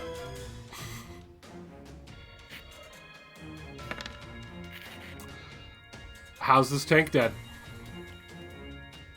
I can feel just the hate emanating off Legato towards this specific tank. So I make sure to perfectly line up the shot to where, since it's looking up towards Montcroix, I can see the canister of fuel in the back. But I also, in my mind, try to formulate where the crew is. So I put one right through the tank and let it travel through where the crew sit in the tank, leaving a fiery trail with the bullet. That tank is done.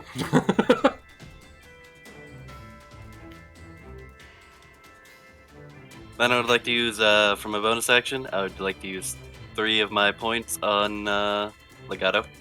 Okay, so he heals 7. Thank you. Correct. That puts you back above half.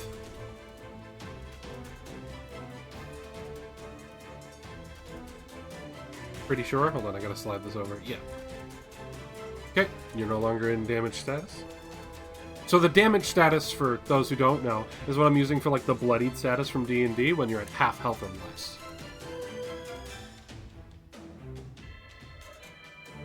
All right. And that is the end of your turn. Correct. All right, Marston. Going to move 5 spaces. There's not a whole lot I can do.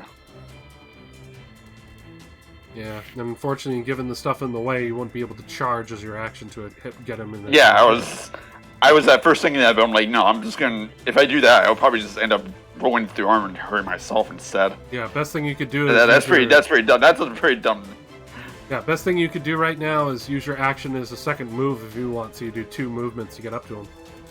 To be fair, charging through exploding ammo boxes would be pretty darn cool looking. To It charge, would, but needs to also be I already have a unobstructed. protag point. The charge needs you to be unobstructed, so... Plus, I already have a protag point, so it wouldn't earn me anything, really. But yeah, so you're gonna single move Okay. or double move? I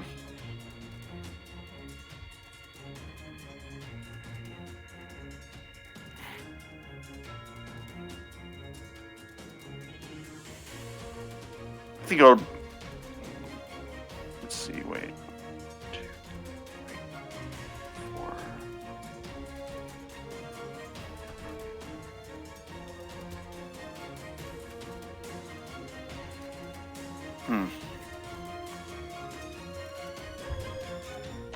When I moved, I had to move in a straight line for all 5, or. You're just doing a double movement. You can move however you want if you want to use your action as a second movement. Okay. So I'll use my action to move behind here for right now. And that'll be it, since I can't really do a whole lot else. So that's 1, 2, 3, 4. That's just your movement. You could still, if you want, use your action to move 5 more spaces. You can double move if you want. Entirely up to you. Sadly, your cannon jammed and is now... Yeah, otherwise they'd be taking a shot right. Yeah.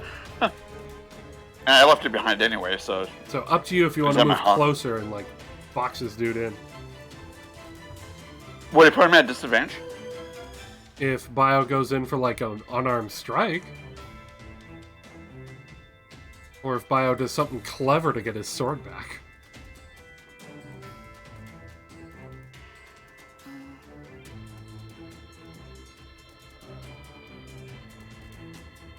Because you could move right up next to him. Yeah, I'll do that. Okay. Alright. Mr. Montcroix.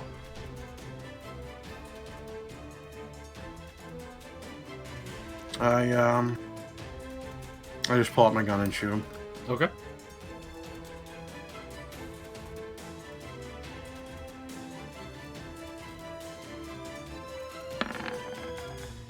Yeah.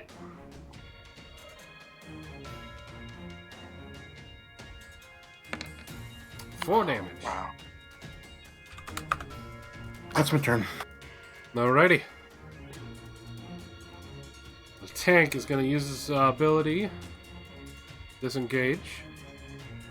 He has 2 targets on him. And no more friends. Well, no more friends fighting. There's still people on the base in the headquarters. Eeny, meeny, miny, mo. Odds is Marston. Well, I'll let you guys choose. Odds or evens. First one to shout out. Odds. Okay, odds is Marston. Evens is Montclair. Goes after Montclair.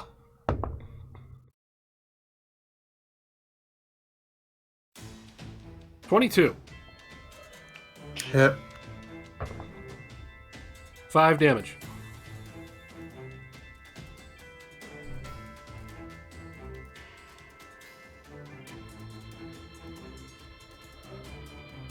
And he is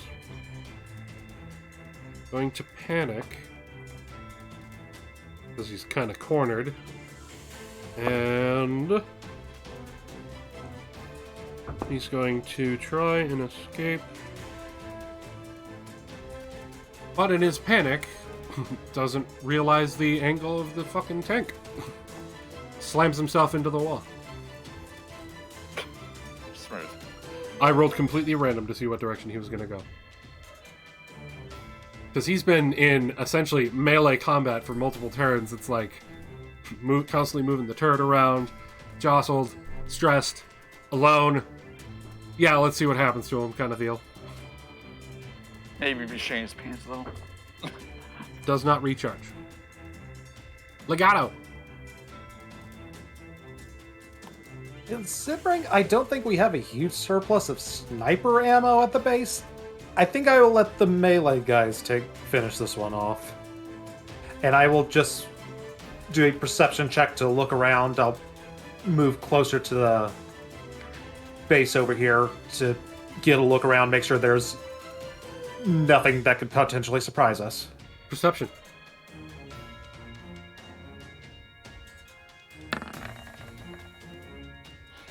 You see everyone in the jeeps, and they start to drive off. Okay, I'll shoot a missile pod. Okay. Oh wait, no, that probably took my perception. Probably took the standard action, didn't That it? took your bonus action. Oh, fantastic. Yeah. Let me get this straight. You're trying to... You missed. But you tried to fire a missile pod at fleeing unarmed soldiers. We don't want them to get back.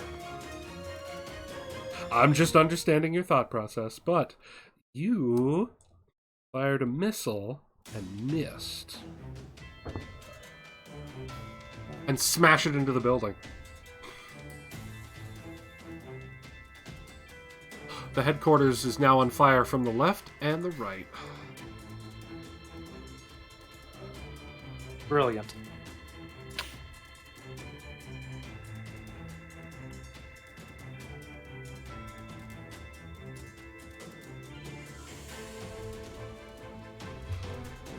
Okay. Alex. Considering they got that up there.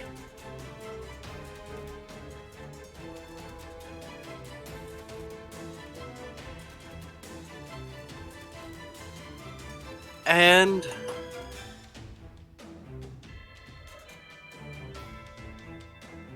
I wonder if they could hear that from this distance.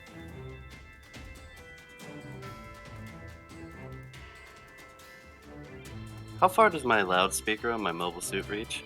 Far enough to hit those two.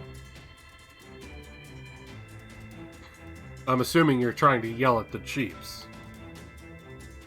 Yeah, I'm trying to yell at the Yeah, not a Jeeps. problem.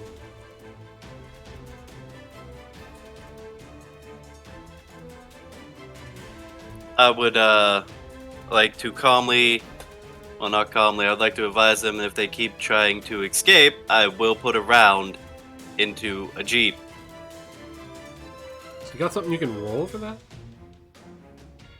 Intimidation or something? Persuasion?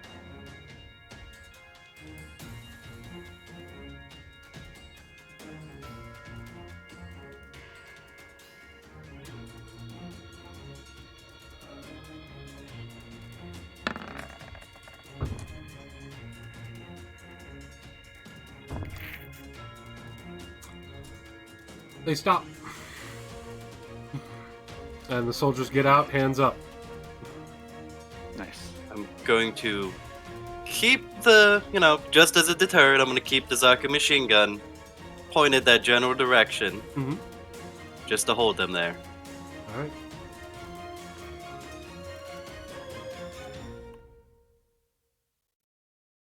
Marston. Obviously. I'm going to go up to the tank. And attack. Go for it.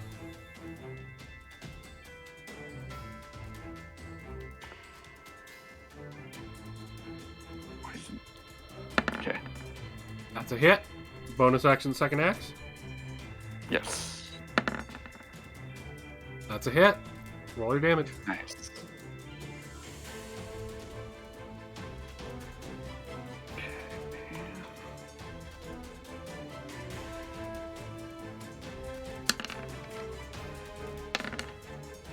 All right. How do you do the final blow? I simply use one of my axes on the tank, on the cannon itself to cut it off and slam into the front of it. Mm-hmm. And then I use the second axe to do a diagonal slice, right towards the from the back to the middle, bottom. All right. That tank is And destroy it. Obliterated. And that is the end of the combat. And you see Monquois' sword sort of sticking out of the ground right next to you. I grab it and go over to give it to him. Since I assume I can move freely now. Yeah, combat's over. Yeah. So I hand it back to him, and I mutter, probably shouldn't lose this anymore. It looks like you're gonna need it later. I take the sword from him. I say nothing. I just move away. Aw. Ruined his pride. Good job. You managed to not destroy And any I of fall? the supplies. And I follow suit. You managed to destroy none of the supplies. But you did take out the communications tower, and the headquarters is going to burn down real quick. Oops.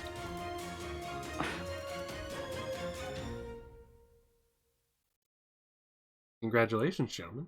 Mission accomplished.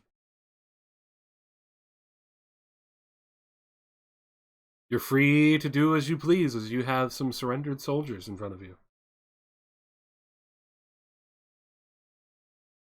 So, squad leader, what do you want me to do with these guys?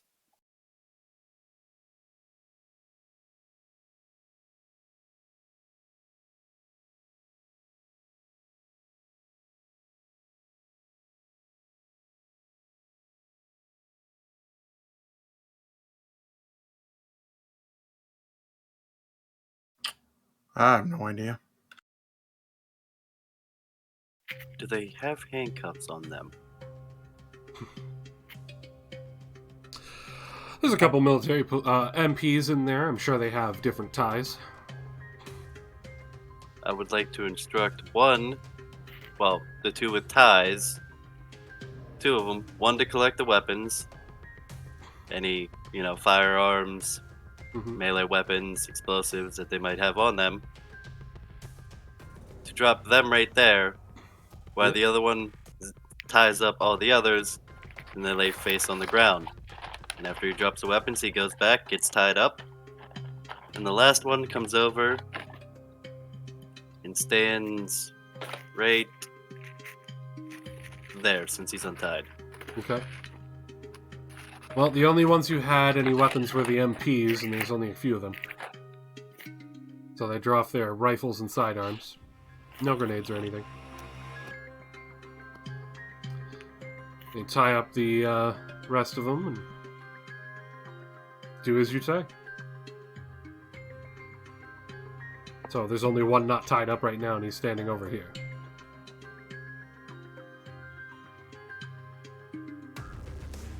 Still has his hands up. Legato, do me a favor and keep an eye on that one. I can do that. You guys are free to move if you want to move the other 2 units closer. The first thing I do is I go collect my freaking gun, cannon, Mm-hmm. and then I move closer.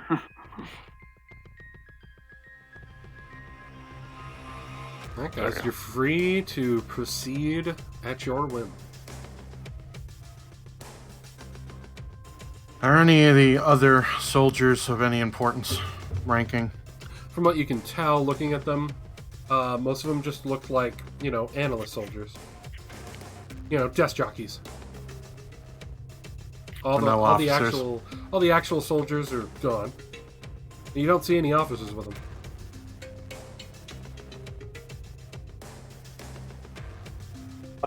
Did you call for any backup?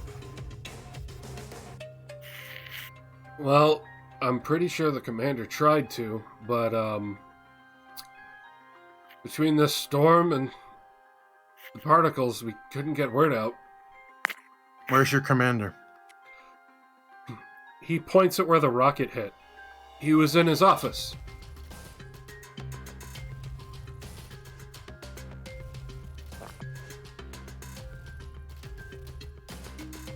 Are there any other influential military people in that building whatsoever other than your commander? The only other officers we had were our 2 mobile suit pilots, our leader of the air team, who has not returned back from the front, Yeah, and I our don't communications expect officer, who's yeah, and he looks over at the rubble from the cannon shell. The only other officer we had left last night. Where did he leave to? I don't know. He took a Medea. What was his name?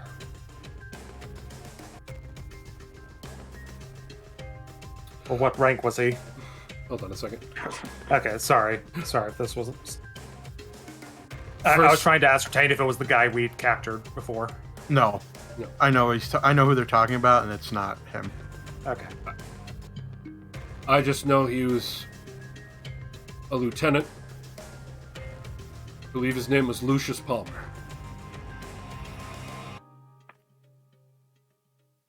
I'm assuming that name doesn't ring any bells whatsoever. Nope. Okay.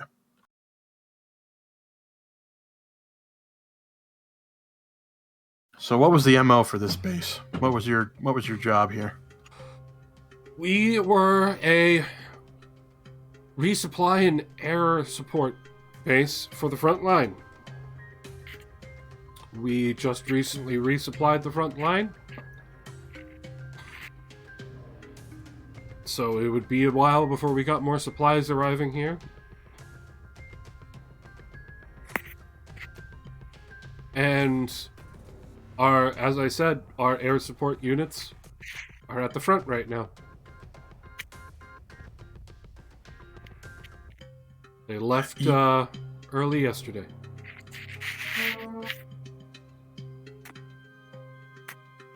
As the storm was rolling in.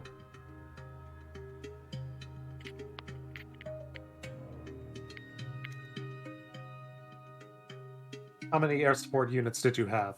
Just trying to determine if yesterday's that the squad took care of was their only air support.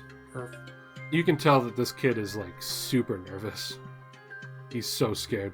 From what you can see of the survivors, the 3 MPs that are still alive are like an older gentleman and 2 basically teenagers. The one you're talking to is one of the teenagers.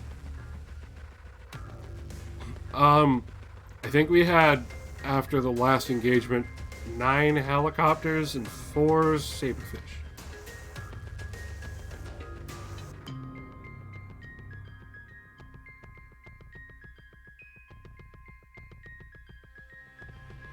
Are there any other bases in the area? Not that I'm aware of.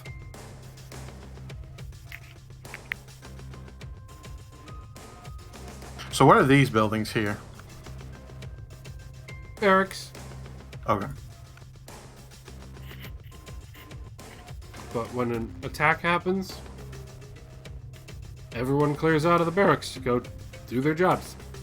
Yeah. And he just sort of like looks over the battlefield.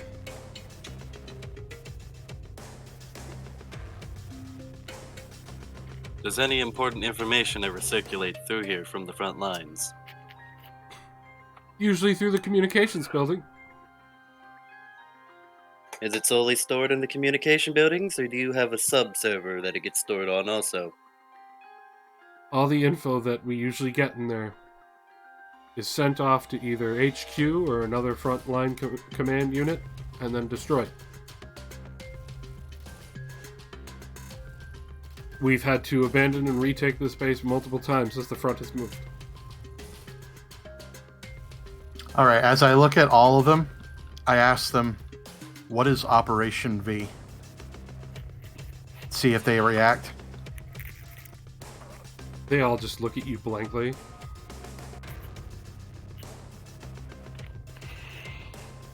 I don't know what that is, sir.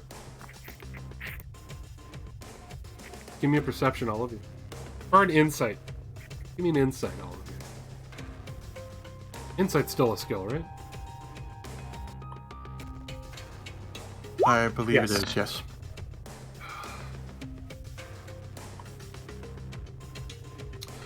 That is a no from Legato. He doesn't even know what you're talking about right now.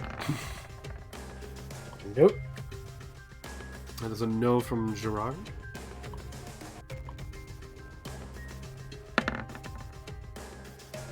That is a no from Alex.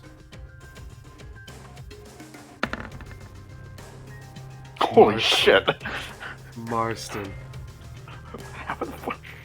In the group of unarmed death jockeys, if you will, is a young woman. When that was said, she can't help but hold back her fear and starts crying. That commander, that woman over there, or squad leader, that woman over there, I think she might know something. Fair enough. I get out of my mobile suit. The MP, who's still not tied, hand still up, just goes, "Please do not harm them. They're unarmed." As long as you cooperate, no one will get hurt.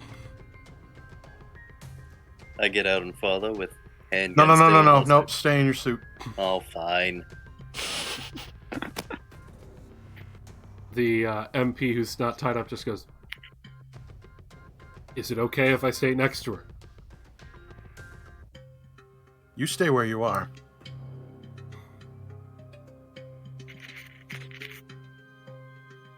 I then take off my helmet and do my sexy hair flick that I always do. I walk towards the woman. Please don't hurt me. As long as you cooperate, no harm will come to you. I promise. I'm just a civilian analyst. Why, when I mentioned Operation V, that you reacted? What do you know about it? She looks up the MP and looks around to the others and just goes, "I'm not military.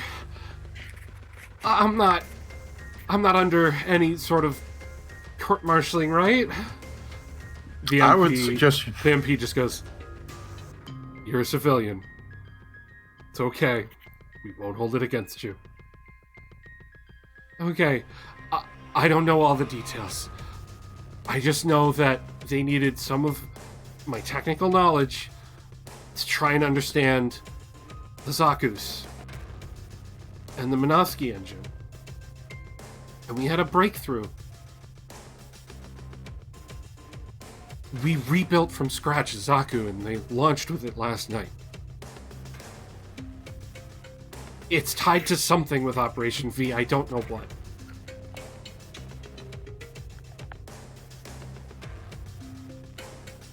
So you were there at the construction site?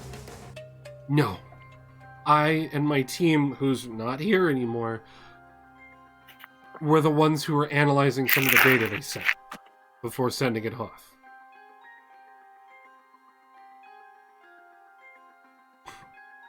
And she starts staring at the ground. I was supposed to still be in the hangar.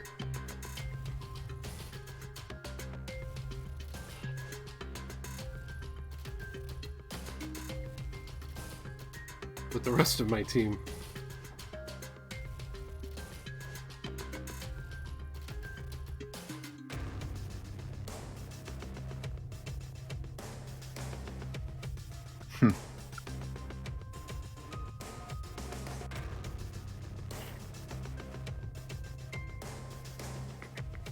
Shame. I was really hoping for more. She flinches.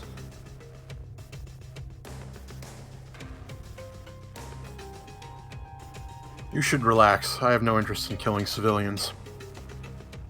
I just want to go home now. In time you will.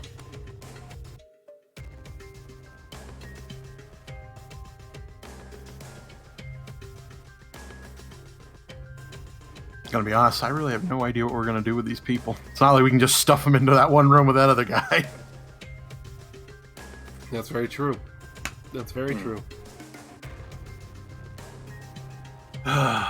Someone will come and check on this place. You do know that at some point they're supposed to get more supplies delivered here, right? Well, after we attack it, I doubt they're gonna use it. The space is compromised. Yeah, but that still means someone's going to be coming by at some point. Alright. Who knows when that is?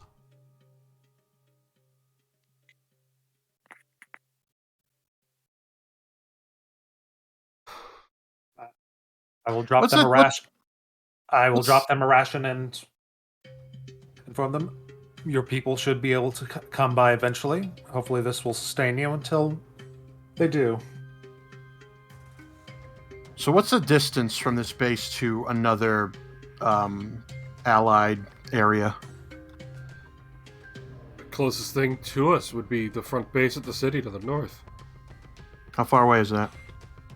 A few days. At least by jeep.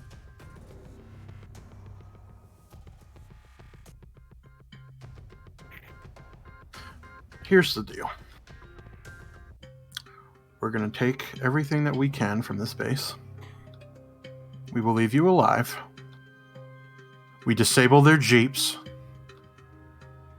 And then when we are gone, you can free yourselves. Is that understood? May I make a suggestion? You wish to make a suggestion? I'm young. So is the other MP. We were conscripted.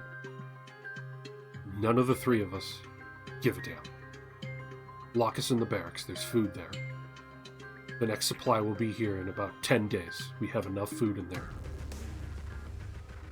There's no communication system in the barracks. Fine.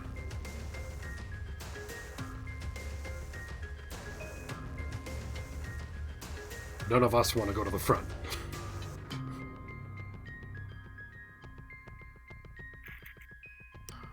Alright. You realize that basically this is just logistics people. Yeah. These are like your truckers and things like that. None of these people are real, actual soldiers. Alright. So I'm going to probably take that guy's suggestion. I'm going to have them all get up and move to the barracks, and then I will lock them in. The old man walks up to you and just, "Thank you, son. You've been nicer than the officers I've met in this military." And he shifts his hip towards you and goes, "There's the keys." He's tied up, so he can't hand it to you. Alright, I take the keys off him. Two kids didn't have keys. I check them anyway. They don't have keys. Okay. Does the civilian have any keys? Nope. Okay. Are there any other communication devices that they may have? You find one of them has, like, a small comm unit. Like their personal comm unit. I'll be taking that. Okay.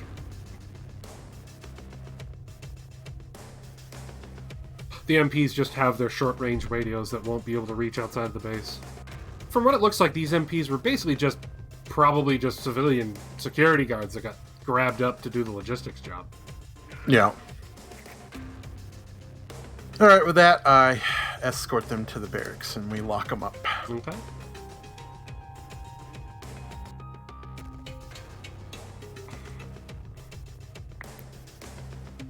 And you take your time grabbing what you can for supplies. Not a lot. A lot of these crates just have bits of ammo left behind for normal base function. A lot of them are empty and waiting the next supply to refill them. Yeah. I will give you all the numbers of what you get for supplies off stream. Okay. All right. But you'll be easily able to grab them up into probably 2 of those crates and bring them back to the base. I'm going to search for any special items, like perhaps mobile suit parts or something that could be a little more significant than typical ammo.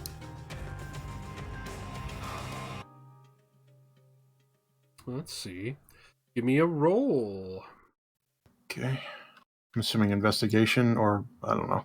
Investigation or salvage. I can help a salvage. Let's see. When my salvage is better than investigation. Okay.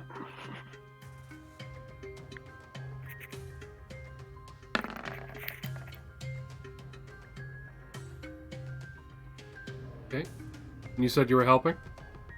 Yeah. Oof. I'm helping! So much help. I would like to help as well.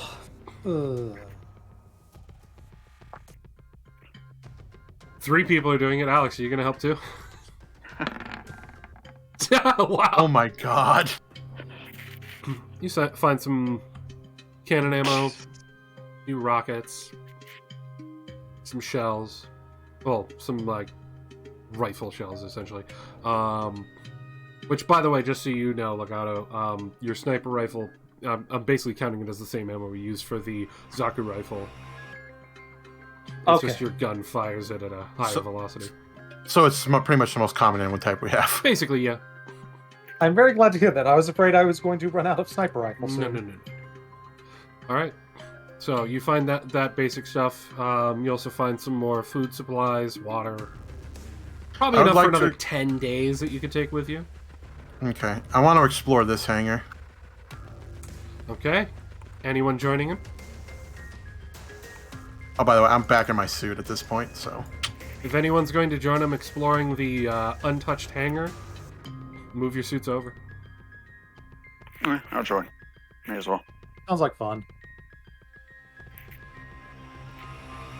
So basically, I explained to them that this is where I saw the modified Zaku come out of. I want to see if there's anything that can give us some clues about it. Alright, if you guys want to split up and check out this hangar using investigation, salvage, whatever you can think of for finding different types of info or supplies, go for it.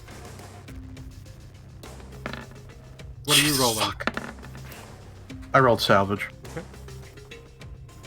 Legato, what did you roll? Yes, finally. Sorry, go ahead. He rolled a 10. Yeah, but what was he rolling? It was salvage. Okay. Oh, yeah. I was rolling salvage. Salvage, alright. You find spare arm and leg of a Zaku, Nice. as well as a spare machine gun. More importantly, what color? Does it look cool? It's not painted. Bang. So it's green, basically. I'm gonna see if I'm gonna look for any documentation. Hopefully, maybe there might be something about it. I wasn't sure if Alex had done his roll yet. Oh, okay. Did he do it? No, he has not. I'm trying to think of what I want to roll. I already hit salvage up. Well, he just explained to you that the night before this is where they had the Zaku, and you just learned that they built the Zaku themselves. It's especially modified. It's not standard. I'm trying to think if perception would actually play any part here. Maybe. If you tell me what it is you're trying to look for.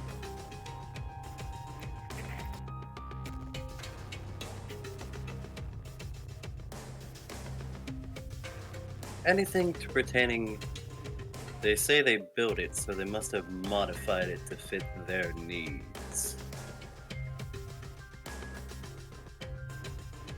So basically anything that would show... So like blueprints, paperwork, notes, a computer. Yeah. Okay. And that is a 13. There's a lot of paperwork just scattered about from the fact that these doors have been open. Not seeing anything standing out, but you do see there's a staircase that leads up to like an office upstairs.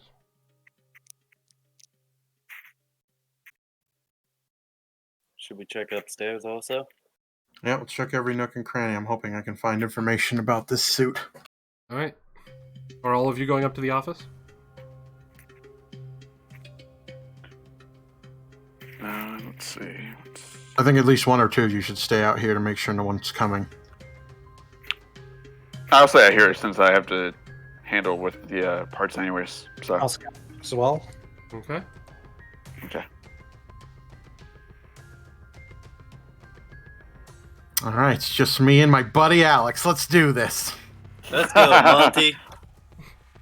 He only threatened his life a moment ago, but anyway. All right. Well, the you funny go thing into is Alex doesn't even know about it. Yeah. You go into the office, and there's a computer at the desk in the back. There's a filing cabinet, and there's like a big, one of those angled tables you would put like blueprints on. Who wants to roll what to check what? I'll check the blueprint table.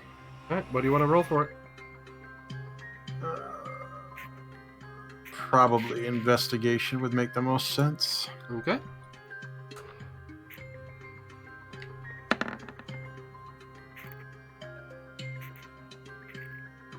You find on the table there's a drawer underneath it. A large, wide drawer, about as wide as the table. You open it up and you find what says V1 schematics. And it looks All like right. Zaku 2. Pretty much the Zaku that I sort of saw. Could be. If that was the V1. Right. Well, I put it on the blueprint table and look at it more thoroughly. You put it on the blueprint table and do me a favor. Alex, are you close enough to see it as well? Most likely, I'm probably standing between him and the desk with the computer. I'm not deliberately hiding anything, so... Yeah. I just was wondering if he would be looking over when you pull that out. Both of you give me perception.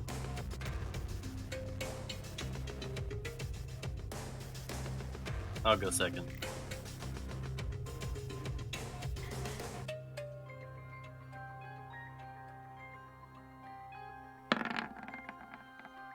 Damn.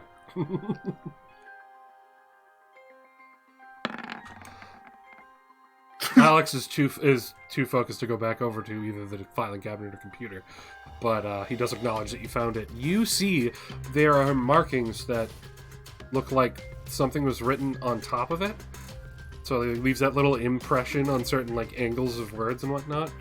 Yep. So this might not be the latest version of it, but it does give you a little bit of clue, as it shows like reinforcements to joints. Notes on the Minovsky engine. You can definitely tell they've cracked the code on that one.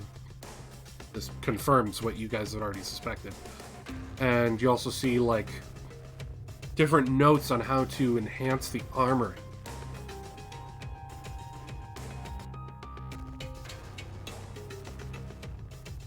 Interesting.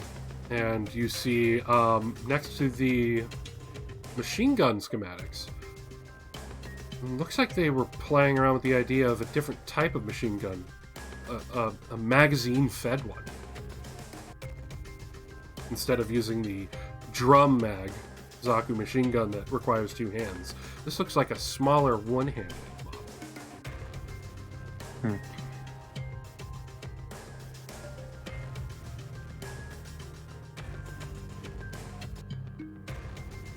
Alright, I take note of it and I roll up the blueprints, and I'm gonna take it with me. Cool. All right, Alex, what are you checking over there? I'm gonna sit down at the computer and see if I can get anything from it. All right. Give me your roll. Nope. The computer is fried.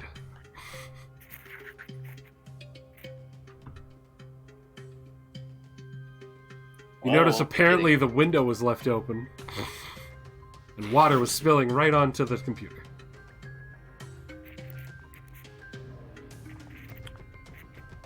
Well, I mean, I didn't expect the phase to be the sharpest knives in the drawer.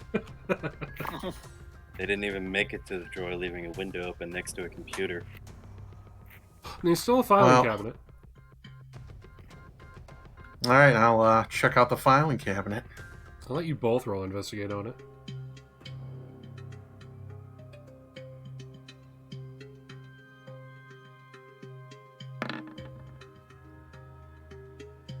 Beautiful.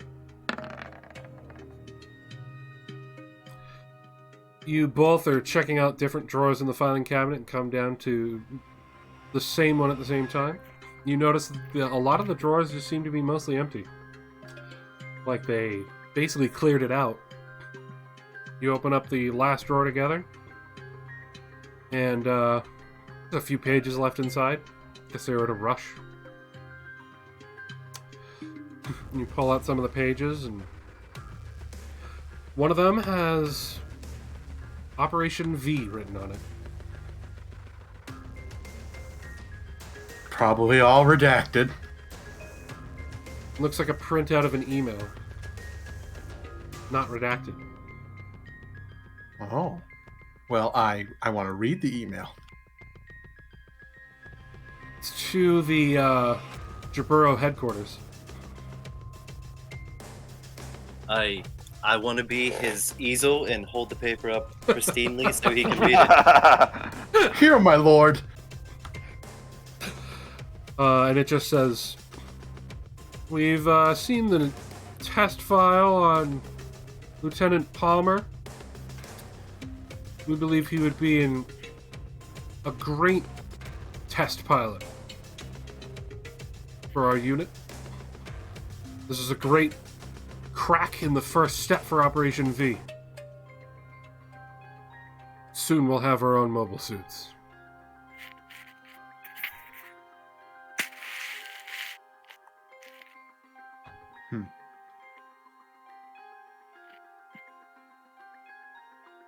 Sounds like the Federation have more things than we realize. Also sounds like they finally found their ace in the hole. Can't imagine what that would be.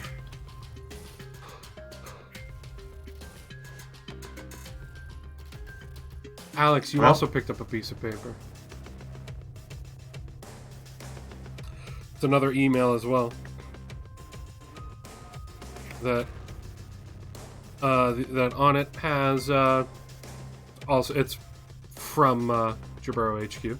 The other one was to Jaburo HQ. And this one just says, it's an older email. It just has on it,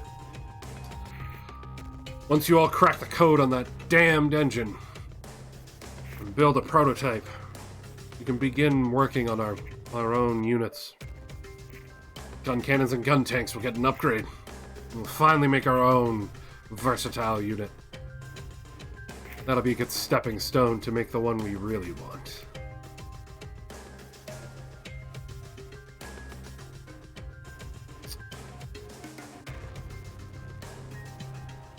So they're looking even farther beyond than just a Zaku or a Zaku 2. Well, I suspect all they really cared about was the engine. Now that they have a power source, they can pretty much do whatever the hell they want with it.